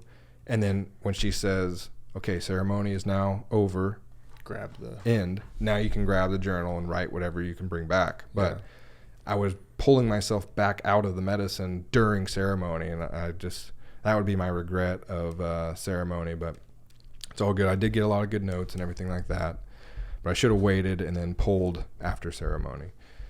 So we're laughing about that because it half of it you can't read, and it's just all over the place. And then this was the same girl that later on, I didn't think I had the worst night out of anybody until I did, until it was confirmed. And, some people were like in between, like, I don't know if I'm going to do second ceremony, maybe not. And this girl was like, Casey, are you going to do second ceremony? And I was like, at this point I was decided, and yeah, I'm going to do it. And she turns to her friend and is like, see, even Casey's going to do second ceremony. Like, indicating just the amount, just the level of torture that, and she was the one that didn't feel anything. So she was literally sitting up in her bed, leaning against the wall, just watching the room. Right. And I was the first bed in front of her. Just in the worst pain and misery. And she's looking over at me like, that poor bastard. Like, right. Oh my God. But yeah, when she the said, only thing I felt was sorrow for you. Yeah. I mean, so when she turned to her friend, like, see, I mean, the guy who had the worst night imaginable is doing second ceremony. Right. I think we'll be okay. And I chuckled at that. I was like, okay, I had the worst night. That's one of my favorite stories. Had the most painful night. So if you weren't doing second ceremony, you could eat a little breakfast that they had out for you. And if you were doing second ceremony, no food. Like, great. So second ceremony was outside. So they put up these like canopy tents, and then we put our mats under the tents wherever we felt we would want to be. And nobody was in the front. So I thought, okay, I'm going to go to the front. So everybody kind of gets their place. And this time, one at a time, we go to the front and we take the medicine right then and there when we're up there. So we don't take it back to our mat and wait for everybody. So I was third in line this time. So LJ, sweet soul, takes the first one. And then Justin, I believe is what his name was. That's what I would call him. Takes this as the second one, and I'm called for the third. Take it. In this one, there's only one offering. And so that was a selling point for a lot of people that were like in between. It's like there's only one offering, so you don't have to take 2 or 3 cups. Basic 2 tablespoons. 2 tablespoon dose. Okay. So it's like just take it and you're done, and just live through it. And I am so grateful to myself that I did second ceremony because so say like psilocybin mushrooms, if you take it, your body instantly develops a tolerance for it, essentially. After your journey, your trip or whatever, it's like your body has a tolerance for it to where the next day it's going to be like 50% powerful, and it's just going to drop from there. Ayahuasca is exactly the opposite. So it builds off of itself. So you take one, and that's probably why I didn't feel anything on the first one. It's just churning. It's just like it's entering my system. It's getting into my bloodstream. It's opening my brain, whatever it's doing. And then 2, and it like piles up. So then I almost didn't do the second ceremony. I was just like, I came this far. I'm doing it. Yeah, right. So I get out there. I was like, as long as I don't die, I will do it. And so I take it. And then this one, a big lesson that I had on this one was everything that happened the night before, everything that I learned from night 1 ceremony, I used in night 2. I was just more experienced. Yeah. I just knew how to communicate with myself a little better, communicate with the medicine a little better. It asked me to purge, and I waited. I waited once. I was like, it's not ready. It asked me to purge again. I invited it. I said, we're doing this right now. I'm not dragging this on. What do you mean asked you to purge? Oh, you felt it urge you? Yeah. Oh, okay. It's a physical feeling. It's okay. Yep. Yeah. There it is. It's ready. And you don't fight it because it will get worse. And not that I fought it before. Right. I just thought, it's not ready. It's not ready. It's not ready. And it just pushed to such a severity that it took me straight to hell. And so this time I thought, okay, I mean, as soon as there is any potential, I'm going for it. Right. And I think before ceremony, I drank some water and like tried to have something ready for it. Yeah. And so it helped. And I was able to purge a few times and then go back to my mat. And then you're in peace. You're not sitting there like in the fetal position. You get to lay back and you have already purged. It's done, it's gone, and now you just get to sit with the medicine. And so it was a flip this time. It was nauseous first, and then the nice blissful paradise or whatever.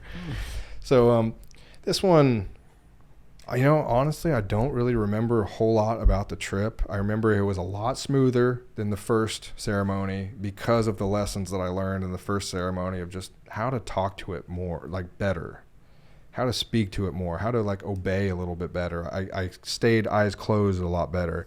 And this one was outside, so there was birds chirping, there was planes overhead, there was the road behind us. There was a lot going on. There's a little river bank that you kind of hear the water. So there's a lot of external factors in it. And back to the manifesto, it says, direct line from it is, hallucinations are spectacle. The vision is virtue. Meaning, yeah, you can enjoy the sights and sounds, and you can open your eyes and like, oh, this is awesome. And you're going to have like this psychedelic experience. That's hallucination. It's not what you're there for, essentially. It's like that's an experience seeker. You're just looking for experiences, and like you're going to be back just to enjoy the blissful state of it or whatever. What you want to do is close your eyes and go into darkness and see where that takes you. And so I didn't see a whole lot of visuals when I closed my eyes. People will get the colors and the geometric patterns and stuff the coming at them. kaleidoscope type stuff. I didn't really get any of that. Yeah. I know in one of our prep classes, Mama Bear was talking like she will get that really heavy, and she'll talk to ayahuasca and she'll say, "All right, thank you, ayahuasca. Thank you for showing me that. Can we keep going? Thank you. Can we move on? Can we go deeper? Can we get past this? Because this is pretty and this is fun. I'm not here for pretty and fun. I'm here for trauma or healing. Healing and along those lines. So as fun as it was to like every once in a while I'd peek and look, and like LJ, two people to the left of me, had his shirt off and was up on his knees, and he was digging in the dirt and he was rubbing dirt all over him. And he took dirt and he like rubbed it on his gums and like rubbed it in his mouth. So he was like eating dirt. I guess he did a backward somersault. Like he was all over the place. He let himself feel. He was the one that said, I don't know if I told you about this. He said,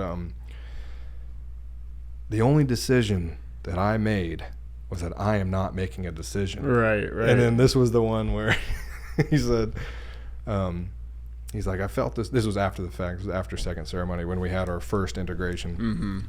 He said, I had this urge to pour water over my head. And so he grabbed the water bottle and he stopped himself. He said, no, that's my decision. And I said, I'm not making any decisions. So, so he emptied his mind completely and had this water in his hand and emptied his mind to where he was not in control, not making decisions. And then his arms began to rise over his head with this open water. Just as a watcher. And he just started dumping water on him. I didn't know about any of this, which is so fun of an integration because you have your own thing. Yeah. And then somebody else went through something completely different. So I very much enjoyed second ceremony. After the fact, I was so grateful to myself for making it. And I was looking at these folks who didn't do second ceremony like, why? You missed out on so much. I don't know. Sweet souls, obviously, but it was like, one guy was like, I didn't feel anything first ceremony. He was like, what are you doing? Right. Get your ass out there. Whatever. It's their trip. And so for having the worst time to start with and moving into the second ceremony where it was just a blast. Much smoother ride. Yeah, just a lot of fun and got deep, but it was manageable and really enjoyed all the sights and sounds of outside while still trying to go inside. Very thankful for it. And so we get back and we do an integration, and it's like, okay, you have like this feeding window. You got like an hour to eat. If you want something to eat, here's your chance. No eating after 4. So it probably went from like 9 to, well, we started at 9:45, so say 10 to 2 maybe, 10 to 3, somewhere in there. It was like 4 or 5 hours. And then about an hour to eat, and no eating after 4. So we go around, we talk and everything, and we get done. And it's like, okay, you should be done eating by now, and just rest up for night ceremony. And then it's like, okay, I got one more. So I kind of like lay down on my bed or my mat or whatever, still sleepless, still tired as ever. And Justin, the guy that was next to me, comes over. He's like, we were next to each other on our mats outdoor ceremony. I was like, yeah, we were. I remember you. Okay, yeah, because we didn't really talk or whatever. Mm-hmm. And he said, man, I gotta tell you something. He's like, whenever you were there, we were both on our mats, and you sent something over to me. And I was like, what? He's like, you sent something dark over to me. And I was like, I'm sorry, I didn't mean to. And he's like, no. I was going through something. I was trying to figure it out. And then you sent something so dark over that it helped me figure out my problem. And I was like, okay, well, good, You're like, welcome. Yeah. He's like, so you sent me this darkness, and I wanted to help you. And one thing you don't do is you don't wear somebody else's darkness, because then you're going to be double darkness, and it's not going to be good for you. So he said, well, the only thing I can do is like shine my light in your direction. And I was like, okay. He said, so he was laying there, gets my darkness, helps him through something. He's more at peace, and he wants to help me now. And so he said, I just like visualized holding my light, and I started like pushing it to you, actually pushing energy towards you. And I was like, yeah. And he's like, as soon as I started pushing towards you, you smiled. And I was like, eyes closed or whatever on my back. Yeah. He's like, you smiled and you started laughing. I was like, what? Whoa, that's weird. So a bunch of like stories across the board that you don't hear until after. I had no idea. Right. I had no idea what was going on, but like you feel so much that somebody says something and somebody from across the room could be like, I felt that. I know exactly what you're going through. Yeah. I was there when you were dealing with it. Like strange. And I personally was very connected to my close circle. Whoever was in my immediate surroundings, I was very close with. And then, there was a lot of laughter, and especially first ceremony, there was like laughter and hooting and hollering and, I don't know. I almost took like it was very spectacle. It was very hallucinatory and spectacle. It was just a lot of fun and a lot of lightheartedness and a lot of laughing. I would talk out loud and I would say like, you're brave. You're brave. I'd just say it out loud. And that was kind of like, it was along the lines of the leadership thing, but that's all distraction. It was a great first night, besides the torment of afterwards, but during, it was pretty loud and noisy. And then the outdoor one, there was one guy in particular, Scott, and I won't go too much into his story, but we're all rooting for him. We love him. But he had this laughter where we're outside and you just hear like the most lighthearted laughter.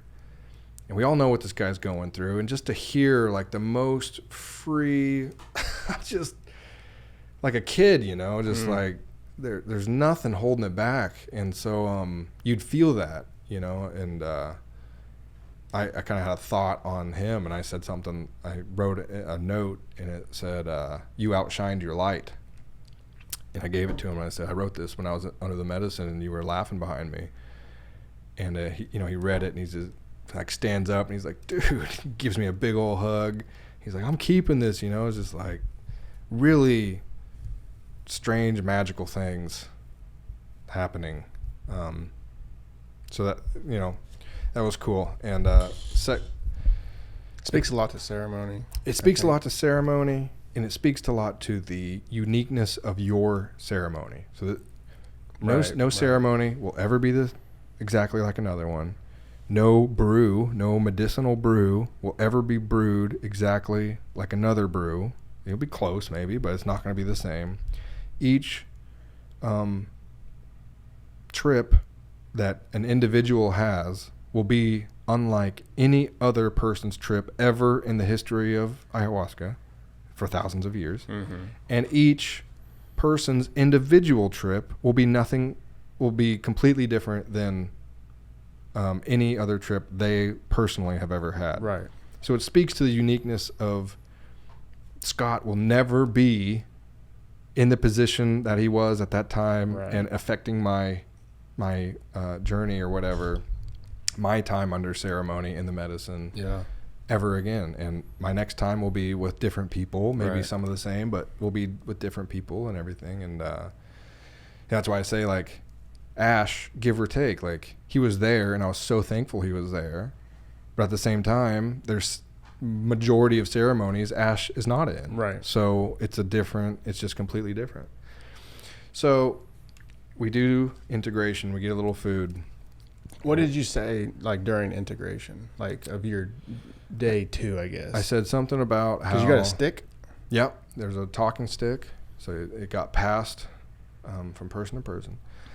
I said something about thankfulness for Gervais. I said, I don't think I'll ever be able to repay you for helping me vomit yesterday. Because when I was crying, when I broke and, like, I can't puke and I'm not going to tonight, and I'm going to sit in this misery for the foreseen future. Like, I don't know how long this is going to be. I don't know if I'm completely going to lose it and, like, not come back. I don't know. I was, like, scared and just in so much physical discomfort. And I said what she said. I was like, you were behind me and you said you got this, and something about that, like, belief in me, made me believe that, like, she's not done with me. She's not saying, well, yeah, we tried, Right. Sorry, kid. Yeah. And I said, I don't think I'll ever be able to, pay you back for that. You saved me from the abyss, from the darkness. And, she was very gracious and everything. And then I talked about how grateful I was that I did second ceremony, and that how much I took from first ceremony and applied it to second ceremony, and that I was able to handle second ceremony so much better than first ceremony. Something along that. Yeah. And so we get rested up. Justin tells me that crazy story, and we're like, damn, that's wild. And which is, it's like I sent him darkness. He was right next to me. So, I'm curious, like, had it not been him, had it been somebody else, did I still send it? It's in that proximity group. And one of the girls, I guess, she's like, I cried from start to finish and I'm so tired. Like, she just cried for like 5 hours. Oh my God. Jeez. So everybody has their own thing. Everybody went through their own stuff. And so we get to the last ceremony. It's like, okay, I'm going to take as much medicine as possible. Right. This is it. This is it. And by this point, I'm so tired. I'm like not hungry, but I'm malnourished. I like my throat is scratchy and burning because I've vomited twice. And at this point, I'm like, as soon as I get nauseous, I'm throwing it up. I'm getting it up and out as soon as it hits. I'm not messing around. I'm not playing games. Right. And so I'm like, all right, everybody ready? Casey, I get called up first again. Like, okay, well, I don't know if there's a list. I don't know what you're going from, but I get called up. Do you have a list? Oh, never mind. And part of that was just like, you're being called to leadership. Yeah. You're going to be first. Yeah. Okay, I will pave the path. I'm willing to do so. And so this was another one where you come up, you take the medicine up front, and then you go back and sit down. So I literally started the party of like, medicine's down, I'm going back to my mat, and I'm tripping before the last person gets their medicine. I'm already in it. Right, yeah. And the last person hasn't even gone yet or whatever. So I get going pretty hard. I'm exhausted. So it's like you don't have defense. Your defense is depleted. Like you used it all up. And now you're just laying there like, just please don't kill me. Please. Right. Like you're in control, but please take care of me. And so I don't know, probably less than an hour, I'm starting to feel the nauseousness. I'm like, okay, we're doing this. So I sit up, and I'm like, got my bucket. I'm like, okay. And I'm trying to work on it a little bit. and it crawls up to the back of my throat, and I can feel it like coming, and it stops, and it goes back down. I'm like, no, I had it. It was right there. I had it. And it was kind of a blessing in a sense of like, oh no. Has the battle just started? Like, I'm already exhausted. I don't know if I can do this again. Right. And then it started like trying to come out the back door, and I was like, okay, well, we got a different battle now. And it's like starting to spin, starting to like trip. Okay, I don't like this. I need to do something about this. Maybe shitting it out will like alleviate that. Yeah. And so I like laying on my mat, and I like look to the bathroom, like, okay, come on, I can do this. And I'm waiting for somebody to come by, and nobody's coming by. No volunteers. And I don't want to be like, here, rescue please. me. I mean, I could have, and probably should have, but I didn't.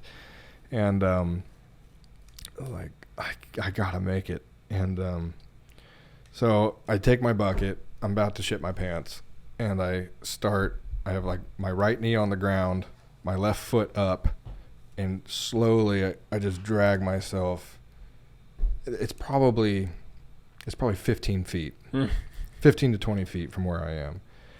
And I'm just dragging myself across, and I can see in my peripherals, like, I'm being watched. Like, there's nothing I can do. I know you all understand. I'm not explaining. I got a shit. But like, yeah, like I said, I can do it for you. But, so yeah, my right knee is down, my left foot is up, I'm hunched over, I'm just slowly, like, step by step, not even step, whatever, drag by drag, I'm like heading towards the bathroom. It's pretty clear where I'm going. And I get, I don't know, 3/4 of the way, and I have to stop and rest. I'm like, I'm so tired. I'm sleep deprived, malnourished, and now in the medicine. Right. And for the third time. Trying not to shit. And so by this point, I got some volunteers like kind of around. I'm like, okay, I've got like 3 more scoots, and then I'm at the door. So let's just do that. And so I scoot, and then finally like look up, get a hand, grab somebody's hand, get up, stand up. I give them a nod. I can't like, sometimes you're in a public bathroom or something, you can like, throttle it a little bit. Like, there was none of that. You just can't, like. So I sit down, barely undo my pants, and just empty. Just, it's all of it. It is vile. It's not food. It's not calories. It's not what I ate.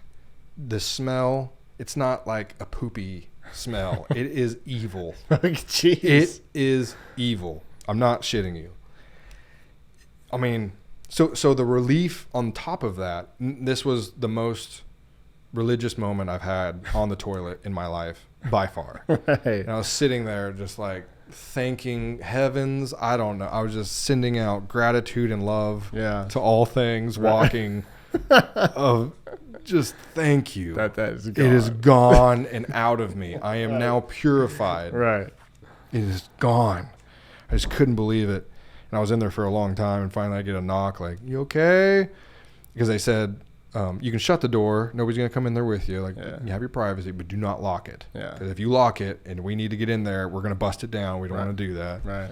So they were very polite, and I was in there a while, just like, please just be everything so I can like go back and just enjoy the rest of my trip. Right. And it's like, yeah, I'm sorry, because there's 2 toilets in the whole facility, so like I'm taking up one, and it was such an emergency for me. It's like I don't want to be holding out on somebody. Yeah. And so got cleaned up as best I could, washed my hands. Like you're still there. You're still there. You can still function pretty well. And left like, thank you. And then Miles, awesome volunteer, awesome. He's like kind of waiting, like a couple steps from the door. He hears the door open. We kind of like look at each other. He like offers a hand. Thank you. escorts me slowly, step by step, back to my mat. Like, to never have been in the medicine, I don't know if you can volunteer because you don't understand how worthless you are in the medicine. It's like I needed to be babied so badly. Like, I need your hand to make it back to my mat. And if I don't have your hand, I don't know how I'm going to get back to my mat. And just like the steady walking, I'm weak as shit. I don't know if I'm going to purge again. And, just slowly, step by step. Like, he can't be in a hurry. Because if he's in a hurry, then he's going to hurry me. And, it's going to be an accident somewhere, however.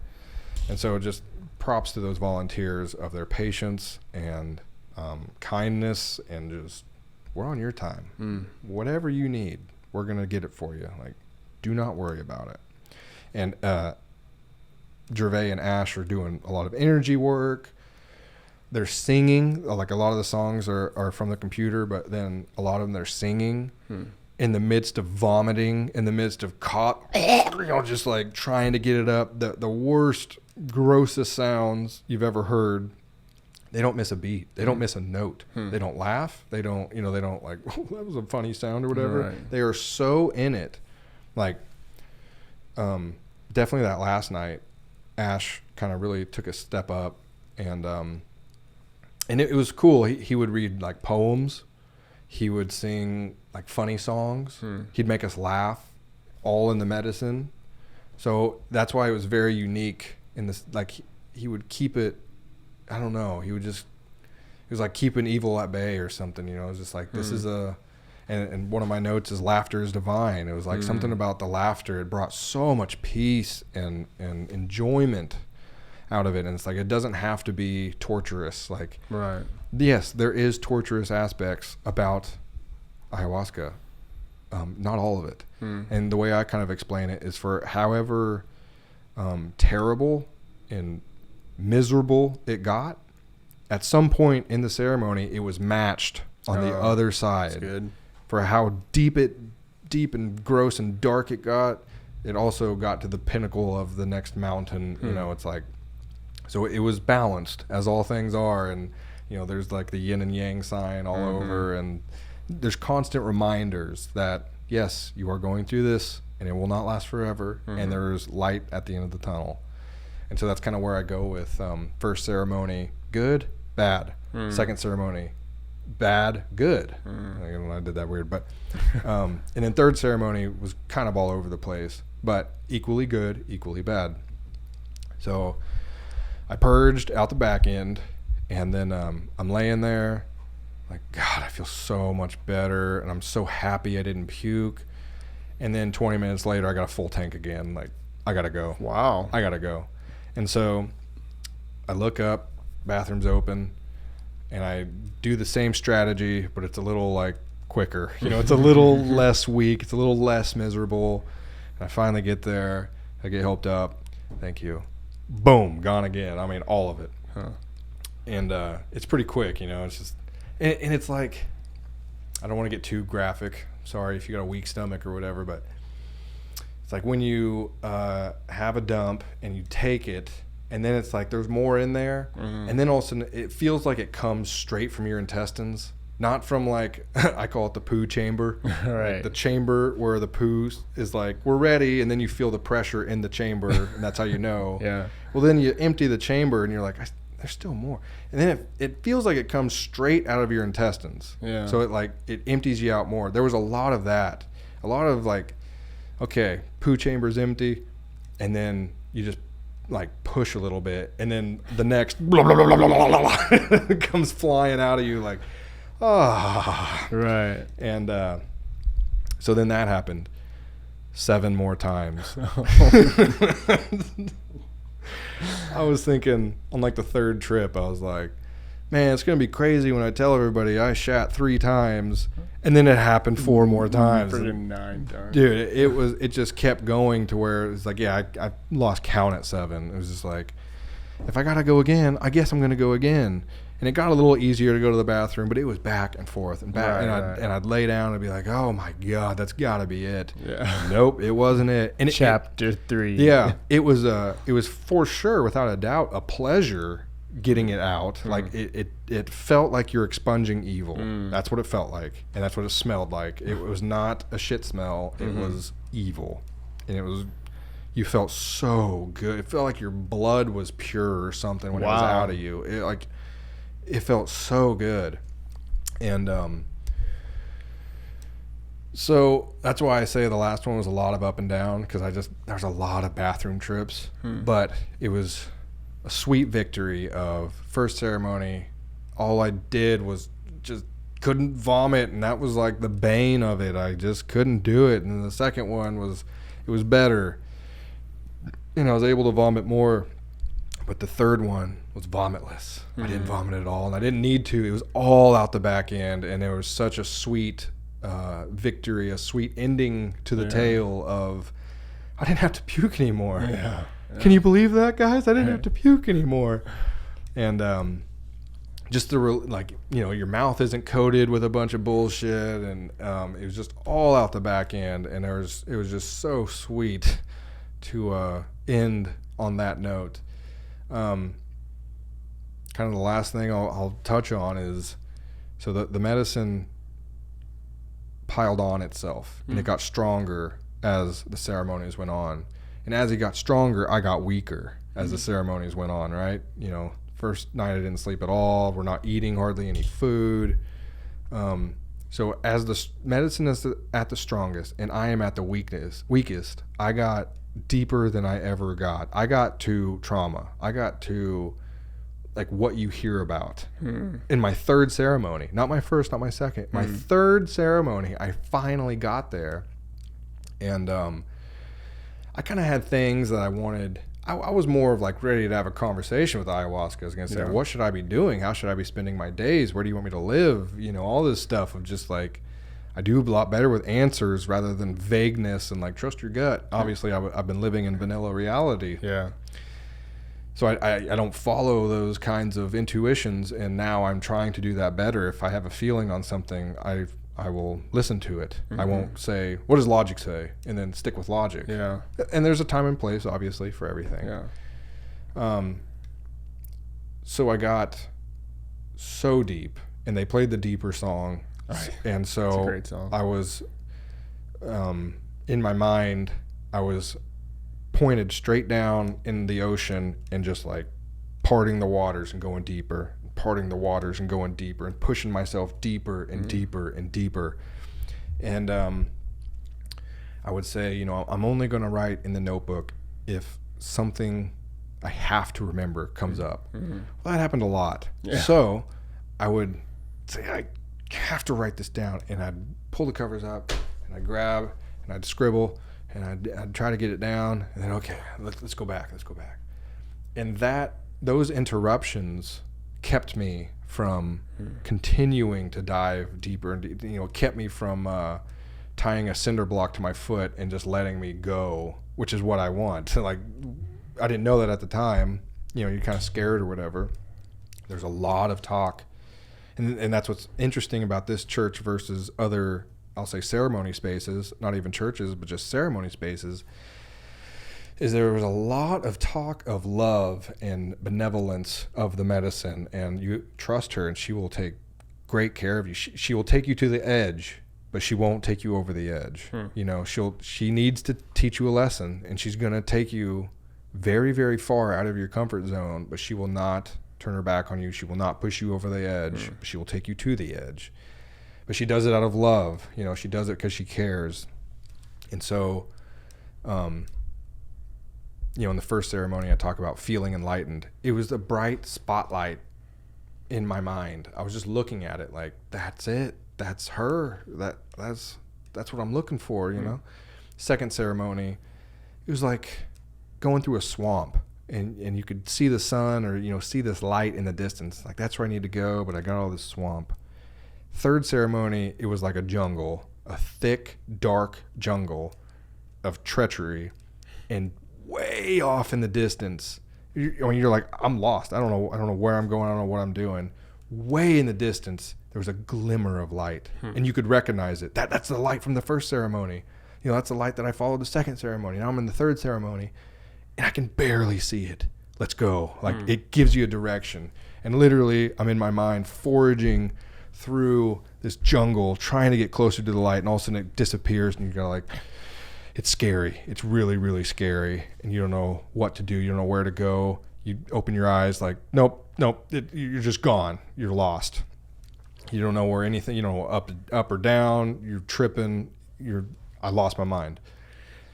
And then like the only thing you can do is embrace the darkness. You go back in, you close your eyes, and you be brave, and you keep looking, and you look for the light, and then you'll see another glimmer of it. Like, there it is. Go. While we see it, while we know where it is, and then once you get there, you're there. You're in enlightenment. You're in the zone. You're in that blissful, peaceful state. And for the third ceremony, that place was revisiting trauma. Was revisiting. I had things that, like I said, I wanted to talk to her. I wanted to have a conversation. She had other plans. She had another agenda for me, where something pops up. I'm not going to talk about it. Something pops up, and I say, "Why is this here? Why are we talking about this?" She's like, "We're over this, aren't we?" Clearly not. It got brought up out of the blue, out of the abyss of like, why are we here? And then you start looking at it, and it's like, okay, I see it. Because when that gets brought up in my daily life, I would say, yeah. Well, that happened, and you know, it's in the past. I'm over it. We're gone. You know, It's like there's a fear of feeling the pain to revisit it. So you don't want to revisit it. Right. Well, it's not healed if you can't look at it and sort through it and everything else. And I'm not willing, you know, in hindsight, it's like that got brought up because I was not willing to do that in sobriety, in normal light of day or whatever. So it took going into the abyss. And when you're there, it's like she separates you from feeling. And that's kind of a counterintuitive, saying it's all about feeling. The feeling attached to the trauma is gone. So you can look at it. You can look it square in the eye and say, what happened? What went wrong? Why is that here? Why did that happen to me? And you can literally, you know, chew on it. You can sit with it. You can digest it. Instead of, you know, like a cow chewing cud or something. It's like, you're never going to get this down. You're just going to keep chewing on it. Or in my case, it would get brought up and I'd say, yeah. We can talk about that if you want, but like, I'm over it. Like, no, you're not. You're not over it. Yeah. And that's what got brought up to me. And I literally questioned it. I said, why are we here? Why are we talking about this? And then, you know, it's like still there. It's still something. Like, okay, well, let's look at it. And then you look at it and you're like, damn it, I was not over that at all. And so that was a big one for me. And that's where a lot of the forgiveness came from, of people talking about their first ceremony. Like, so much of it was just so much forgiveness. And I was like, just shedding all the forgiveness you're holding on to. And so yeah, and then essentially at and around there, that was really the pinnacle of the journey. I was able to lay on my mat, and it was like that disco ball up top. I could spin it, and I could go through all of my past. I could go backwards as far as I wanted to. I'd just spin it and like go through the years of my life. Like, yep, oh, there's that, and there's that. And essentially, I could pull whatever file that I wanted. I didn't, but it's like I was just having a good time. Like, look at that. Okay, I can revisit any of these. That is awesome. And so it was very fleeting. It was very quick. And so much of it, I think, was me pulling myself out to write in my journal rather than sit and stay and be right there and deal with it. So, yeah, a lot of that last one, things would start to get rowdy. People would start to be talking. And I was saying something to the girl next to me because she switched seats with the guy or whatever. And she was talking a little bit. She was saying, like, I understand. She was all covered up, you know. She's like, I understand. I get it. So I was like, I don't know what she was going through. Yeah. And then I was saying something like, I don't know. You got this, or I was saying my own thing, and I feel this touch on my shoulder, and it was Gervais, it was Mama Bear, and she was like, try to direct it inward. And at first, my ego jumped and was like, "What? This is my ceremony. What are you telling me? This is my ceremony? I'm doing this or whatever." It was split second that, and then it was no. Thankful for the guidance. Thank you for guiding me through this. Like she's doing what she's supposed to do. She's guiding, and so I was like leaning, like facing this other girl, and I get that, like try to direct it inward. And I kind of rolled back over, like okay. Try to direct it inward. And then when I got compelled to speak, when I got compelled to say something, it'd start to rise up, or laughter or something would start to rise up, and I'd think direct it inward. And you could feel yourself ingest that, and you would go deeper. So it's like the third ceremony, I could finally talk to her. And I didn't say a question. I didn't say this or that, but I was there. It's like I got to where I thought I was going to be first, second, and third ceremony. Yeah. And third ceremony, I finally got there when I was weaker than I've ever been in my life, exhausted beyond belief, and on the most powerful level of medicine that I've ever gotten to. I finally got to hopefully where I'll start next ceremony. Right. So I did that, and then they offered second and third cup. There was no way I was doing either. And second cup, they were very funny. Like, I don't know, they kept it light. It wasn't too serious. Things like that. So they're like, we do not accept crawlers. You can't crawl up for more medicine. You got to stand up and walk over here. Like, okay. Right. So there was just no way. But in more hindsight, it's like I would definitely try if I could. But really, I would try to do as much as possible. They say you don't need it, and so maybe I wouldn't have needed it because I got to where I wanted to be the whole time, and I dealt with one big issue rather than a bunch. But that issue I feel is quite resolved in my book. So maybe I didn't need it. Maybe that would have been selfish. Maybe ayahuasca would have said, well, you asked for this, here we go. We were going to send it all out the back, but now we're coming out the top again something. I don't know. I consider it really quite a perfect experience to start with. The gradual build, the struggle at the beginning, and then the bliss at the end. I think had I drank a second cup, it would have been back to vomiting, and maybe I would have gone deeper or whatever, but it's like I was there. Yeah. And that's what they say is like, you don't need more. More isn't necessarily better. More isn't necessarily going to get you there. So listen to the medicine, see where you are.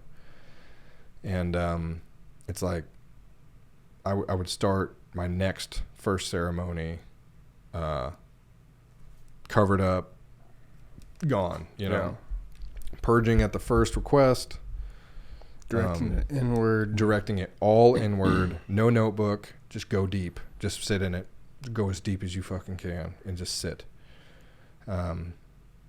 So I think that was most of that one. We finish up, they say, okay, we're going to close ceremony. There's so much more, it's just sad that I can't convey it all, but part of it's sacredness, part of it's we're 5 hours in. But yeah,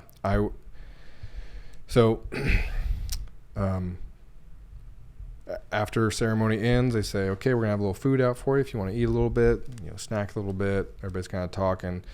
At this point, my journal looks like total gibberish. I took the case off of my pen because I was tired of clicking it every time I needed it. So I was like, I'm just gonna do that.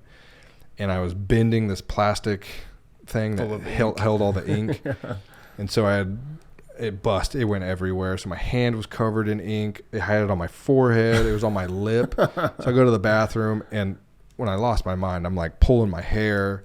I'm doing all this stuff. So I go to the bathroom, and I look like a wreck. I mean, it does not look good. And So as we're coming out, the girl next to me actually did mushrooms. So she went on a mushroom trip or whatever. And she's like, I lost my mind. Oh my God. And I looked at her, I was like, how do I look? Like, so we bust up laughing. You know, I just got ink everywhere and like, oh my God, it was crazy. But we're both kind of like still in the ceremony's over, but we're both still in the medicine, in the ceremony and everything. And we just had like a very innocent, almost childish talk of like, where are you from? What is your parents like? Yeah. You know, just giggling like little kids, you know. It was very nice. We kind of talked about it afterwards, and she said something like, I'm so grateful you were, you know, next to me when I got out of madness and back to reality. It was so nice having you there to just talk to and just speak with a little bit. And the feeling was mutual. It was just like, it was nice just to talk a little bit about ceremony, talk a little bit about, you know, man, we're going to like go out into the real world and get mad at something again. Like, what is, we both bust up laughing at that, like being mad at something, being upset again. Why would we ever do that? Yeah. So it was very like a childish humor or whatever. It was very fun. And so finally, you know, it's like, all right, lights out. Good night. I slept probably like 2 or 3 hours that night. Slept a little better.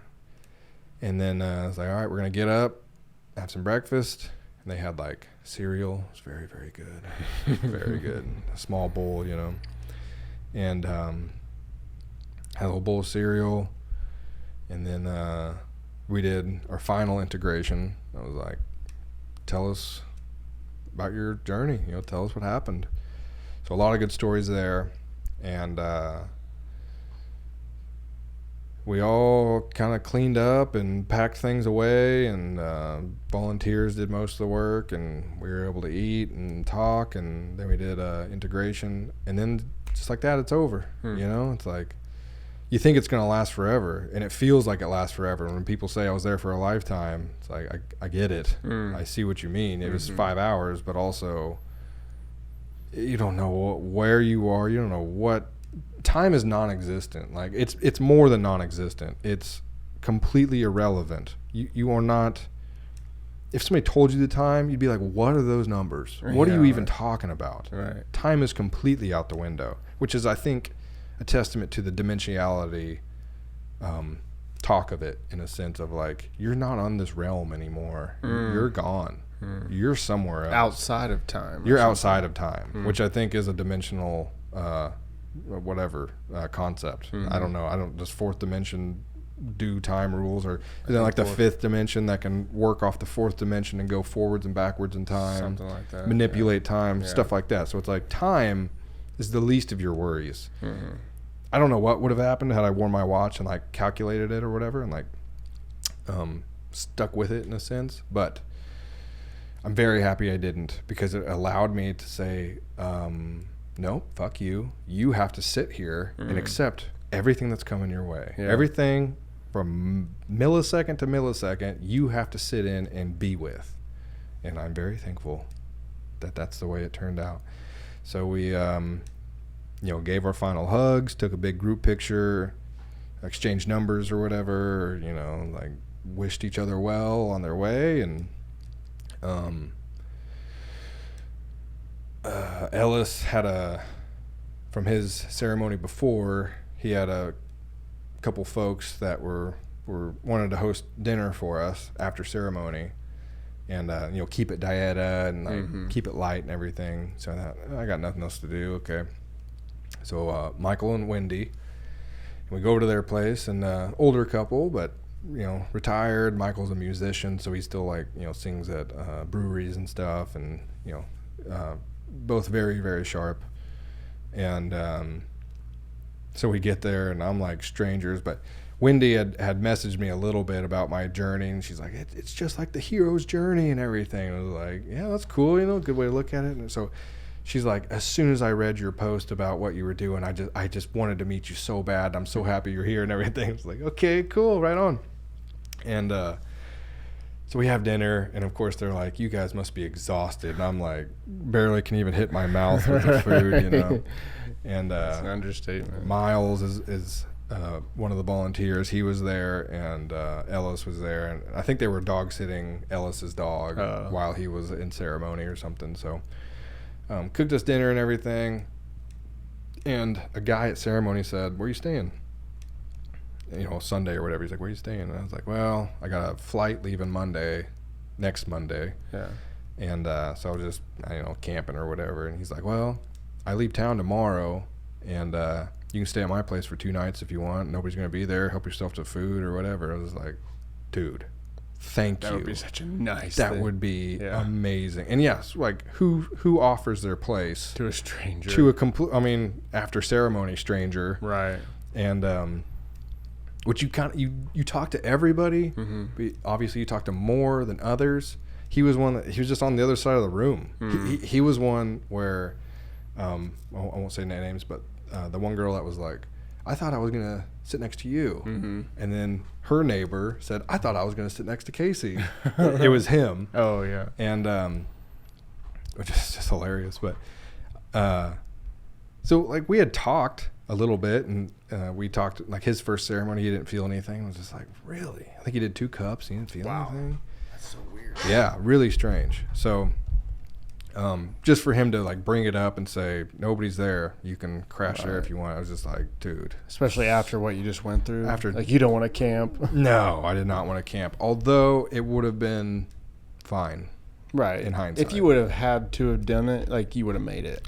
I think- but It's kind of like bittersweet because, okay, so we're having dinner, and then there's just a little bit of miscommunication. I thought he meant that night. He meant tomorrow. So he meant it was Sunday we're having dinner. He meant Monday and Tuesday you can stay there.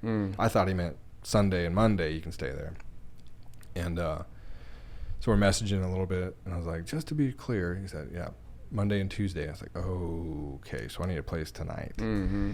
And Ellis had a great place, pretty small, but it's just like I didn't want to ask. I could tell he didn't want to offer. Like no harm, like completely understand. He just went through the same shit that I did. He wants to unload in his own way. Yeah. He's finally back at his place. He doesn't want to host. Like completely understand. I was not about to ask. And but I said something kind of at the table to him, like, "Oh, I guess so and so meant the next day." And Michael and Wendy heard, and they're like, "Do you need a place to stay?" Yeah, I was like, "Well, maybe." And then I got a place tomorrow, like, and they're like, "Oh, please, we have this spare bedroom. We'll pull the bed out for you, everything." Okay, I'm really, really tired. I don't want to set up, and like a place to rest would be awesome. Right. AC and So the good and bad thing. The good part was, eventually they were like, if you want to go to your buddy's place or whatever, that's totally fine. Or you're already here, you can stay here, and you got meals, and we'll leave you alone. You can do whatever you want to do, no big deal. And I was like, well, I don't want to put them out. They seemed very genuine about it. This is one of those intuition times of like, I could say, you guys don't want me here. You guys are just being polite. I'll go about my own way or whatever. Or they seem genuine. Do you just stick with it? Like my stuff is here, and they offered. They were like, we can drive you. He's downtown. We'll take you there. No big deal. But also, you're already here if you want to stay. I'll let you guys know. And then it just kind of got late in the evening, and I was like, I guess I'll just stay. They leave Thursday or something, or I think I don't know. I had to be out by Thursday or something like that. Was the only thing. So right. Like, okay, it's longer than I would have been able to stay at this other guy's. And so I messaged the other guy, and I was just like, dude, thank you so much, man. I just can't tell you how much I appreciate you opening your place. I think I got a place, just letting you know, and I'm not going to be there. He would have had to buzz me in and stuff. But he's like, yeah, no problem, man. And, stay in touch or whatever. So I stay with Michael and Wendy, and it's bittersweet because I had a soft bed, a place to stay. Bitter because it was too normal too fast. It was too comfortable too fast. I wanted to sit in the medicine longer, and day by day it gets weaker and weaker. As it goes, it's leaving your system little by little.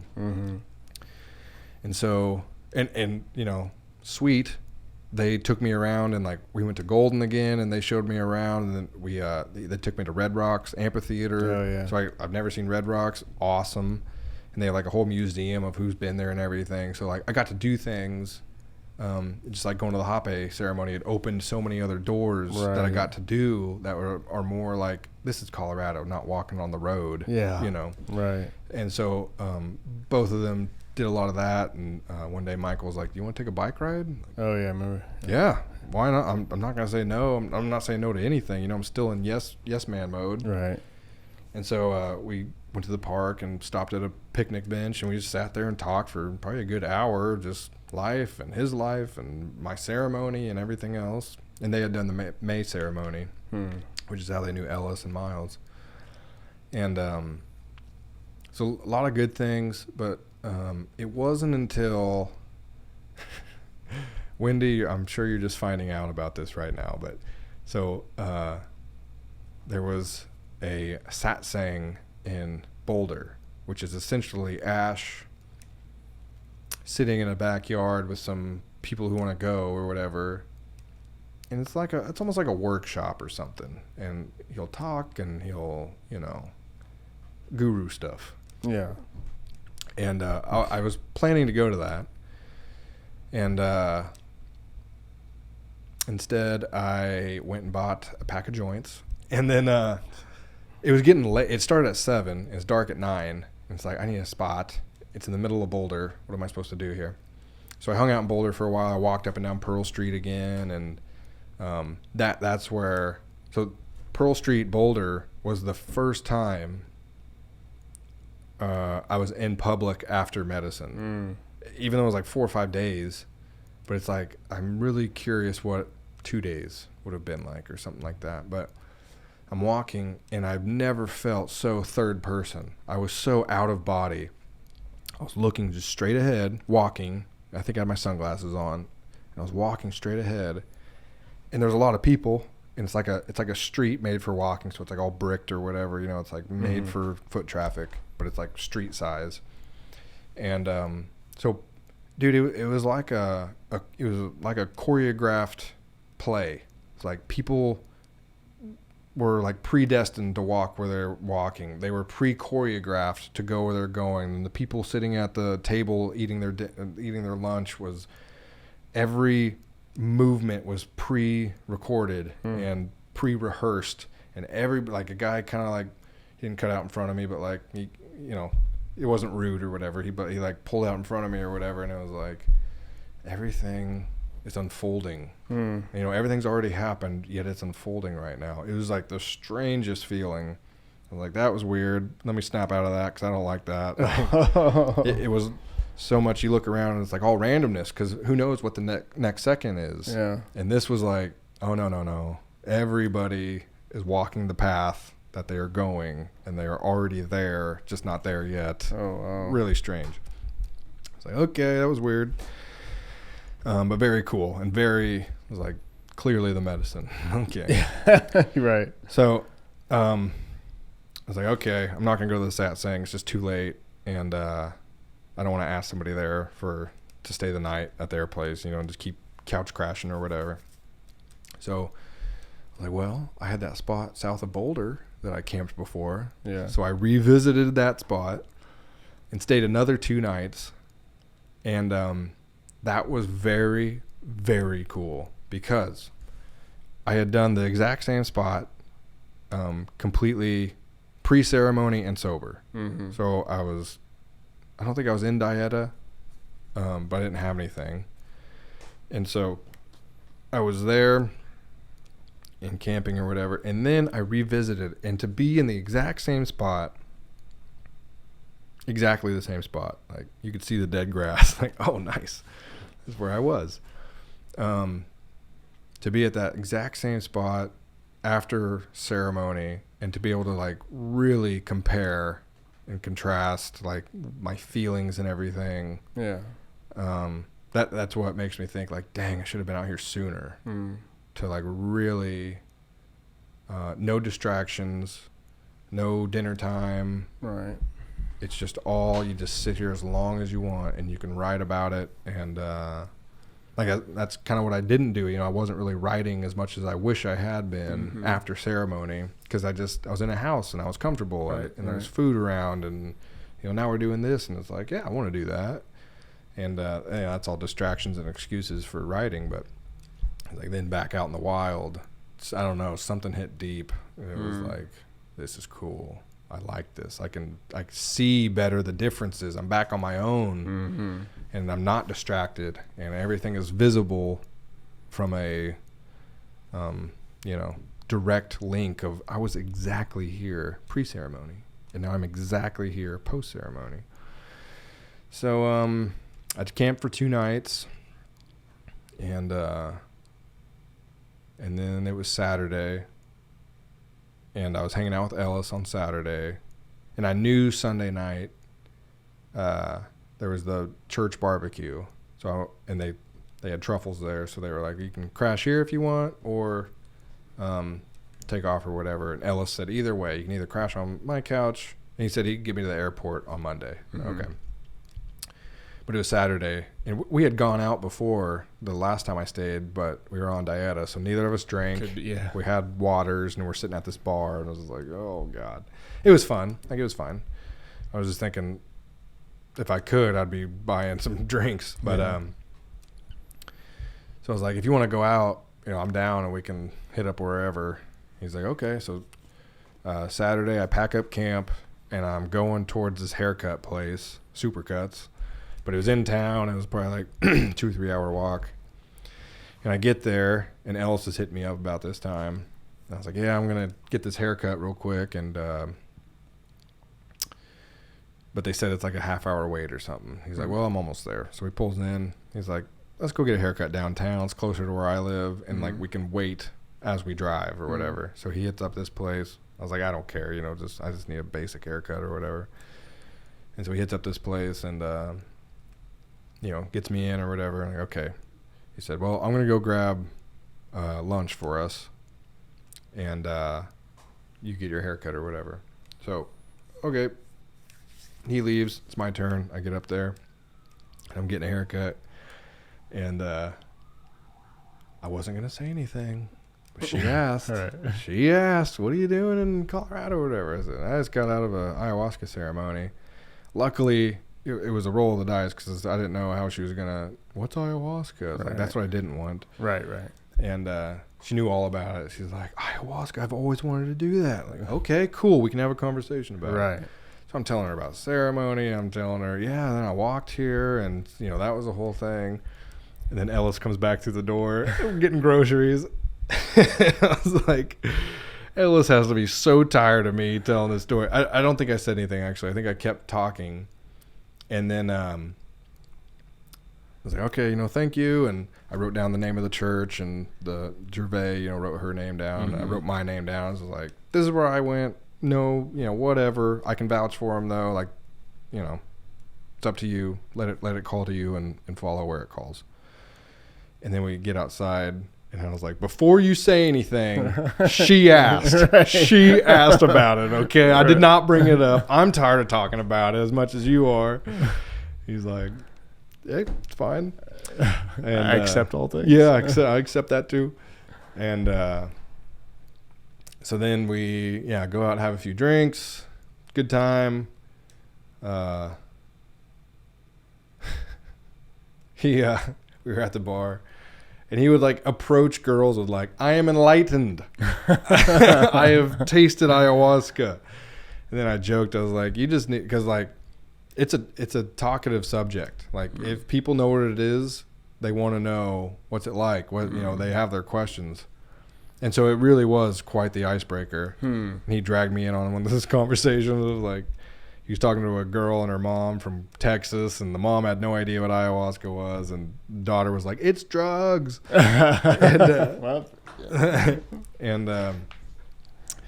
that was fun for a while. We had them going and everything. And I said, you just need a sign on the top of your head that says, ask me about ayahuasca. Yeah. He died laughing, and somehow he got it on his phone that it said, ask me about ayahuasca. So he was walking around. Oh my God. And so, that was fun. And then get back to his place, crash. wake up. I think we went to the park or something, walked some more. And then that night was the barbecue. Good to see everybody, see like familiar faces, see people out of ceremony that was like, you were in ceremony. How's it going? It's Probably like, look a little bit better than look a no little sleep. Yeah, a and- little more blood in their face. And, Yeah. got to hear more stories of like, oh, I didn't even know that, you know, like stuff like that. And then some people were on truffles. I didn't take any. I didn't want to go too deep or anything. And I guess they were pretty strong, but a lot of good conversation there, you know, just laughing and everything. And then it was my time. So I gave everybody hugs and a lot of like, whoa, what's next or whatever. It's like, I got a plane tomorrow. Like, oh, you're out of here. Like, yeah. So gave out my hugs and stayed the night again with Ellis.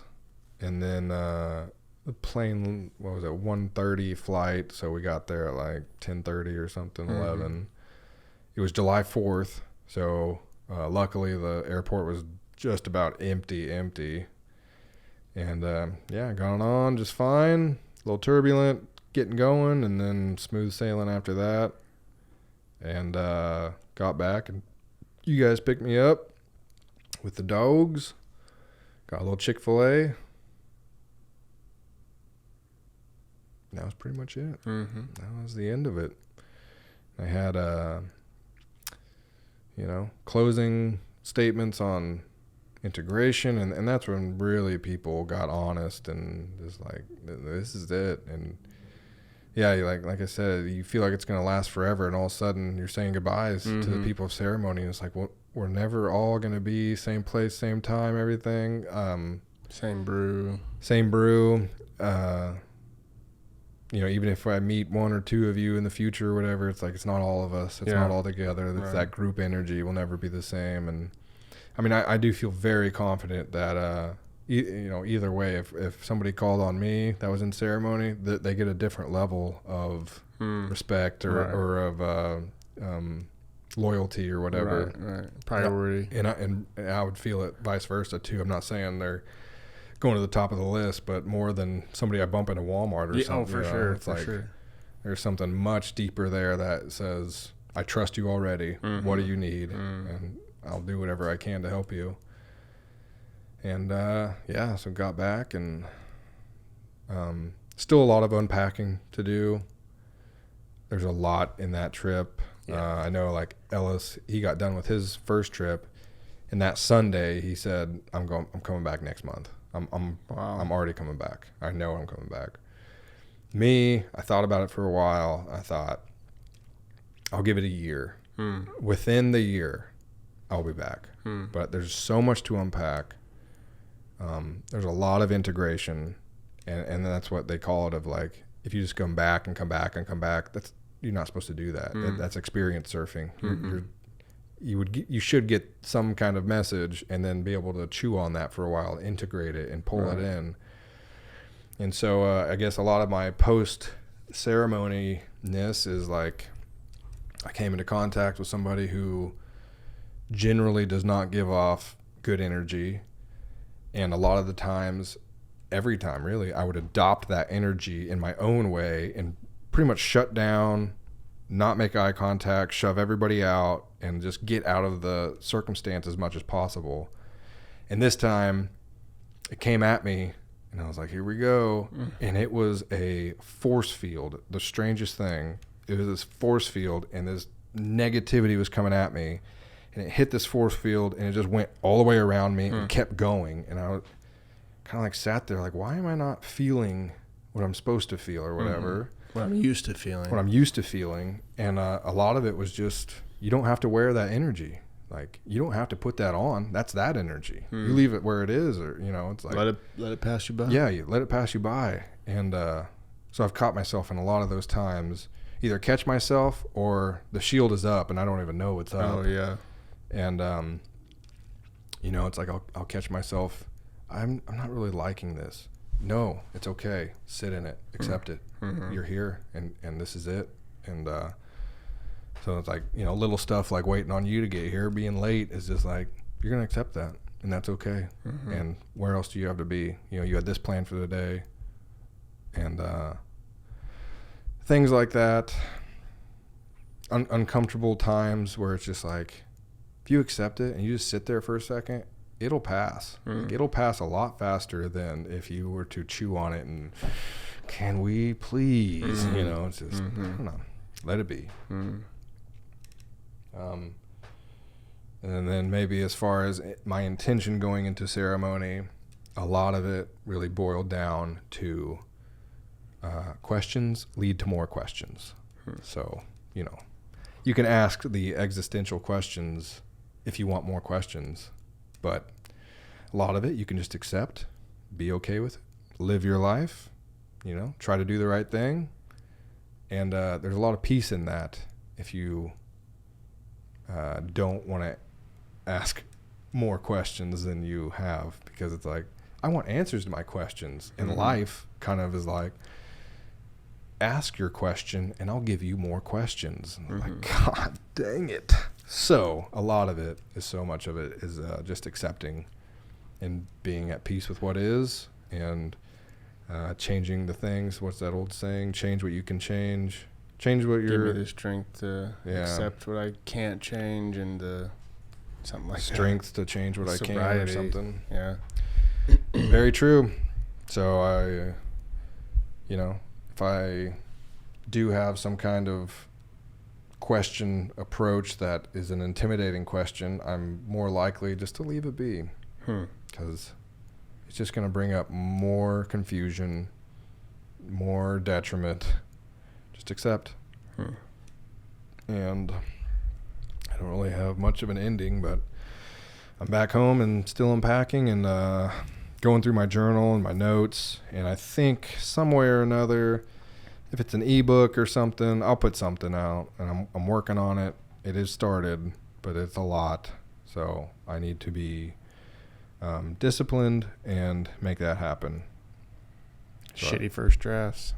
As Anne Lamott says, just write your shitty first draft. Yeah. No, there's been a few where it's like, I need to doctor this sentence up. I'll just keep going. Yeah. Like, you'll be back. Exactly. You'll be back to it. And if, you know, I get whoever, you know, old English teachers or whatever, do some editing, they'll rip it apart anyway. So that's what editing's about. Yep. Yeah. So no worries there. Do you have anything? Yeah. First, thank you for sharing that story. Yeah, it's sorry. Officially the longest podcast I've ever done. Sorry, everybody. It was just flowing. Yeah. I feel tired, but I was thinking, like, while you were speaking, like, that was my intention, was to, like, give you my energy. You know, I was like, oh yeah, I think that's what happened. You handed it all over. Yeah. So it's like, whoa. But it was just so much information. So thank you. Another thought would be, I look forward to seeing how it evolves over the next year, like how you probably pull more stuff out, you know, as you sift through it, and as you spend more time with the notes and the reflecting, it's probably going to evolve, and the resolution is going to continue to heighten. You know, right now it might be low resolution on some of the things, like the dark energy. That's just kind of a low resolution, that story. And maybe after, you know, 6, 7, 8 months of thinking about it, that you might be able to pin that dark energy and be like, oh, it came from, I'm just using that as an example, but there's, who knows what cool things will come from it as it marinates and as you play with it. And yeah, so I look forward to that. I really look forward to the book, and we'll help you if you need any help, you know, structuring or anything. Titles.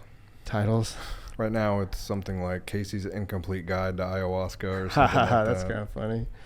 I would want you to incorporate the fishing boat and the kayaking story in there, you know, like at least touch on them, because especially the fishing one's good. It's like you going up to the captain and everything like that. I like it too, because it's like the kayak one led to the boat one, led to the walking pilgrimage, led to the ayahuasca. Like you can kind of see it transcend itself. And like each one went a little bit further. Each one tested you a little bit more. And I don't know, it's like, oh shit, what's next? if you just pilgrimage to like Boulder, like what's next? Yeah. I mean, I don't want to say it out loud yet, but there is something somewhat being talked about. I'm not even going to say planned, just in the talks of similar in the same vein as pilgrimage. But my next ayahuasca ceremony, I'm not convinced, but I am, excuse me, I am pretty sure that it will be the same church. I know the environment. I feel very safe and comfortable there. I know the facilitators, and I think I could reach the depth that I would like to be at if I do that again versus go somewhere else. I think eventually I will go somewhere else, given enough time or whatever. It's like, I thought Florida looked good. So Mama Bear Gervais, like, studied at the Soul Quest. That's like the most official, right? As far as I'm concerned, that is as official as it gets in America. Like, yeah, it's legit. I'm pretty sure the documentary. Oh, dude, I think you're right. The one with the soldiers. I don't know. I just know there's a documentary. From Shock to Awe. From Shock to Awe. It's about PTSD and whatnot. I'm pretty sure those soldiers went down to Soul Quest. I'm pretty sure. And they did, because the way you described the ceremony, 3 ceremonies, one being in the day, the second one being in the day, that's exactly what they did. I need to watch that documentary again, but I'm pretty sure it was Soul Quest. Yeah, I think that's where she did the majority of hers, which made me feel better, because it's like, okay, Soul Quest wouldn't be what it is if it was corrupt. Or, right. I don't know. If it's corrupt at the top, that's one thing, but like, there's a lot of testaments to Soul Quest. So I thought, yeah, if that's where she's from, that makes me feel better. It makes me feel good that like she's doing it probably like properly. Yeah, right. Because this is my first time, and like the manifesto says, there will never be that first time again. And it'll be very interesting to see, if and when I go elsewhere, how that compares, because that's my litmus test now. Is this first ceremony, especially if I do it again and reinforce what happened I forgot about that. I forgot about this. Like, right. I didn't talk about the smoke bath that we did beforehand. There's just so much that obviously a conversation is going to miss, and that's what I hope to touch in the book of more detail and more camp stories, because I know a lot of people really didn't give a shit about ayahuasca, and they were just more interested in me walking and camping. So there'll be more of that for sure. I mean, obviously. Well, your notebook's full of thoughts and things that could, so much. Could fill a book. It's very, very. Go ahead. I was just gonna say, like, kind of going through it recently. I'm starting at the beginning. Man, I was hungry. Like, I was going. I was like, I will not be stopped. I am doing this, and then kind of like through the time or whatever, you kind of get beat down. Yeah. Then you do the ceremony, and then it's like, I'm over it. I don't want to be walking. I don't want to be camping on the side of the road. Like, it was nice kind of doing that in post ceremony or whatever. But there was something, and I kind of knew that would happen, because like going back to the beginning of this podcast of like, fired from 2 jobs, let down from another one. I was done with society, dude. I mean, I wasn't going to burn my money and, leave my car in the middle of the desert, like into the wild. But it's like, I was just so done. Like, that's why if somebody would have came and offered me a job, like, no, I'm done. I got to do something else. And in doing something else, I am much more refreshed. I'm open to new jobs and like new places or whatever. And my Colorado family now is like, when are you coming out here? And it's like, I don't know, maybe just a place to visit. I don't know about to live. Like, I just can't see life satisfaction going up significantly worth the move in a sense. Like, I don't think that would answer problems right now, or not problems, but it's like, I think there's other things out there that lie in wait, and I'm not sure living in Colorado is one of them. Now, visiting and having people to see and places to go to, that's awesome, and I definitely want to keep that going and not let those bridges get old and dusty or whatever. But Mhm. as far as living there, it would have to be the right situation, the right time, the right people, things like that. But it's so close together that it seems like really anywhere in the Denver area, Fort Collins, Golden, Right. You can Aurora, get to where you want to go. it's all right there. It's Yeah. like the farthest you're going to drive is like an hour, know. Yeah. So, yeah. I mean, no plans to move to Colorado. Maybe that's a future thing. Maybe that's a never thing. I think I am not done taking trips. So Sure. Yeah. I think teaser to the next trip might be it's not in USA. Yeah. So That'd be we'll cool. see. Yeah. That's one thing I like about Kansas, our area, is that it's super easy to exist here. And if you can get some sort of stability going, it's a perfect headquarters to go wherever you need to go. Like, we don't have a major airport, but I'm talking like, you don't have I was talking to two friends the other day in Bentonville, and they said that their fucking rent, or they were living in Colorado. They were either talking about their Colorado house or their Orange County house. It's $3,500 a month. Wow. And I about shit. And it's like, mine's $500. Like, I cover it. I'm good to go.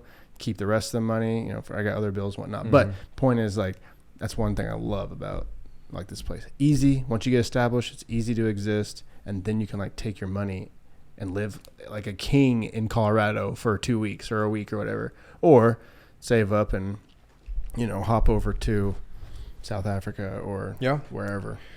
Yeah, it's tough for starting out, I would say. And not that I'm really starting out, but I kind of am. Just because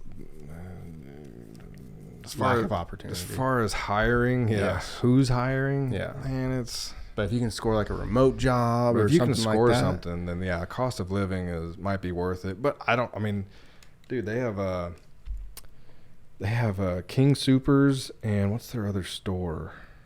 Safeway. You ever been to a Safeway? It's awesome. It's a grocery store? Yes. Oh, yeah. It's awesome. Their grocery stores blow ours out of the water. Oh, so I know. They sell real kombucha too, which pisses me off. Oh, they sell the black bottle. It's got like 1% alcohol. Those are the best kombuchas. They sell more than that. Just their stuff doesn't have added sugar. It's awesome. That would be worth moving. Yes. And I know we have like natural grocers, and I don't like really shop there enough, but it's like they always hike the price up, and I don't know. It was funny because each meal that you had or whatever, usually the host would say, "Oh, this is organic, and this is cage free," and like they would brag on that a sense. And it's like, we have grass-fed beef, and chickens are raised on the farm eating worms, and like I don't know. A lot of it was just like, okay. It was interesting that they had to specify that it indicated that perhaps some people get upset if their chickens are not cage free, and if their grass is not organic, or their beef is not organic, or whatever. It's just kind of interesting. Like, city life, it's a lot different.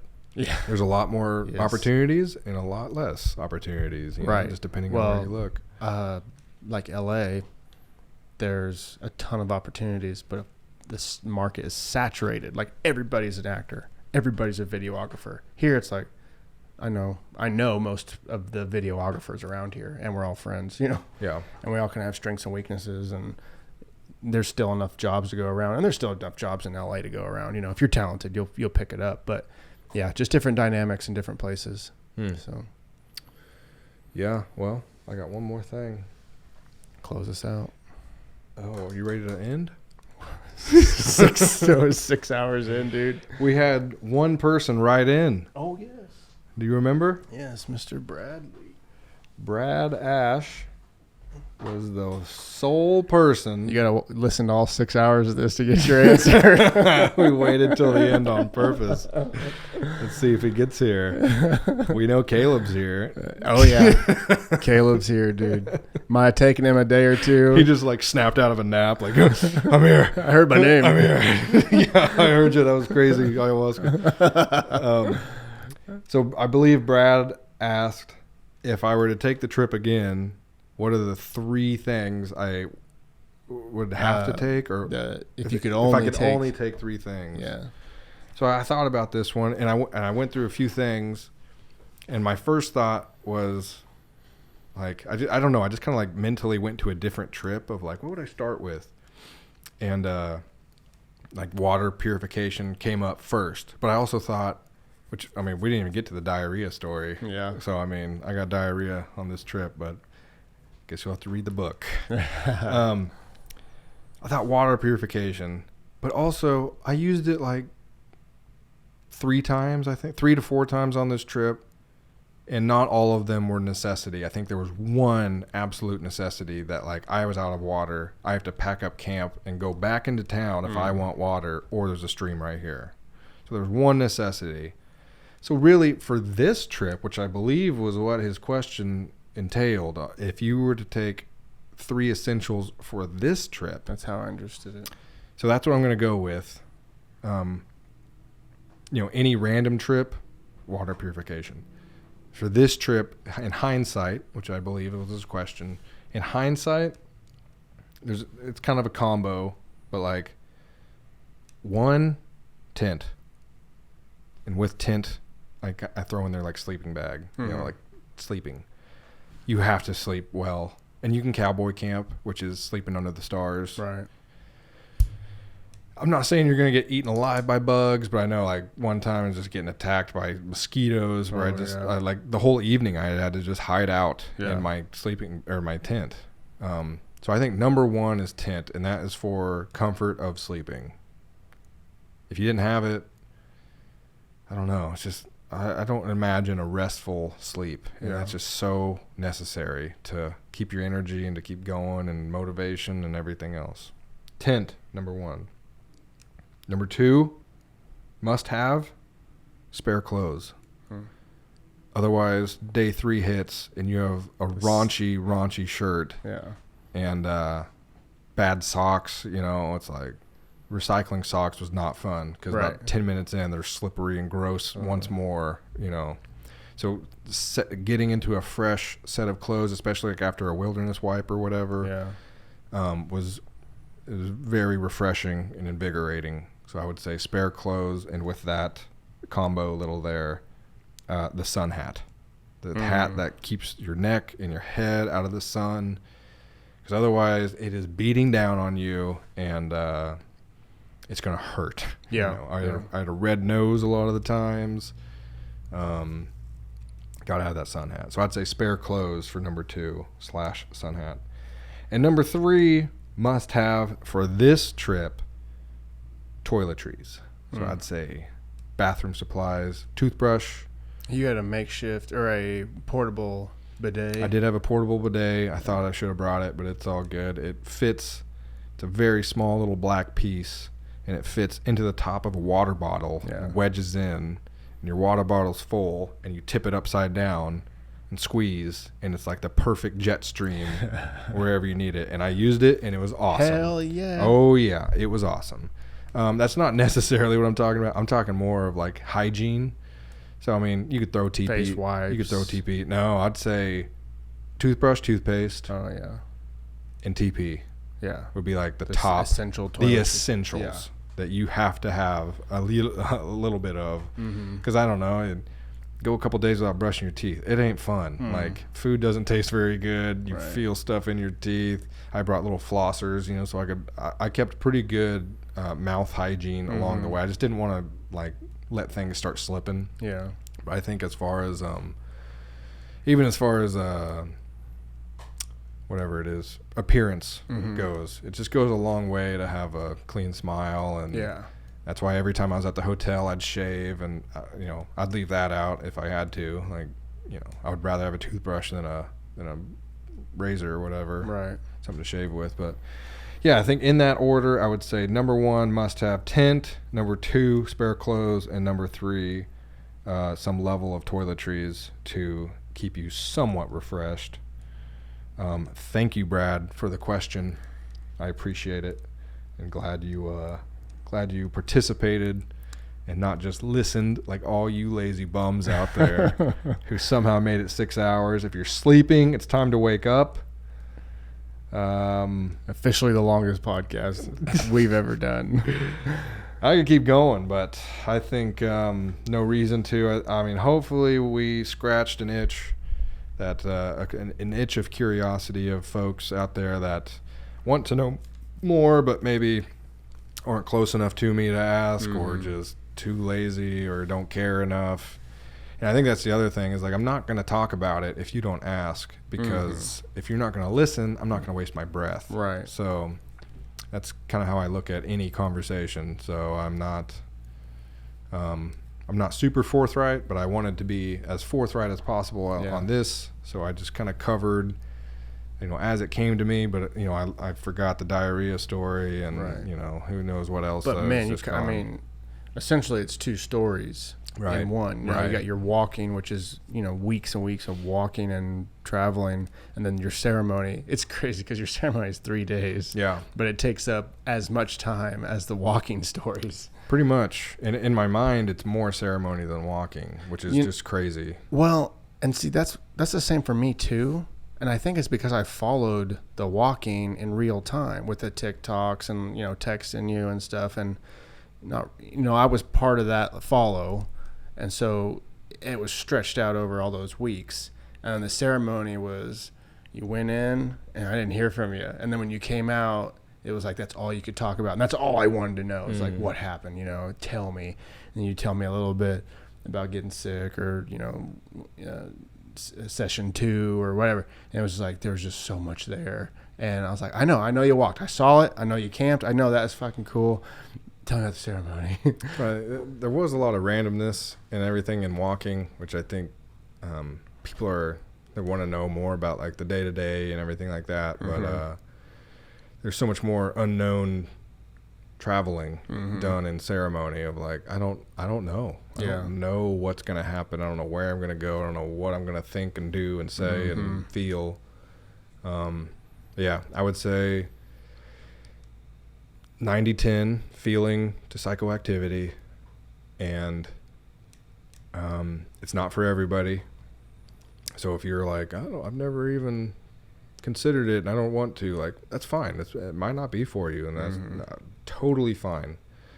But if it calls to you and you're like, is it calling to me or not? I don't know. You answer that, if there's a tingle or whatever, like, there is an answer to that question, if she is calling to you or not. I would happily encourage my church. There are many others. So this was the place that I was called to, and I'm fortunate. I'm grateful that I listened to that call and pursued it, because I could have said, nope, quiet down. I don't want it. So I would encourage ayahuasca to the sense of, if she calls, then listen and obey. And if you do not hear a call, then don't worry about it and enjoy the stories or whatever. Enjoy the documentaries and just take that for what it's worth. But if she beckons to you, you will know. And she beckoned to me. And she still is. So that's why I say, with complete certainty, I will be back under the medicine someday. Not for a while. Yeah. But same thing of, in the medicine, I think never again. Right. And then out of the medicine, I think I cannot wait to be back. What times? When's the next time? Yeah. So, to the ayahuasca family, thank you all for listening. If you made it this far, I am proud of you. And hopefully it wasn't too boring. I've told the story. I guess I've told portions of the story so many times, I don't know what I've told and what I haven't told. So this was nice just to barf it all out, purge it all out. And that's really the gist of it. If somebody has questions, like, besides details, that's it. And besides specific stories, I walked around Denver and then got to Boulder and did the medicine. So one question I got a few times was, how do I keep my phone charged? So I bought a power bank, a 20,000 mega amp or whatever, not mega amp, megahertz or whatever. Power bank, and that would charge my phone up about 4 times. And a lot of resting, I would find a gas station with a power outlet, and I had 2 power boxes. So one charged my phone, one charged the box. I did that as long as I could, hours, because it takes a long time to fill up that beast. And then it's like I gotta keep moving. And so just between trying to stay off of it, trying to make content on TikTok, and filming drains your battery. Between just trying to, it was good encouragement to stay off the phone. It was like you're not plugging in your phone tonight. So Don't have infinite battery. you don't have infinite battery. So just between mitigation and of course every time I stayed at a hotel or something, everything got charged 100%. So that's how I charged my battery. But my Colorado family, I love you, and I'm so happy that I met each and every one of you. There's literally not one of you that I regret meeting besides the guy in a thong that greeted me when I was rolling up my tent. Could have gone without that. Could have gone without that guy, but I still respect him as a human. And no, I can't wait to be back someday, whenever that day is. And I hope to see all of you. And I, blessings on your life and all that good stuff. And I'd say special thanks to Gervais, Mama Bear, for existing and allowing there to be real, actual doors, not metaphorical, real doors that I could walk through to partake in something that I've always wanted to do, and for having my first ceremony be a perfect first ceremony, and leave me wanting some more, and to be back and to be so gracious with time and effort and energy. And I told her, it was like, you taught me so much in so little time. It was just like crazy. And my whole walking journey was complete solitude. 2 weeks in, I'm like, I'm ready to go home. Like, if I didn't have something to be at, I'd already be on the way home. Right. Whether it's walking or whatever, I'd be heading home. So it was really nice that I put that out there for me. Like, this is your finish line, and you're not done until you're done. And through 4 weeks of, I met somebody here and there, nothing. And then in 3 days, I have a whole family. It's like I have a whole community that knows me by name, and, kind of knows my story, and, reaches out their arms and, says they love me. And it's just like 4 weeks, nobody. 3 days, everybody. I know, it's everybody. so strange. So very cool experience. Very happy I did it. Might pilgrimage again, but not to ayahuasca. At least not the same. Right. Not the same story again. Right. But that's been done. It's been done, and happy I did it. On to other things. Honestly, first successful journey I've done. Really? Yeah. Arkansas was not. No. The boat was. I made it back, so it's fine. But kind of short-lived. Yeah. Short, tough, and this one was like the first long. Right. I was out at it for a long time, and got where I was going, got where I needed to be. Goal was met. The goal was met. Finish line was crossed. The deed was done.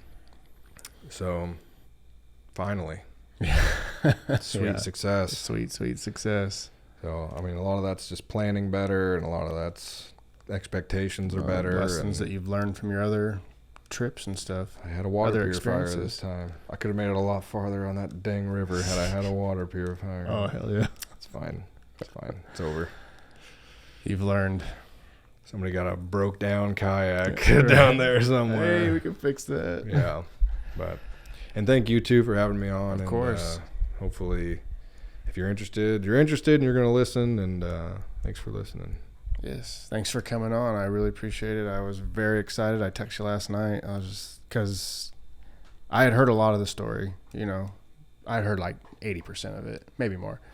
And I didn't care. I was just like, I wanted to capture it because now you don't have to remember it so much. You can, until the book's done. Yeah. You can revisit this yourself and re-listen to your story. And then, you'll be telling us a part of, the guy that picked you up in the tires, and you're like, oh, make another memory pop up. And so that forever that'll, it's captured. So that's awesome. And, proud of you. I love you.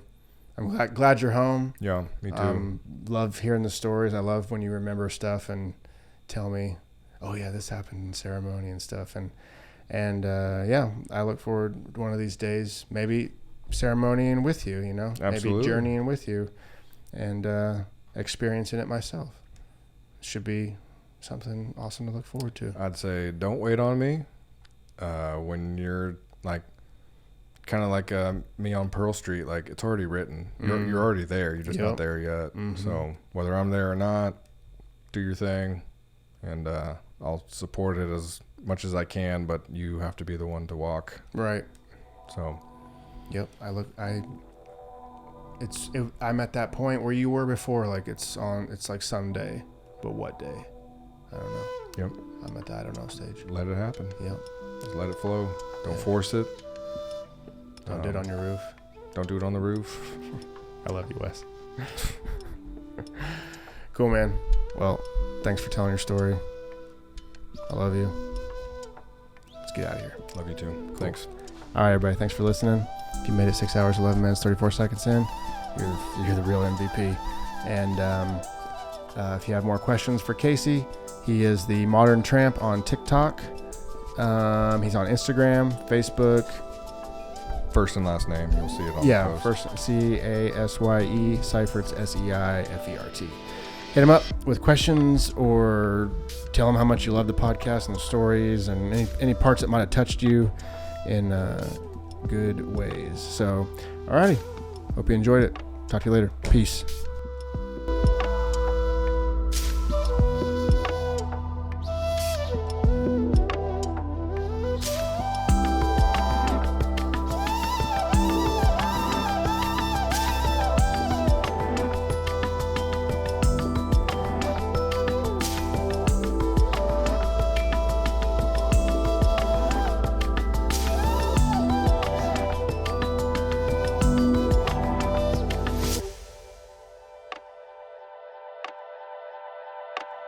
SciFi wins.